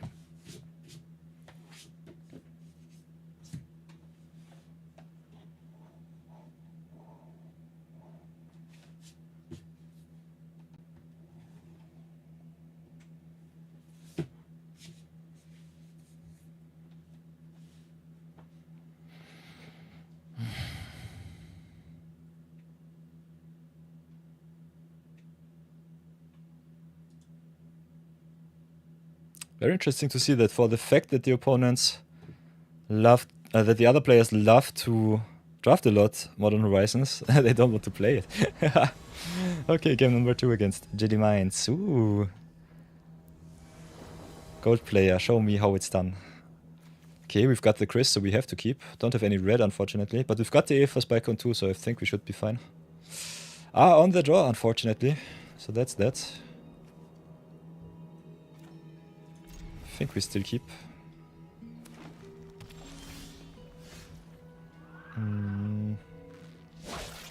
Let's play the enemy pass. We want the colorless source for the Riddle Keeper, so I think I will keep the landscape back. Playing against Eldrazi.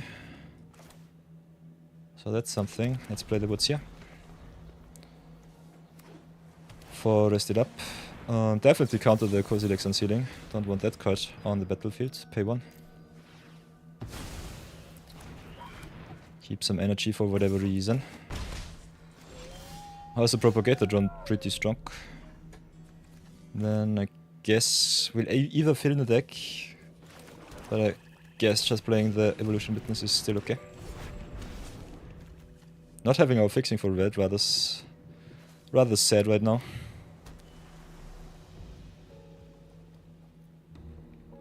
Don't want to die with a Chrysalis in hand. Ooh, Wings Flare. Welcome back. How was the draft? Oh, the draft was mediocre. Should have definitely gone into black-green counters. but was a little bit too allured by the Eldrazi. So we're playing 4-color Eldrazi stuff. Here's the deck list. Could also look it up with the untap.gg extension for Twitch. The download should be over my head. So we are color screwed into red right now. Can only pick up permanents, so that's that. Can emerge the Riddle Keeper for 7. So 4 mana plus 3 is 7, so that's it. So maybe play the Deceptive Landscape here. Just emerge our Riddle Keeper. Sacrificing the Witness is a little bit unfortunate. Can keep the opponent off their mana, so we keep them off their red and their green, I would say. Also get a really big flyer, which is nice. Riddle Keeper is so good. But yeah, we're kinda screwed right now. Shifting Woodlands becoming Evolution Witness is kinda nice though. Don't think we can enable Delirium though. We got some instants, some sorceries, some creatures, some enchantments. Okay, might still be possible. Looks still kinda okay-ish. Haha. Utter insignificantia. Smacks us for 2 is okay. Please, I need a red sauce from the top. Please, please, please. That's a red sauce. So let's go for the Nightshade right here. Then I think we play the Shifting Woodland and pass for now. Next turn can finally play the Writhing Chrysalis. Oh, the Skittering Precursor.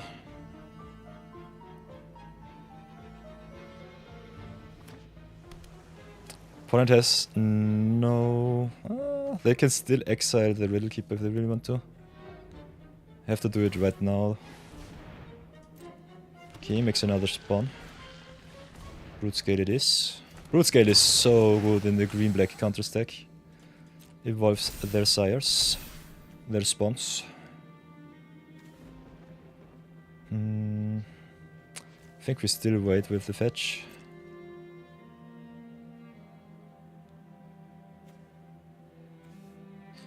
Do we still need another colorless source? We have so many colorless lands, so I think it should be fine. Yeah, we only need it for the Ravager though. So I think we should be fine. And Riddle Keeper we can just hardcast for it. Yeah, I think we just fetch here. Get us another green source. Maybe draw us into a natural red. Or some action from the top. Would love me a Dread Mask.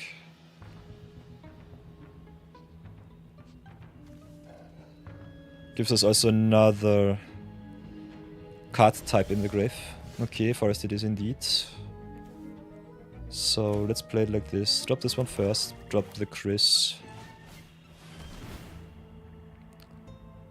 Make 2 Eldrazi spawns. Don't have any sacrifice outlets for the Riddle Keeper, unfortunately. So I think we just have to pass.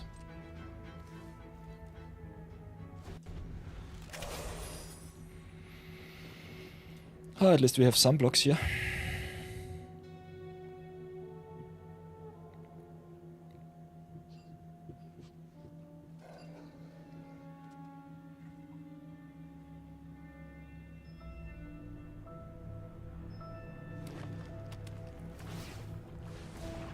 Okay. Makes even more spawns. So Propagate the Drone, their win con right now. Might change rather soon.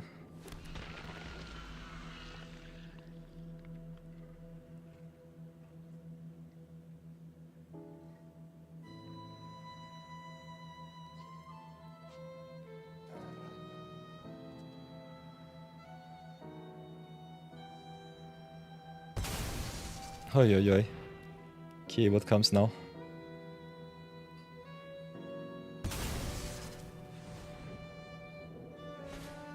Haha, Drown of Truths.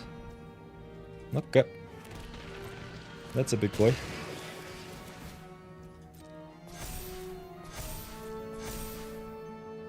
Propagator drone is so good.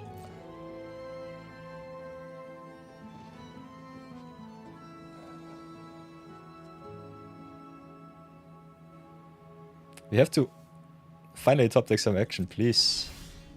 Ooh, Disciple of Rallies is nice. I can sacrifice the Riddle Keeper, but it's only 1/1. How much mana do we have? This costs 6. Could drop the Forest here. Can drop the Prickers. Sacrifice our tokens. Make a big Chrysalis. Sacrifice it for the Disciple of Rallies. Could also just sacrifice the Riddle Keeper, drop 1. But I need a lot of action. So I think just dropping the Disciple of Rallies is a little bit better.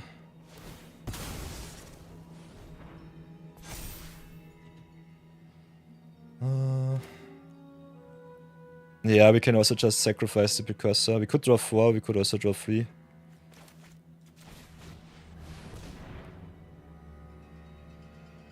I think draw 3 is still good enough. And the big Wrathing Chrysalis is our out. Could also get the Riddle Keeper into grave. We can exile it. Yeah, I want to draw 3. We need some action from the top. And I think Flash Raker and Ravager is exactly what we need. So let's pass for now. Pray that it's good enough. Still can keep the Riddle Keeper back just as a jump block.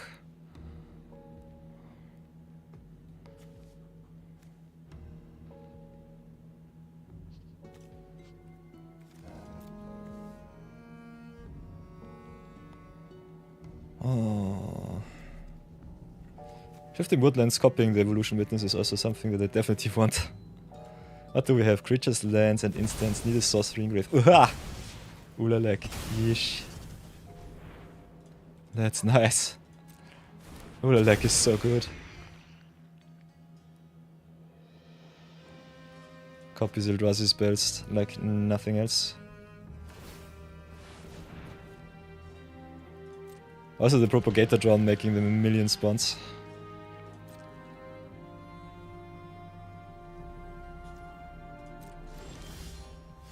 Okay, landscape is nice. Do we need the red? Not really. Can play the Glaring Flash Raker.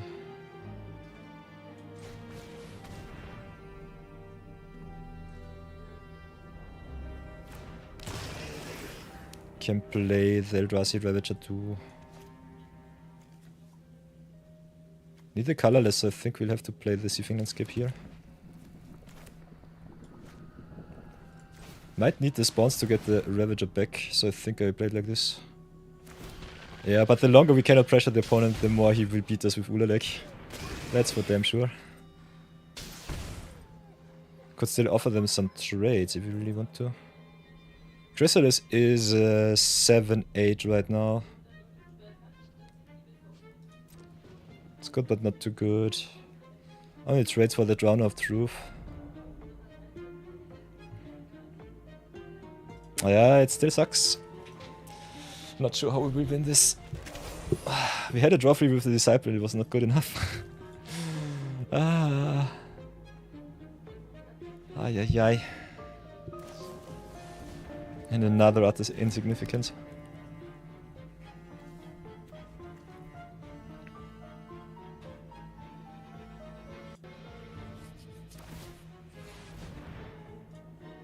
Eldrazi.draft.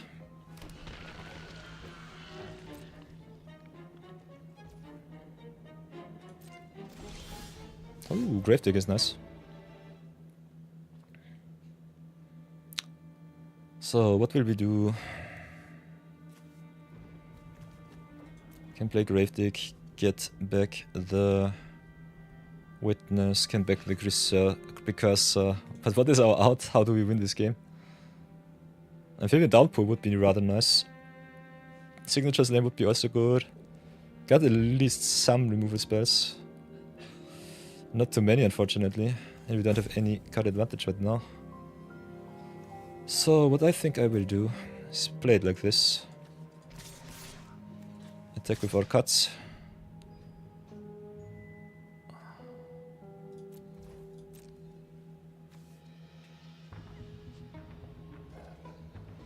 Maybe grow the Wrathing Chrysalis a little bit.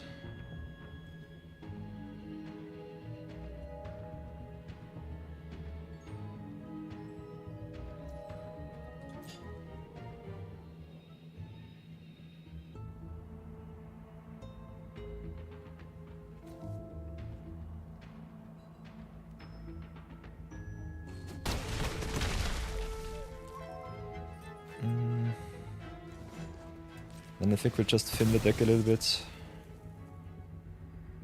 Get us the mountain. Could play the grave dig. Could have also just attacked with the Chrysalis, get it back with the grave dig.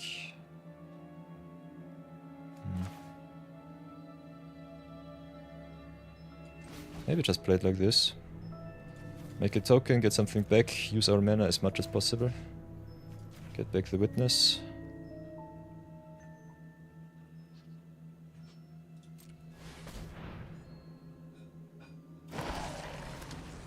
Okay, now the woodland is also active. And I think we sacrifice one of our spawns. Play the witness here, keep up the green. Could have also tapped with the Nightshade Druid, so I'm stupid. And pass for now. Could also just drop the mountain, so pass. If they have a removal for the witness, I'm rather sad. Otherwise, we still have some attacks that we can play.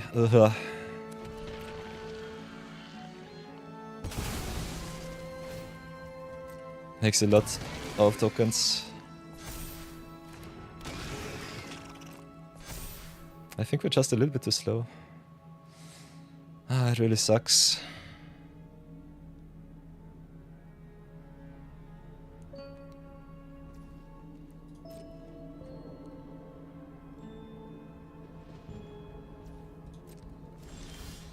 Okay, Warp Tusker is something, but it's not nearly good enough.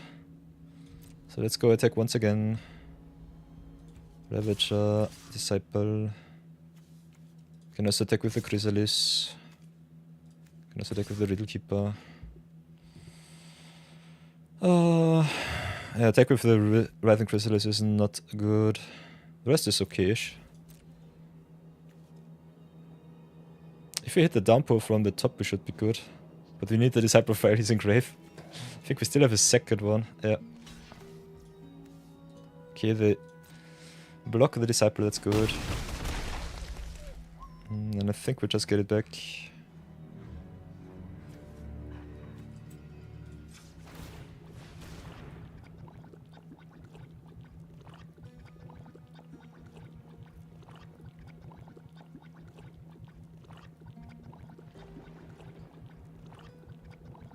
Question is what we sacrifice here.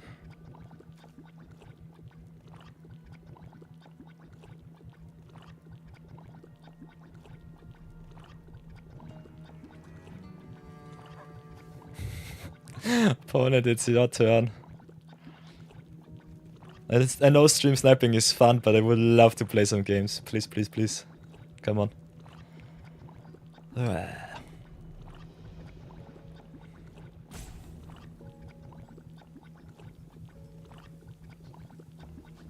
The Ulalag wins in the game. Have to search for some answers. Maybe sacrifice the Chrysalis. Keep the Evolution Witness back. Copy it with the Woodland. Get back the Chrysalis. Something like that.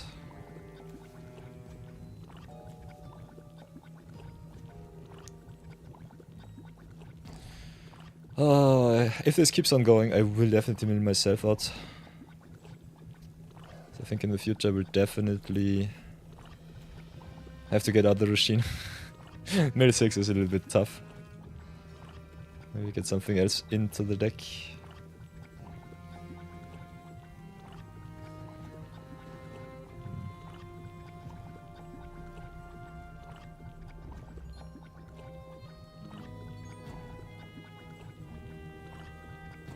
Oi, oi, oi.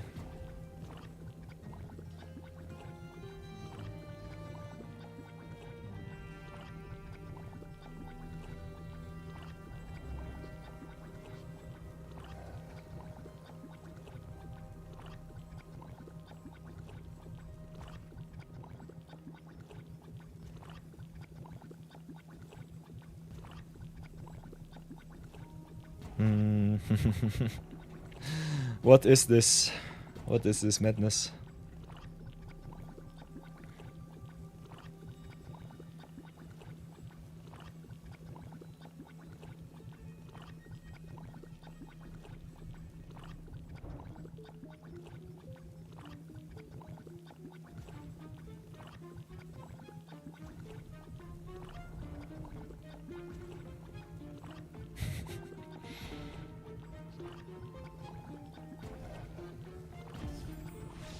Okay. Unfortunate, very unfortunate. Rather sad. We'll take the win. Unpaid actor. Could not pay his internet bills. Ay ay ay. Let's go again. But first things first, let's get Roshin out of the deck. Don't think I want to play that card. Can play the evolution. Flare cultivation is something. Question is Flare better than Roshin? I don't think so. With some green creatures, but we really don't want to sacrifice them. I don't really want to splash into white. So I think I really just have to... I still just have to play Roshin just as a 4-mana 4/4, which has a downside of milling us 6 cards deep. Ah! Oi, oi, oi, oi, oi. I definitely want to redo this draft and just go straight up into black-green. It's way better than the soup that I've mixed us. Okay, game number 3. Here we go. Okay, we've got some fixing. We've got some Grist on 1, some Titania on 2. Like to see that. So I think we should be rather fine-ish. At least in the early game. Play the forest, play the grist, pass the turn.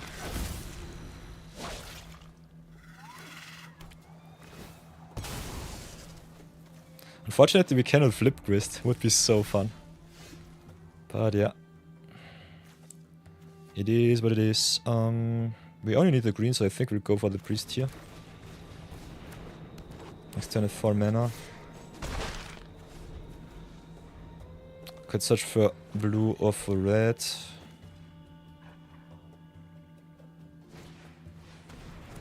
Okay, Cursed Marauder it is. We gladly get the grist into grave. Ooh, there's the red source. Okay, that's nice. So I think we'll just curve out. Get also an Eldrazi spawn token when we sacrifice the landscape.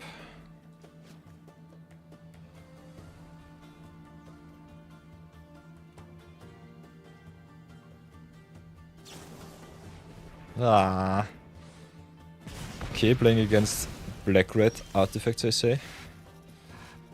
I think it is black-red artifacts. I definitely go for the landscape into color. Opponent missing the land drops rather okay-ish. Gives us a chance to somehow redeem ourselves.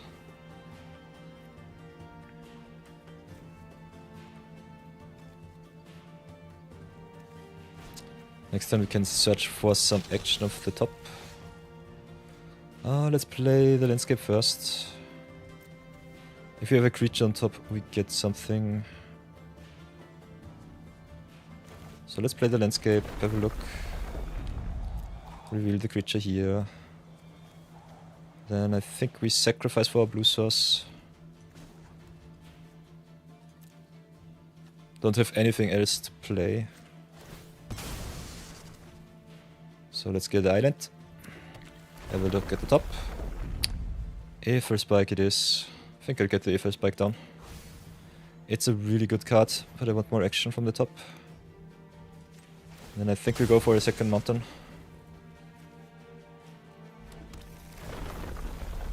Ooh, Riddle Keeper like me a lot. And we have the colorless source with the Nightshade Druid, so that's good. So let's go hit in for 7, pass for now. 5, 6, 7, 8, okay. Can play the forest. We look at the top. Grave Deck is awesome, we'll keep that on top. Yeah, and they concede because I did not hit the land drops. So for all of the unluck that we conjured last draft, we at least got the rank up and the 3-0 so far, so that's rather nice. So here we go again.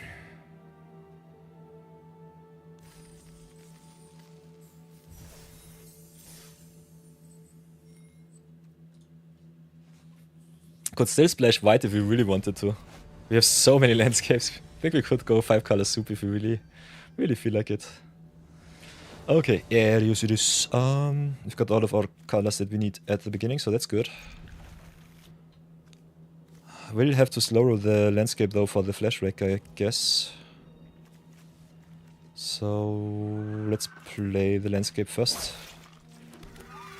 Pass for now. Don't really want to run into removal, especially if I see red, so I think I slow roll the fetch here. Could play Priest of Titania over the Nightshade Druid to slow roll our colorless source on the creatures.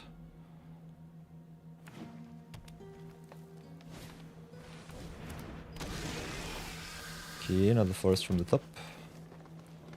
I think we go with the Nightshade Druid over the Glaring Flashraker. But Flashraker is so good. But we can double spell next turn Flashback into Dryad, so I think... no, we cannot double spell, I'm stupid, sorry. Yeah. I want to play the Ravager on curve. Ravager on 4 should be good. Especially with a potential Disciple of Riley throwing us 6 cards. Let's see what they do. Ah, this forest looks like an island. Don't have any blue so far, so we should be fine. So let's play the forest here, play the Eldrazi Ravager first. Pass for now. Colossal Dreadmask also rather nice. Adapts it up, makes a token. So it seems like it's the Eldrazi mirror match. 6, I guess, for island. Yeah, there it is. I hate these pixel lands. Especially the forest and the islands, they look so similar.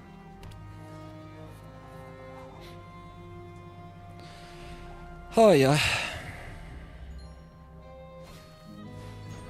Demon Inferior, interesting.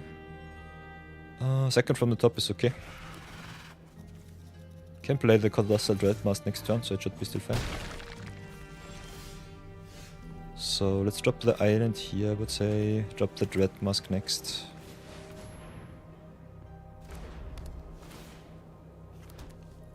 And then pass for now.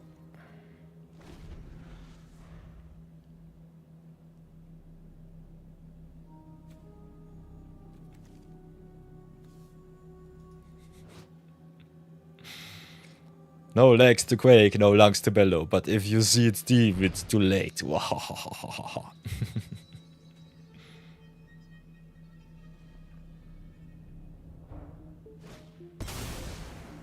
Okay, Nixpawn Hydra, interesting. Do we want to smack in? No, they don't. I think we still just play the big boy. Could have drawn 6 cards, gain 6 life by sacrificing the germ token. Let's pass for now. But against the big boy, I think we need a little bit more bot presence. Might definitely still lose to it.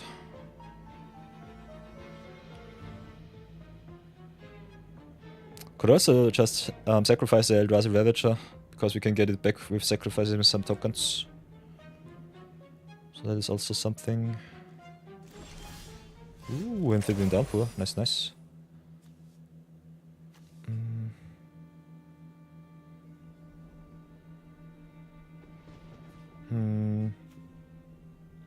Downpour is not good with the Bestow, unfortunately.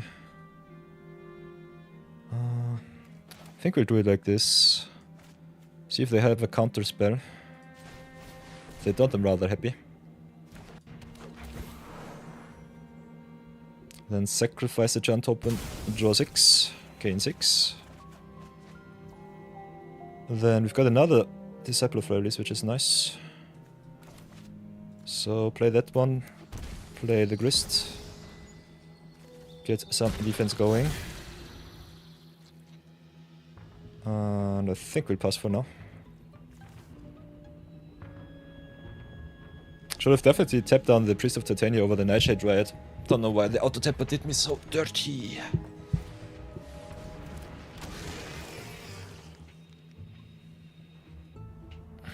Could have also drawn another solid 6 with the second Disciple of Release.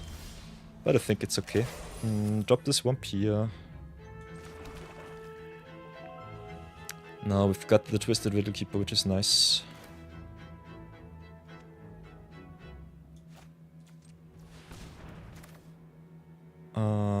Kinda like playing the Riddle Keeper, keeping up on the double blue, the blue. Oh, I can cast him for this. Thank you very much. Play the Riddle Keeper for 8. Don't want to merge him.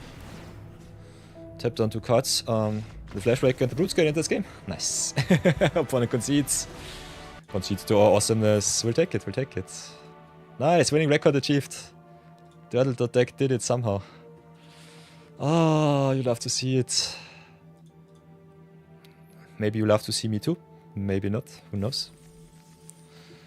So the deck at least got us back most of our gems. Love to see it. We're running a little bit dry. Maybe go for the marbles. Let's try that out once more.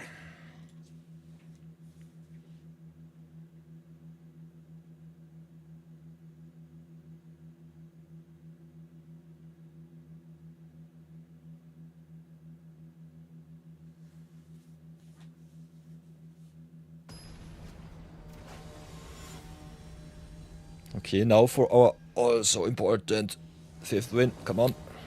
Playing against Lijad the Brilliant. With a solid opener, I think we'll keep that.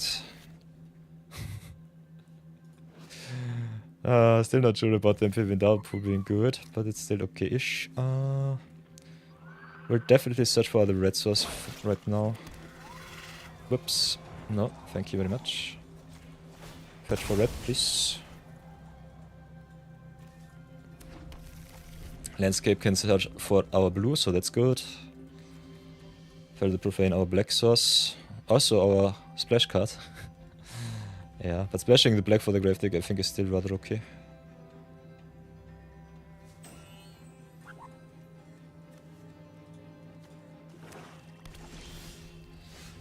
So drop the forest, play the Dryad. Next turn can play the Precursor, search for another land. Ah. Or not. I still will play the Precursor. The land doesn't really matter too much. Next turn we can make 2 Eldrazi spawns with the landscapes. So that we can play the Colossal Dread Mask. Ah, come on! Mono black control it is.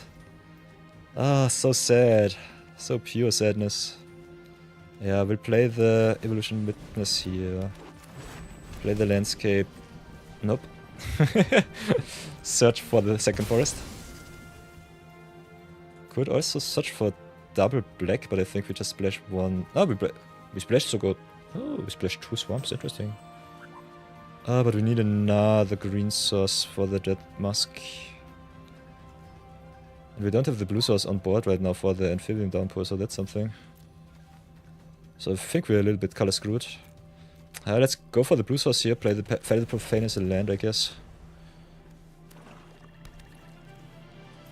Can still get us some of our cards back.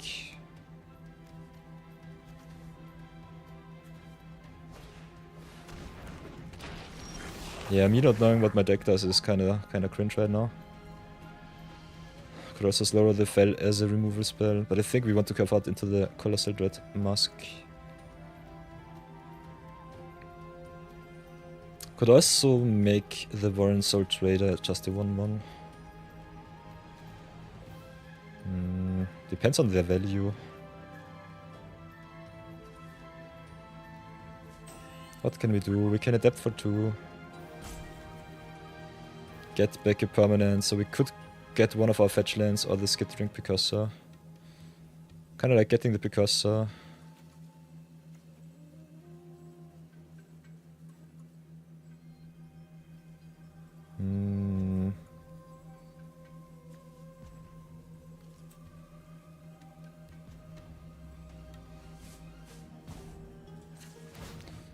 Let's witness. Guess we'll just secure a land drop here, so that they can play the Dread Mask. Search for the green source over the black source. This is a little bit strange, but I think it's still worth it. So pass for now. Keep up the amphibian downpour, see what they do. Okay, they are playing black-white.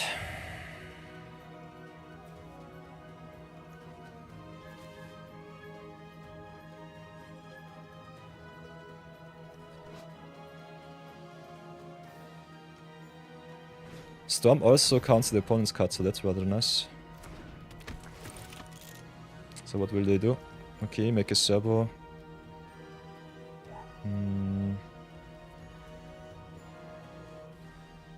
Yeah, I think I'll just downpour, shrink their boards, don't give them any treasures. Not too good of a play, but it's still a play.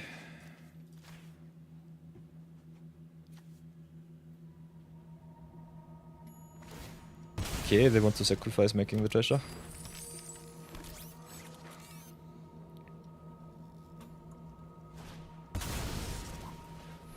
Okay, black-white artifacts it is. We have to discard. I will discard the grist here. I think the rest of our cards is rather okay-ish. There's a double green for the Colossal Dread Mask, so that's good. So let's play the Dread Mask here. Do we want to trade for the token the Familiar is a question. Kinda do. Yeah, let's try to pressure them a little bit. Trade is not too good, but it's still okay-ish.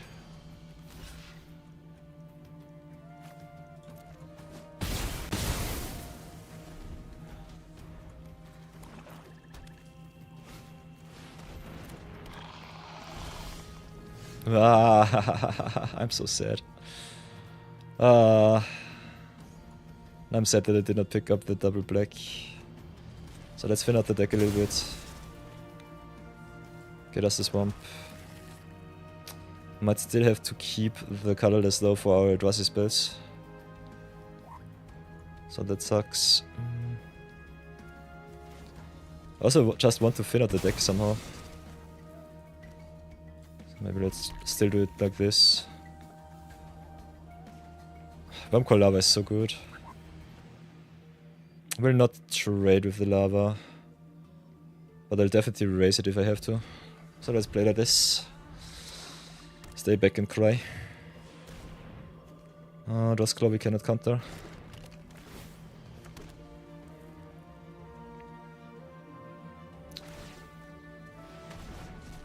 We're in Bloom is okay. Ooh, Disciple Fridays is really good for us. But we don't have the...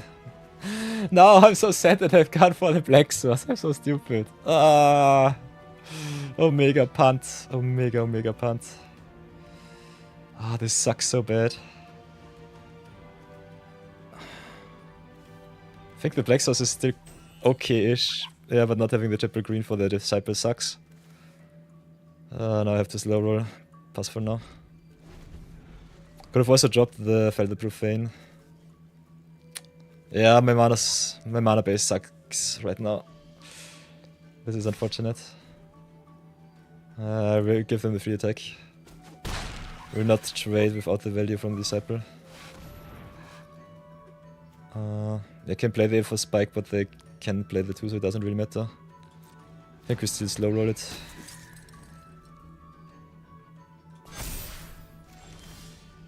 Okay, at least the Writhing Chrysalis is good. Let's play the Chris here. How many forests do we have left? Should have definitely gone for the triple green instead of the double swamp. Or the one swamp. Ah, this sucks so bad. I guess I just have to cry. Pass for now. Disciple gives us still a lot of life, so that's good. And if they have something bigger, you can still counter with the Flashback. Should be still okay-ish. Okay, inside it is.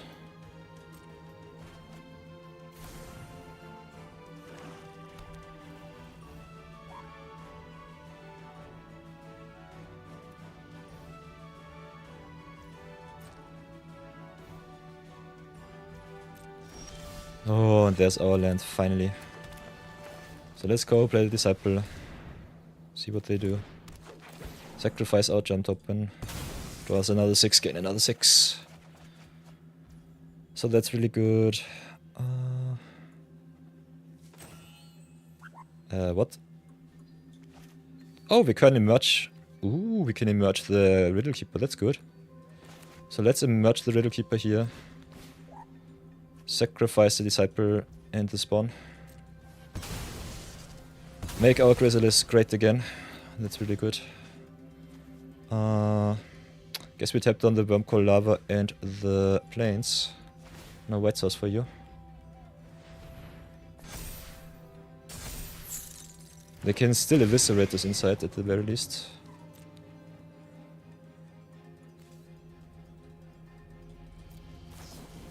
And they do.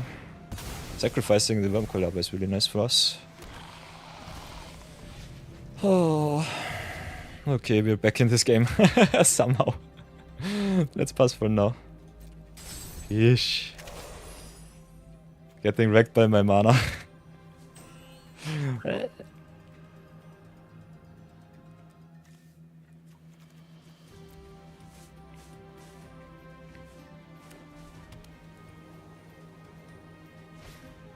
Okay, Marionette Apprentice.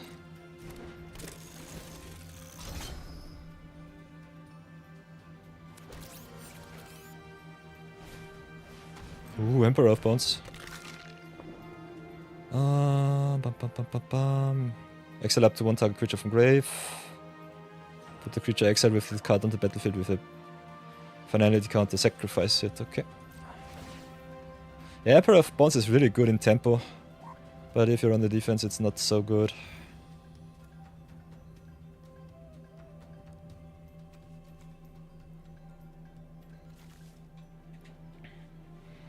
Our win condition will be the Twisted Riddle Keeper. So that's still fine.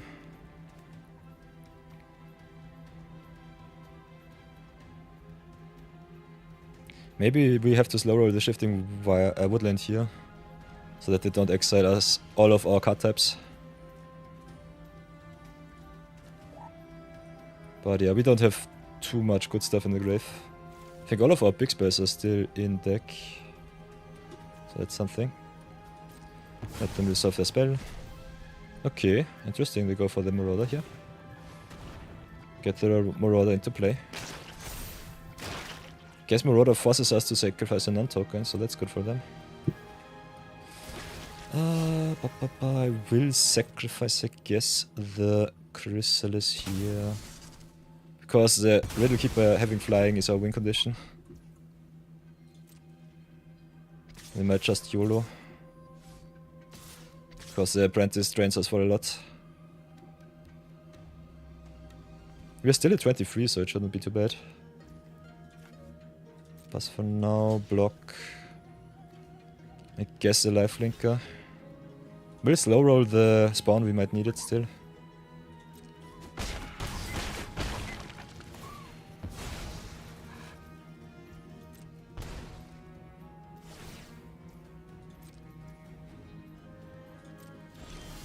Okay, what do we have here? We've got the territorial color, which is good. Definitely play the color here. As much landfall as possible. The land into grave, I guess. We're either way dead, so it doesn't matter too much. Kinda like me the Void Craw here. And I think we cannot really race right now. We could still try though. Don't think it's a good idea.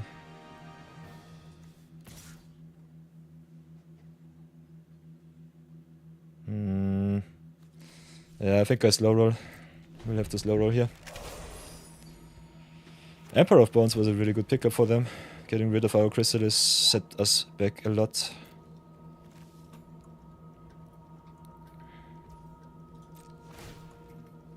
Also, Emperor exiling at each combat is really bad.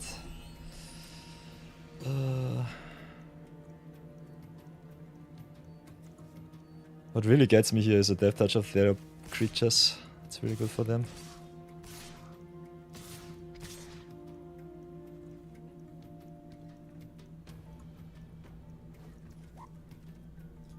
Okay. Block like this, block like this. If they have a mass pump, they have a mass pump. Can't do too much against that. For now I will take 5. You can drain me for another solid 3. Interesting. You just smack in. Very interesting to see. Let's play the Shifting Wildwoods. What have we on top? Yeah, let's take the Roshin. Mailing us for 6 sucks, so I'm not sure. I hate Roshin in this deck. Roshin is really bad. What else can we do? Can equip the Dread Mask. Kind of want to get on board though. So I think play the Fresh Wrecker here. Play like this. Then play the Warped Tusker. Could also just play the Roshin. Nah, I cannot play the Roshin, otherwise I will die. I will die too soon. Could also just equip the Dread Mask to the color to go to town. This is really greedy. If they have removal, I'm really sad. At least we have to try. So let's go to attacks. Hit in for 18.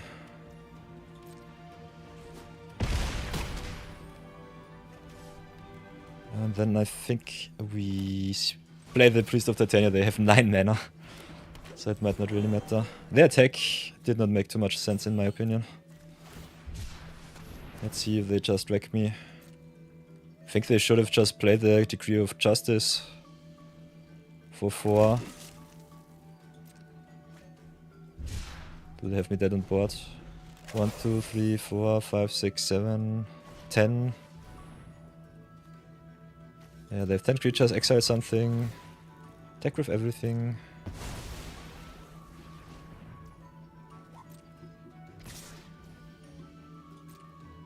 What can we do? Block, block.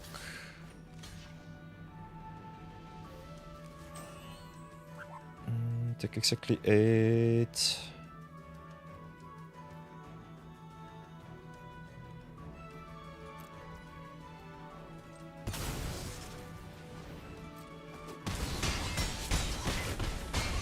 Okay. Down to 1. Do they have a sacrifice effect?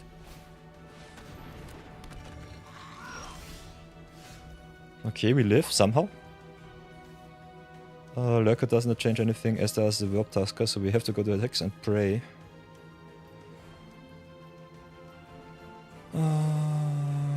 Could re-equip to the Void Claw.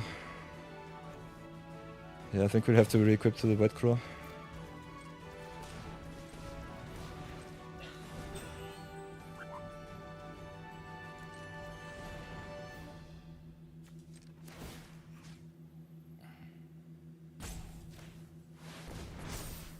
And go to town with our big stuff and pray. Pray that it's good enough. Oh! We did it! Yoo-hoo! Bottom miscounted. Oh. Oh, if they did not attack with the Emperor of Bones, we would have been so dead. That was awesome. 5-0. What the heck was this game? Oh, awesome.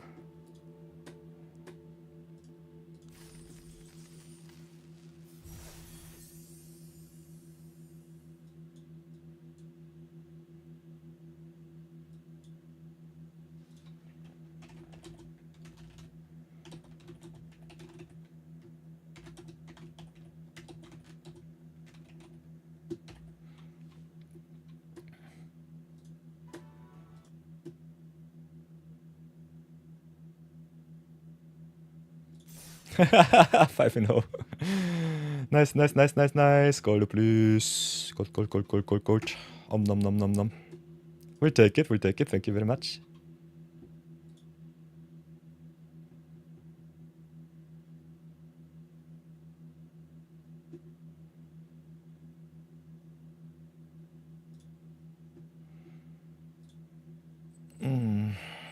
Okay, let's go again. Still rather sad that we played the Roshin here. I'm not so sure about the Roshin. Our mana base rather sucks. Okay, we have another ad break in 5 minutes, so I think... I definitely will regret my life choices. Don't need a flare of cultivation. Nah, I think we're just set. Content Goblin costs white, as does Assault Fire Emissary. We could play white in this list. We got the white fetches. If we really wanted to. I think Roshin just sucks, if I'm really honest. Could go for the Goblin or could go for the Emissary. Both are okay-ish. Could also just play the Inventor's X, go to town. But yeah, X is not so good.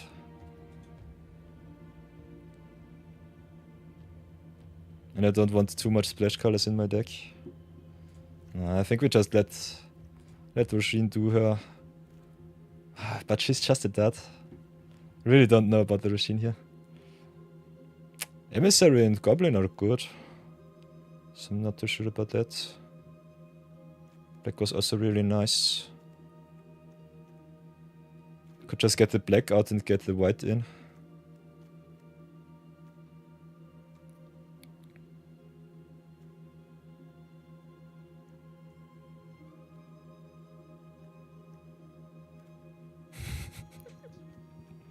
We could really just get the black out and get the white in. Got the Pavane, the Grave Dig. I think they are fine cards, but they are not so necessary. Especially the Grave Dig though is pretty good. The Profane might come in handy. I think we'll see. I'm not sure. Nonetheless. Ads will be coming up, so I think before we go to the next game, we'll do a little ad break. Let's let this game seep in, and I'll see you all in 3 minutes. Until then, be good, be brave, and I'll see you then.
Welcome back, welcome back. Ads are done. And I think this will be the last ads for the day. But we still have 2 games to play. At least 2 games. Got solid 3 chances to get the marbles. So let's go again. Keep it strong. Nobody inspects the Spanish Inquisition. You love to see it. That's rather nice. Okay, we are screwed into blue. If a spike is a little bit of a no-no. Cannot play the Void Crow, cannot play the spike. Can play the precursor though. I think we'll go for the mulligan here. Question. I think we'll have to. Yeah, this hand looks way better. We are on the play. But now we are screwed into green. Ah, come on. This sucks. Oh, this hand is worse, I'm sorry. I'm so wee. So let's play the landscape. Guess we'll just fin the deck a little bit to search our answers. This is a double screw, this sucks really bad. I think we'll just go for the swamp here. Don't need double blue. Might need double black in the future.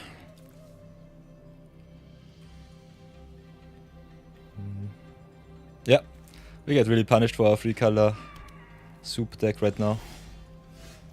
Okay, there's our fixing into green. So let's play the landscape, search for a forest.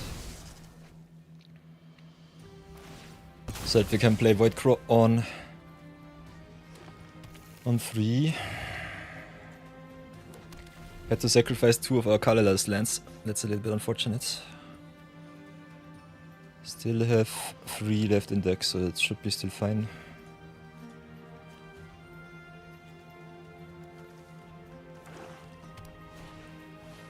Okay, Nightshade Riot. Yeah, I'm getting really punished right now. Maybe we should have slow rolled the Seething Landscape there. We need a little bit of colorless. We are really, in fact, a 4-color deck, not a 3-color deck. Because colorless is another requisition to function. That our deck functions. Aha, Ugin's biting. Yes.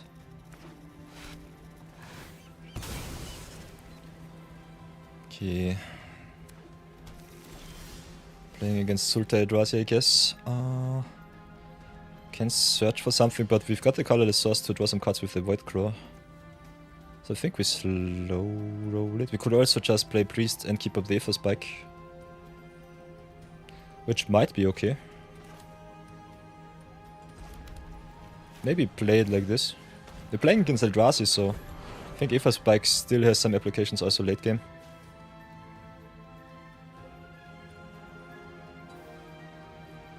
Next turn we can double spell the Flashback and the Void Crow, so that's good. Ooh, and the Chrysalis. So now we can play Chrysalis, keep up the Aether Spike. That's really good if they have a counter. But if it's also an Aether Spike, the Chrysalis will get wrecked either way. So how to do it, Maybe still just play the Chris. Not so sure. What spell do I really want to resolve here? I think we still just play the Chrysalis here. As stupid as it sounds, I think keeping up the Aether Spike is worth it.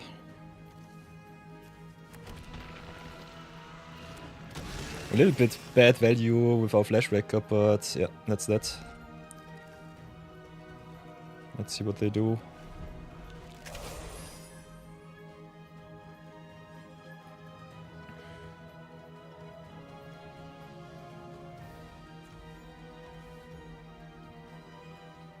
And next time we can sacrifice the spawn tokens, get the Flashback on, then play the Void Crow.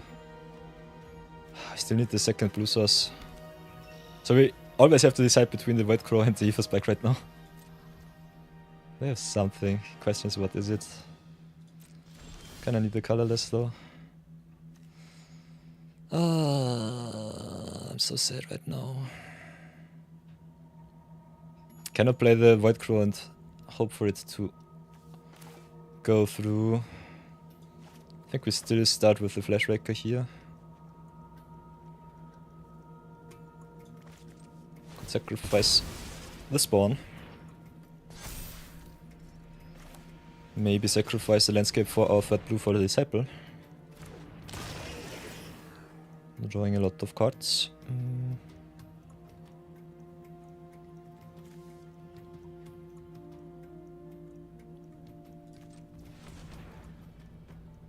I don't want them to resolve any big spells. This is so stupid right now. Not really sure. Need the second blue.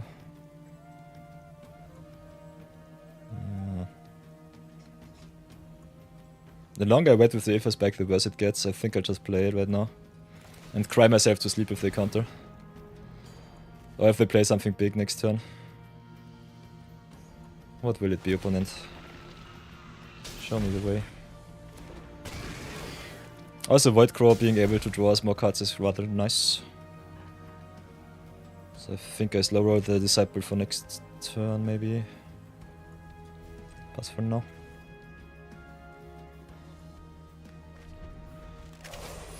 They did not play anything the last 4 turns, so I'm not sure what they are doing.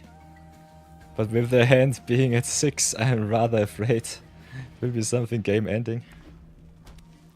Or maybe they are just the unluckiest dudes in the world.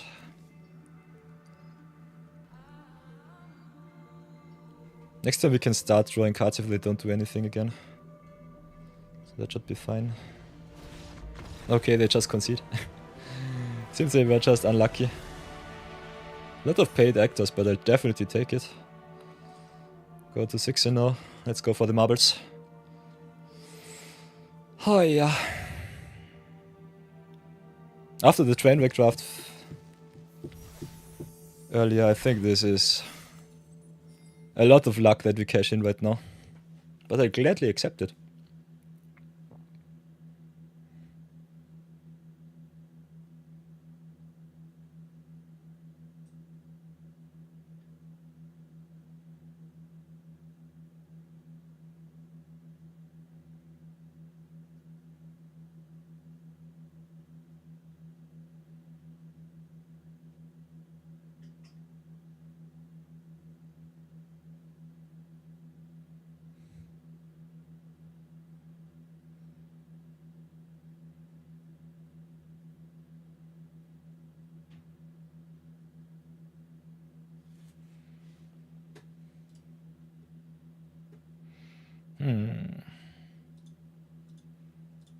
Strange that the queue up time takes so long right now.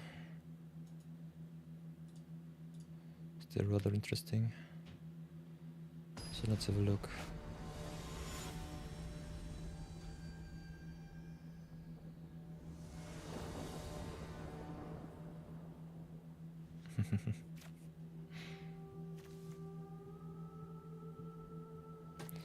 So what do we have here? We've got a flash wreck on 3.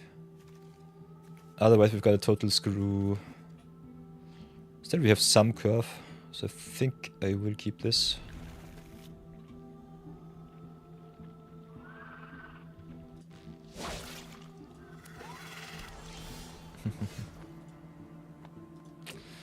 So now we are fixed a little bit, so that's good. Let's go for, I think, our blue source here. Keep the landscape for maybe the flash wrecker. Okay, another swamp. So that's good. Play the forest and pass.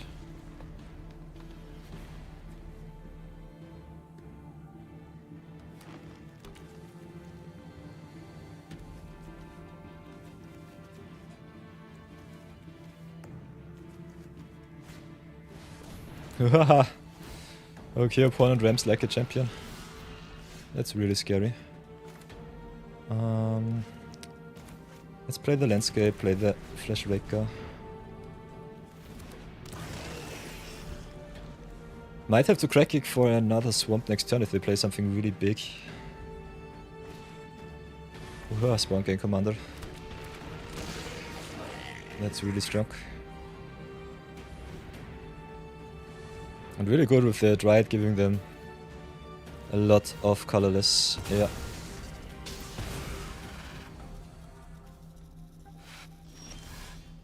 That's really good for them. Yeah, I guess we'll have to crack for the second swamp here. We'll have to play the Felder Profane next turn.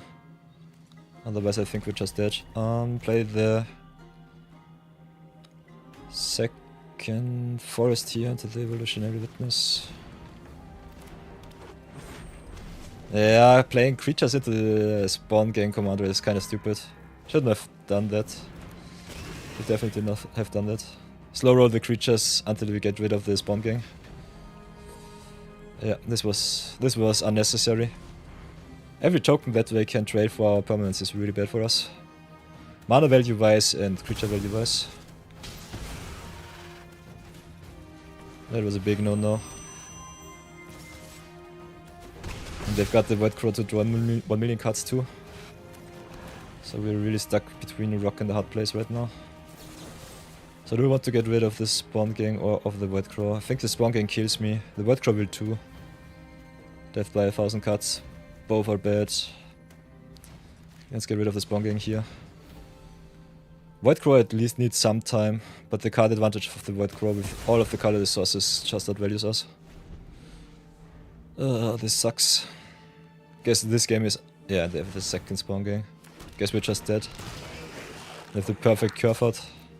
Oh, this sucks real bad. Can play the Nightshade, can play the Void Crow. It doesn't really matter, they can just snipe it with all of their tokens.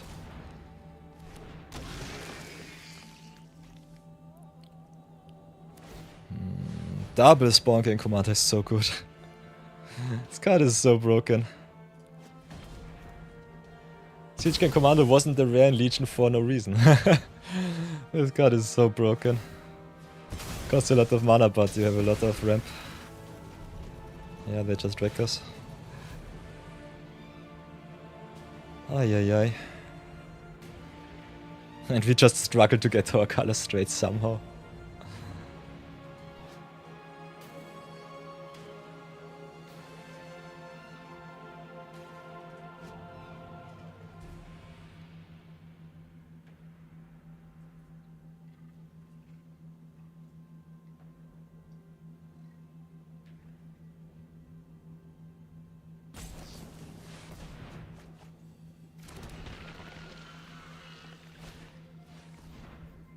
Okay.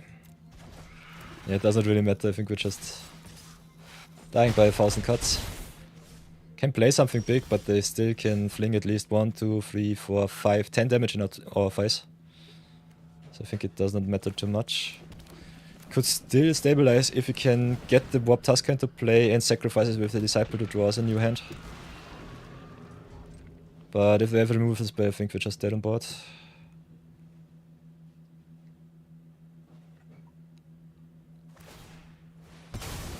And this is just the answer for their board right now. They still have a lot of action back in their deck. So yeah, either they play something big or they burn us just out of the game. So this will be over rather soon. Quick and painful, I guess.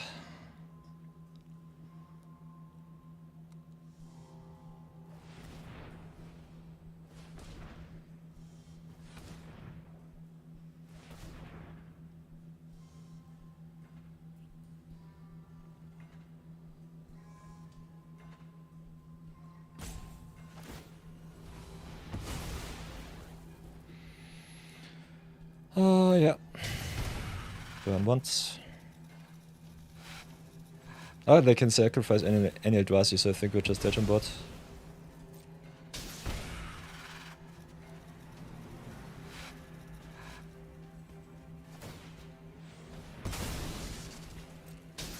This was no good game, by the way. Florida man. I expect better of you. Don't be such a jackass. I call you out on the internet and I will post this video on YouTube. Don't be rude.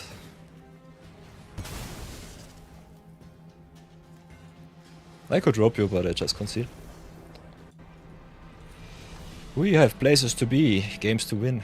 Still got 2 extra chances to get awesome. Let's play for the marbles once again.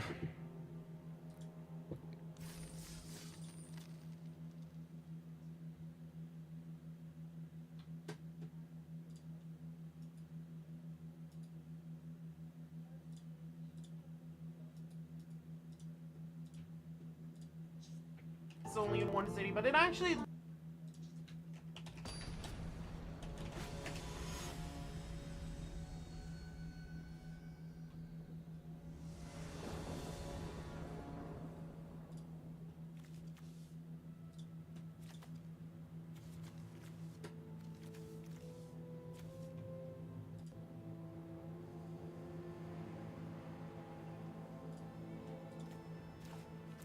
Okay, so what will we do? We've got all of our colors. We'll definitely keep. Can unfortunately not go Flash Rake into Chrysalis. Not like this. So what will we do? I think Chrysalis is more important than Flash Raker. The Flash Raker being 3 damage alone with the Chrysalis is rather nice. Flash Raker into Chrysalis into Tusker is really good.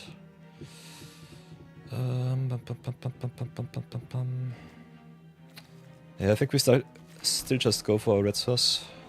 Might be a little bit too greedy. Could still have waited. But yeah, I think it's still playable.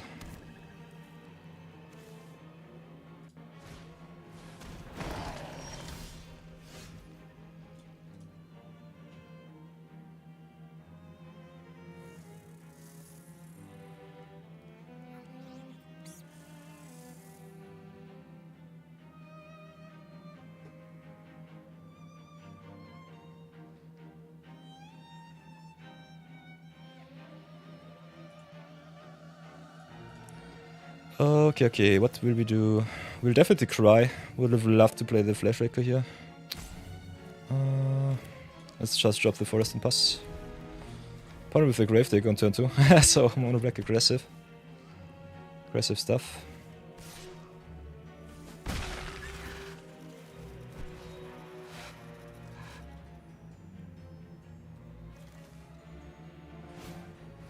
And another Gravedigger, yikes. Haha! We're the luckiest. The luckiest people! Nice, nice, nice. Here we go, here we go.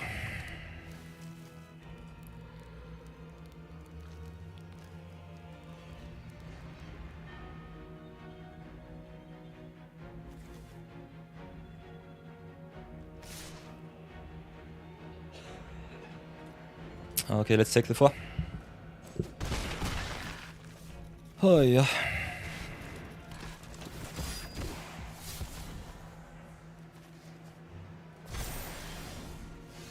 So mono black aggro it is. So they will burn us out rather soon. We don't need the blue right now. We could draw the second swamp from the top, so I think we'll do it like this. Play the Chrysalis right now. Chris it up, go defensive.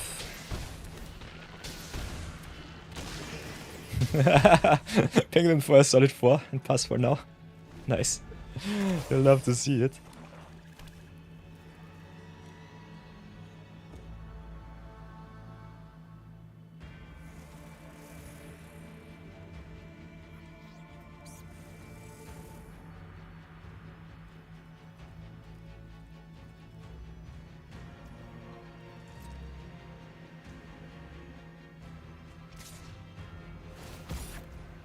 Interesting.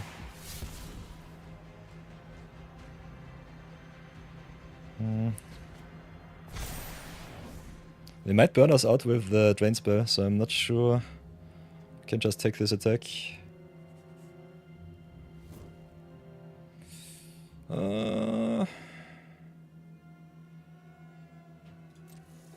Can also get the Chrysalis back, so it should be still fine.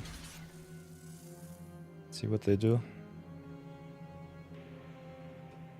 Could also just play it like this. I don't want to give them the tokens though. I think sacking 1 token is okay. Second might be a little bit excessive.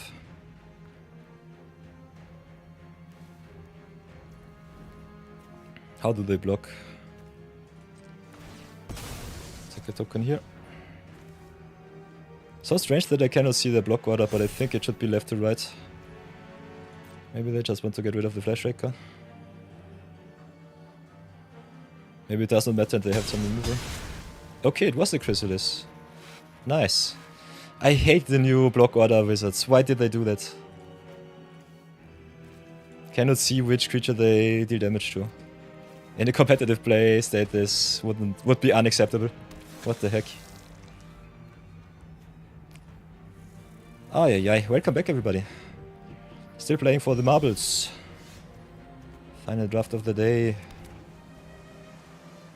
Got stumped by Eldrazi last game, but I think we are rather well set up against Mono Black right now. So what can we do? We have 7 mana right now. Cannot play Gravedigg into the Chrysalis. Can still play the Tusker though. So I think we'll just play the Tusker. Ping the opponent a little bit more.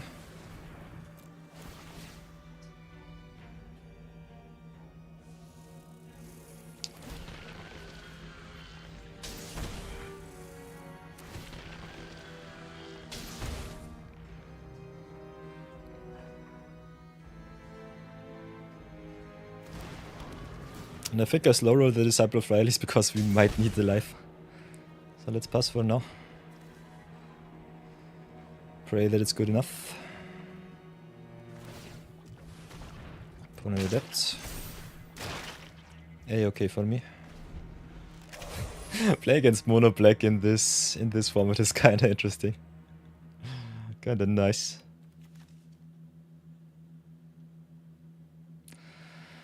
Ay, ay, ay, ay, ay.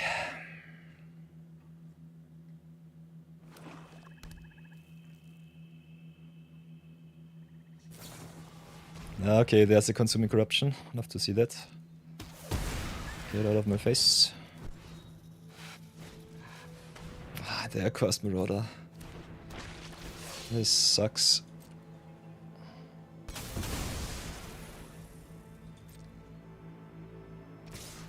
Yeah, not playing the lands here really wrecks me. I should have played the Fatal Profane, I'm stupid. I'm really stupid right now. Can play the Shifting Woodlands though. Nope. Play it like this.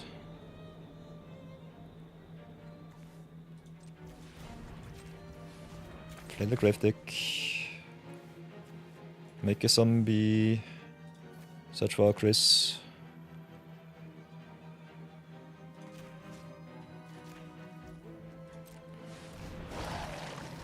We just make another Chrysalis. Get the Chrysalis on board, make some tokens. Pray that it's good enough.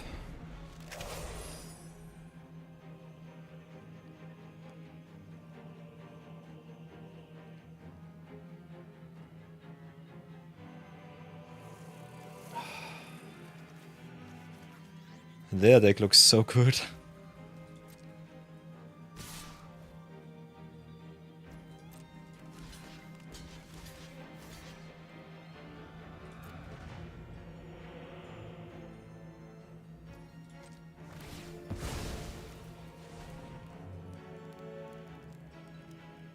What do they have? Breathe your last, gain life for each colors. No life for them, but the murder they play. Ah, I'm also stupid, this will punt. Should have blocked with the spawn token and taken 1 less damage, so punt count goes up. Aye.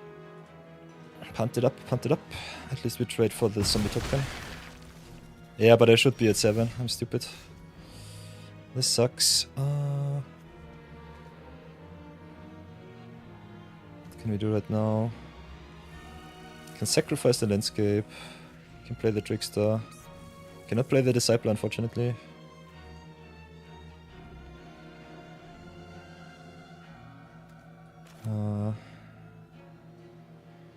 Yeah, I think we just have to play it like this. Play the Trickster here. Search for the second black. Keep up the effort spike.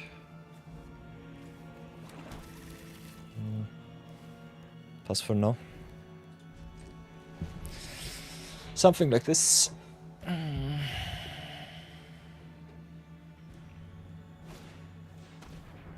Okay, transmogrant.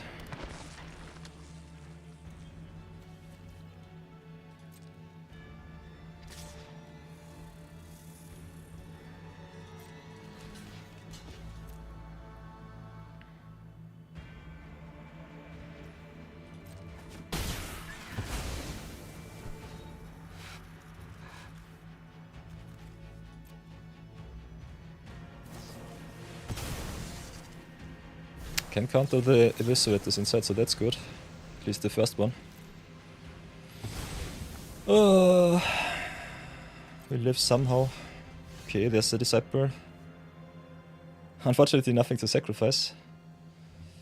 So that sucks.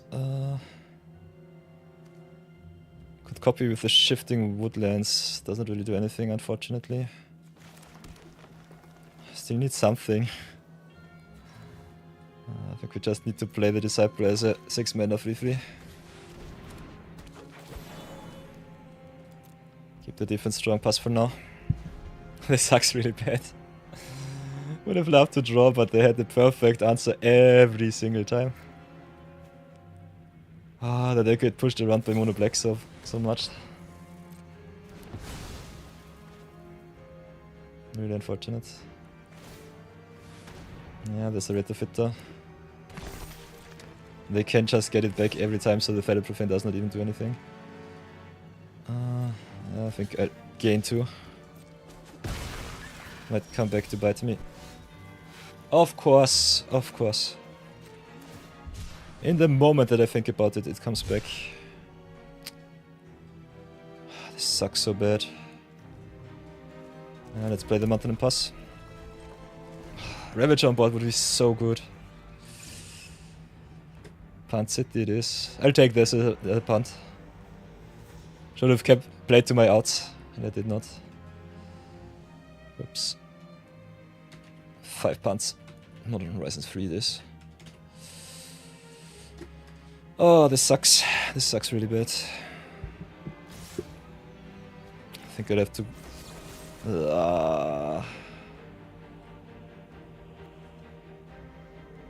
Yeah, go for the retrofitter. They can get it back or just sacrifice it for some draw. Cut draw.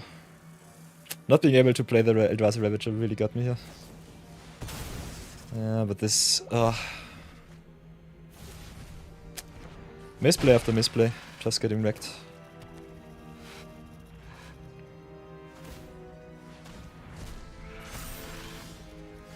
Hey, it's up, welcome back. Yeah, I'm getting wrecked right now. Last game was horrible because the opponent had an awesome Eldrazi deck, and now I'm playing for the marbles the second time and just get smacked by mono black. They just have the answer every single time. I had a solid curve out, but they just wrecked me nonetheless. I'm so sad right now. I want the 7 into so bad, but I guess it just slips out of my fingers way too often. Could have definitely won this game if I played a little bit better. But let's go. Last game of the day. We still can get 400 gems if I play it good. If the opponent does not curve out too well. How will it be?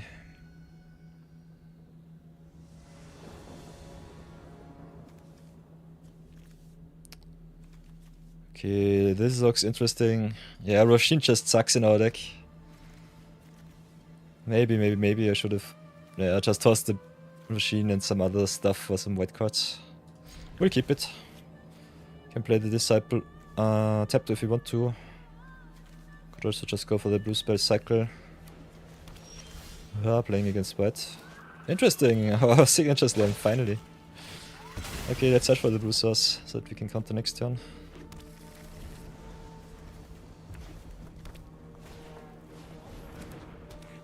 Okay, play versus draw difference against white red. Fudge. Big fudge.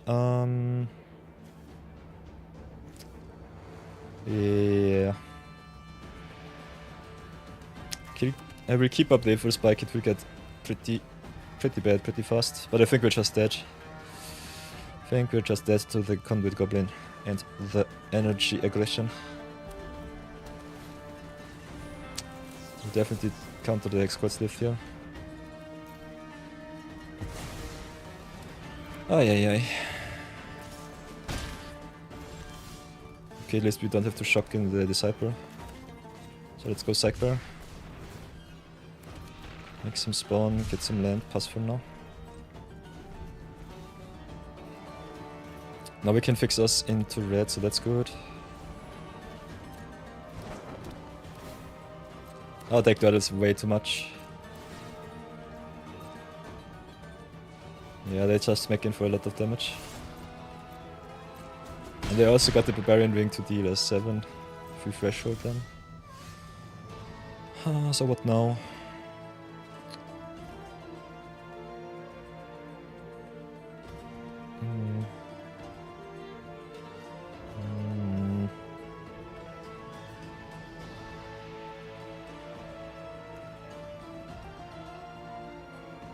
I kinda want to play the Signature Slam on the Goblin, but we still need something on board. So I think, yeah, we'll just have to go for the red source.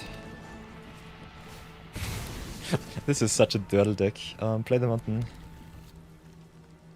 Play the Signature Slam, get rid of their Charm token at least.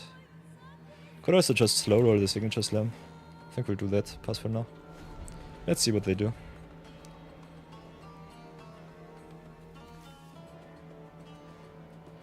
But yeah, playing your few removal spells that you have in the deck for some turtle cards is rather bad. Okay, let's waste. Okay. Let's let them waste their energy. They don't give any toughness, so it should be fine. And before they attack, I think we Signature Slam. See if it's good enough. Okay, so we're still kind of fine. Take another solid 3. We live somehow. Play the Shifting Wildwoods, I would say.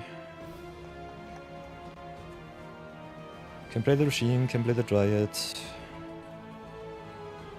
I think then we are set for next turn. Milling myself for 6 sucks. Okay, not too many bad hits. At least the Wildwoods can copy something in grave, so that's good. Do we have... Got a Lurker. Nice. So let's play... Guess the Nightshade Riot. Get some better blockers. Pass for now.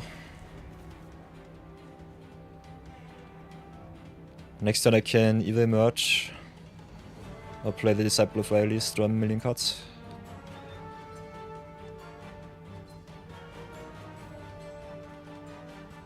As long as we stabilize, we should be able to win this game. So let's play that I don't have too many removal spells.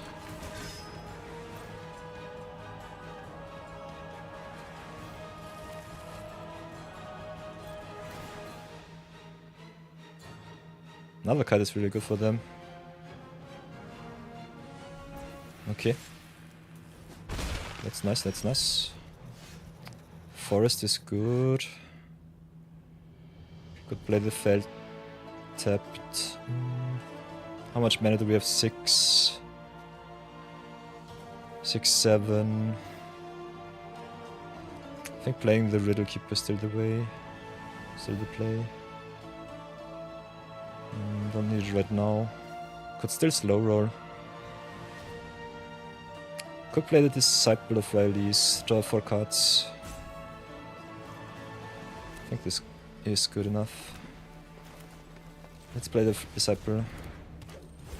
Sacrifice the Roshin. Keep the Death Touch up. Draws enough cards to stabilize, and I think that's good. Oh.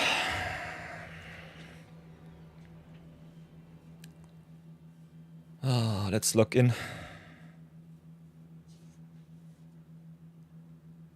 Two Mandibular Kites is kinda scary.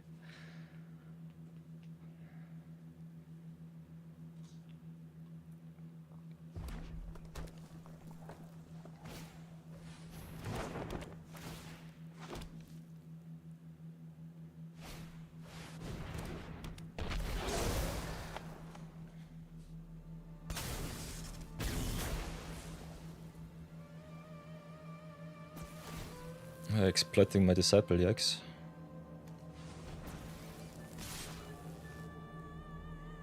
How much damage is this? 10, 13 is it's exactly lethal. It's a 4 mana free. So this sucks. We'll have to block, otherwise we're dead. They can give the creatures flying.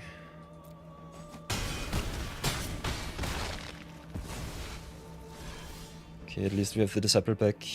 Cannot play the Riddle Keeper now, which is unfortunate. Which is really unfortunate. We need something with reach. I think we'll have to play the Tusker and pray that they don't top deck remover. Pass for now.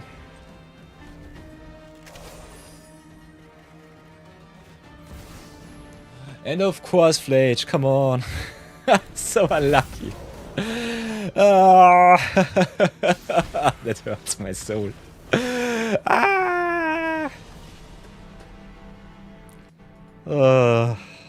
We got smacked.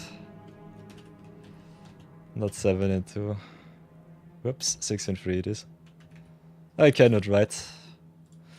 I will admit defeat. Okay. But still, we recouped at least some of our gems. I think we invested 3,000 gems and got 1,900 back. Yeah, the first draft was terrible, the second draft was okay. Okay, here we are with the deck review. Yeah, 6 and 2 still okay. Would have loved me the trophy, but got smacked by 3 really awesome decks at the end. What do I think about Eldrazi? If you can stabilize the board, it's really good. Triple green with the Disciple of Riley's is especially nice if you have some cheap creatures that you can get rid of, like Wrath and Chrysalis. Also the big spells are rather nice, but you want them on board. Yeah, I got wrecked at one time with the Eldrazi Ravager, unfortunately. Yeah. Still happy with the 6 and 3. I think this is deck. You definitely need something way more aggressive, way more effective. And as you can see, we did not play any removal and still got 6 wins somehow. So I'm really happy with that. Otherwise, cards that I definitely would not include in the deck. Grist. You don't have any recursion in this deck where you can flip Grist, so I think it's not worth it. Otherwise, I think the Amphibian Downpour was also kinda mediocre. And the Roshin definitely is a non-playable card. The rest of the deck is still good. Trickster's Egg has to bestow some creature to make it an egg, so keep it in mind that this is a removal transform / creature spell. And otherwise, yeah, Lightning Chrysalis is really good. Like me especially the Flying Eldrazi and the Eldrazi with the Reach, so keep that in mind. There's a lot of tempo in this format, so you need to stabilize somehow, and all of the defensive keywords are definitely good. But thank you for your service deck. I cannot say enough praise about you. We'll send you to the heavens. Let's splurge the rest of our gems, reward ourselves, and I will see you all in the next draft.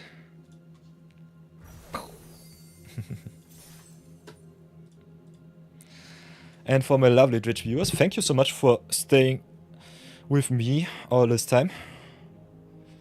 Nearly going to the 6-hour mark again. A little long draft this day.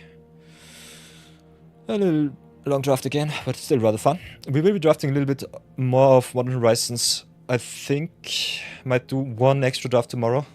But for now I will call it quits. Got some work to do.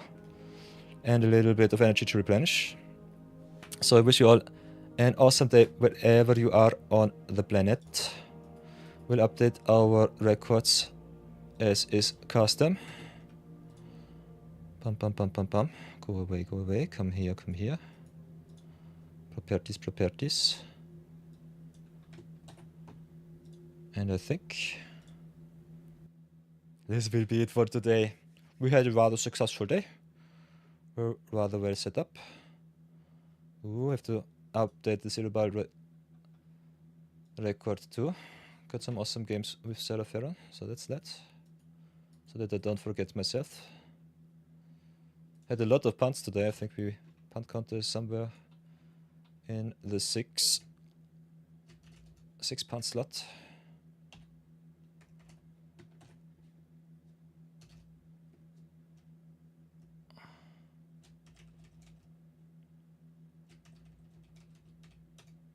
But yeah, that will be it for today.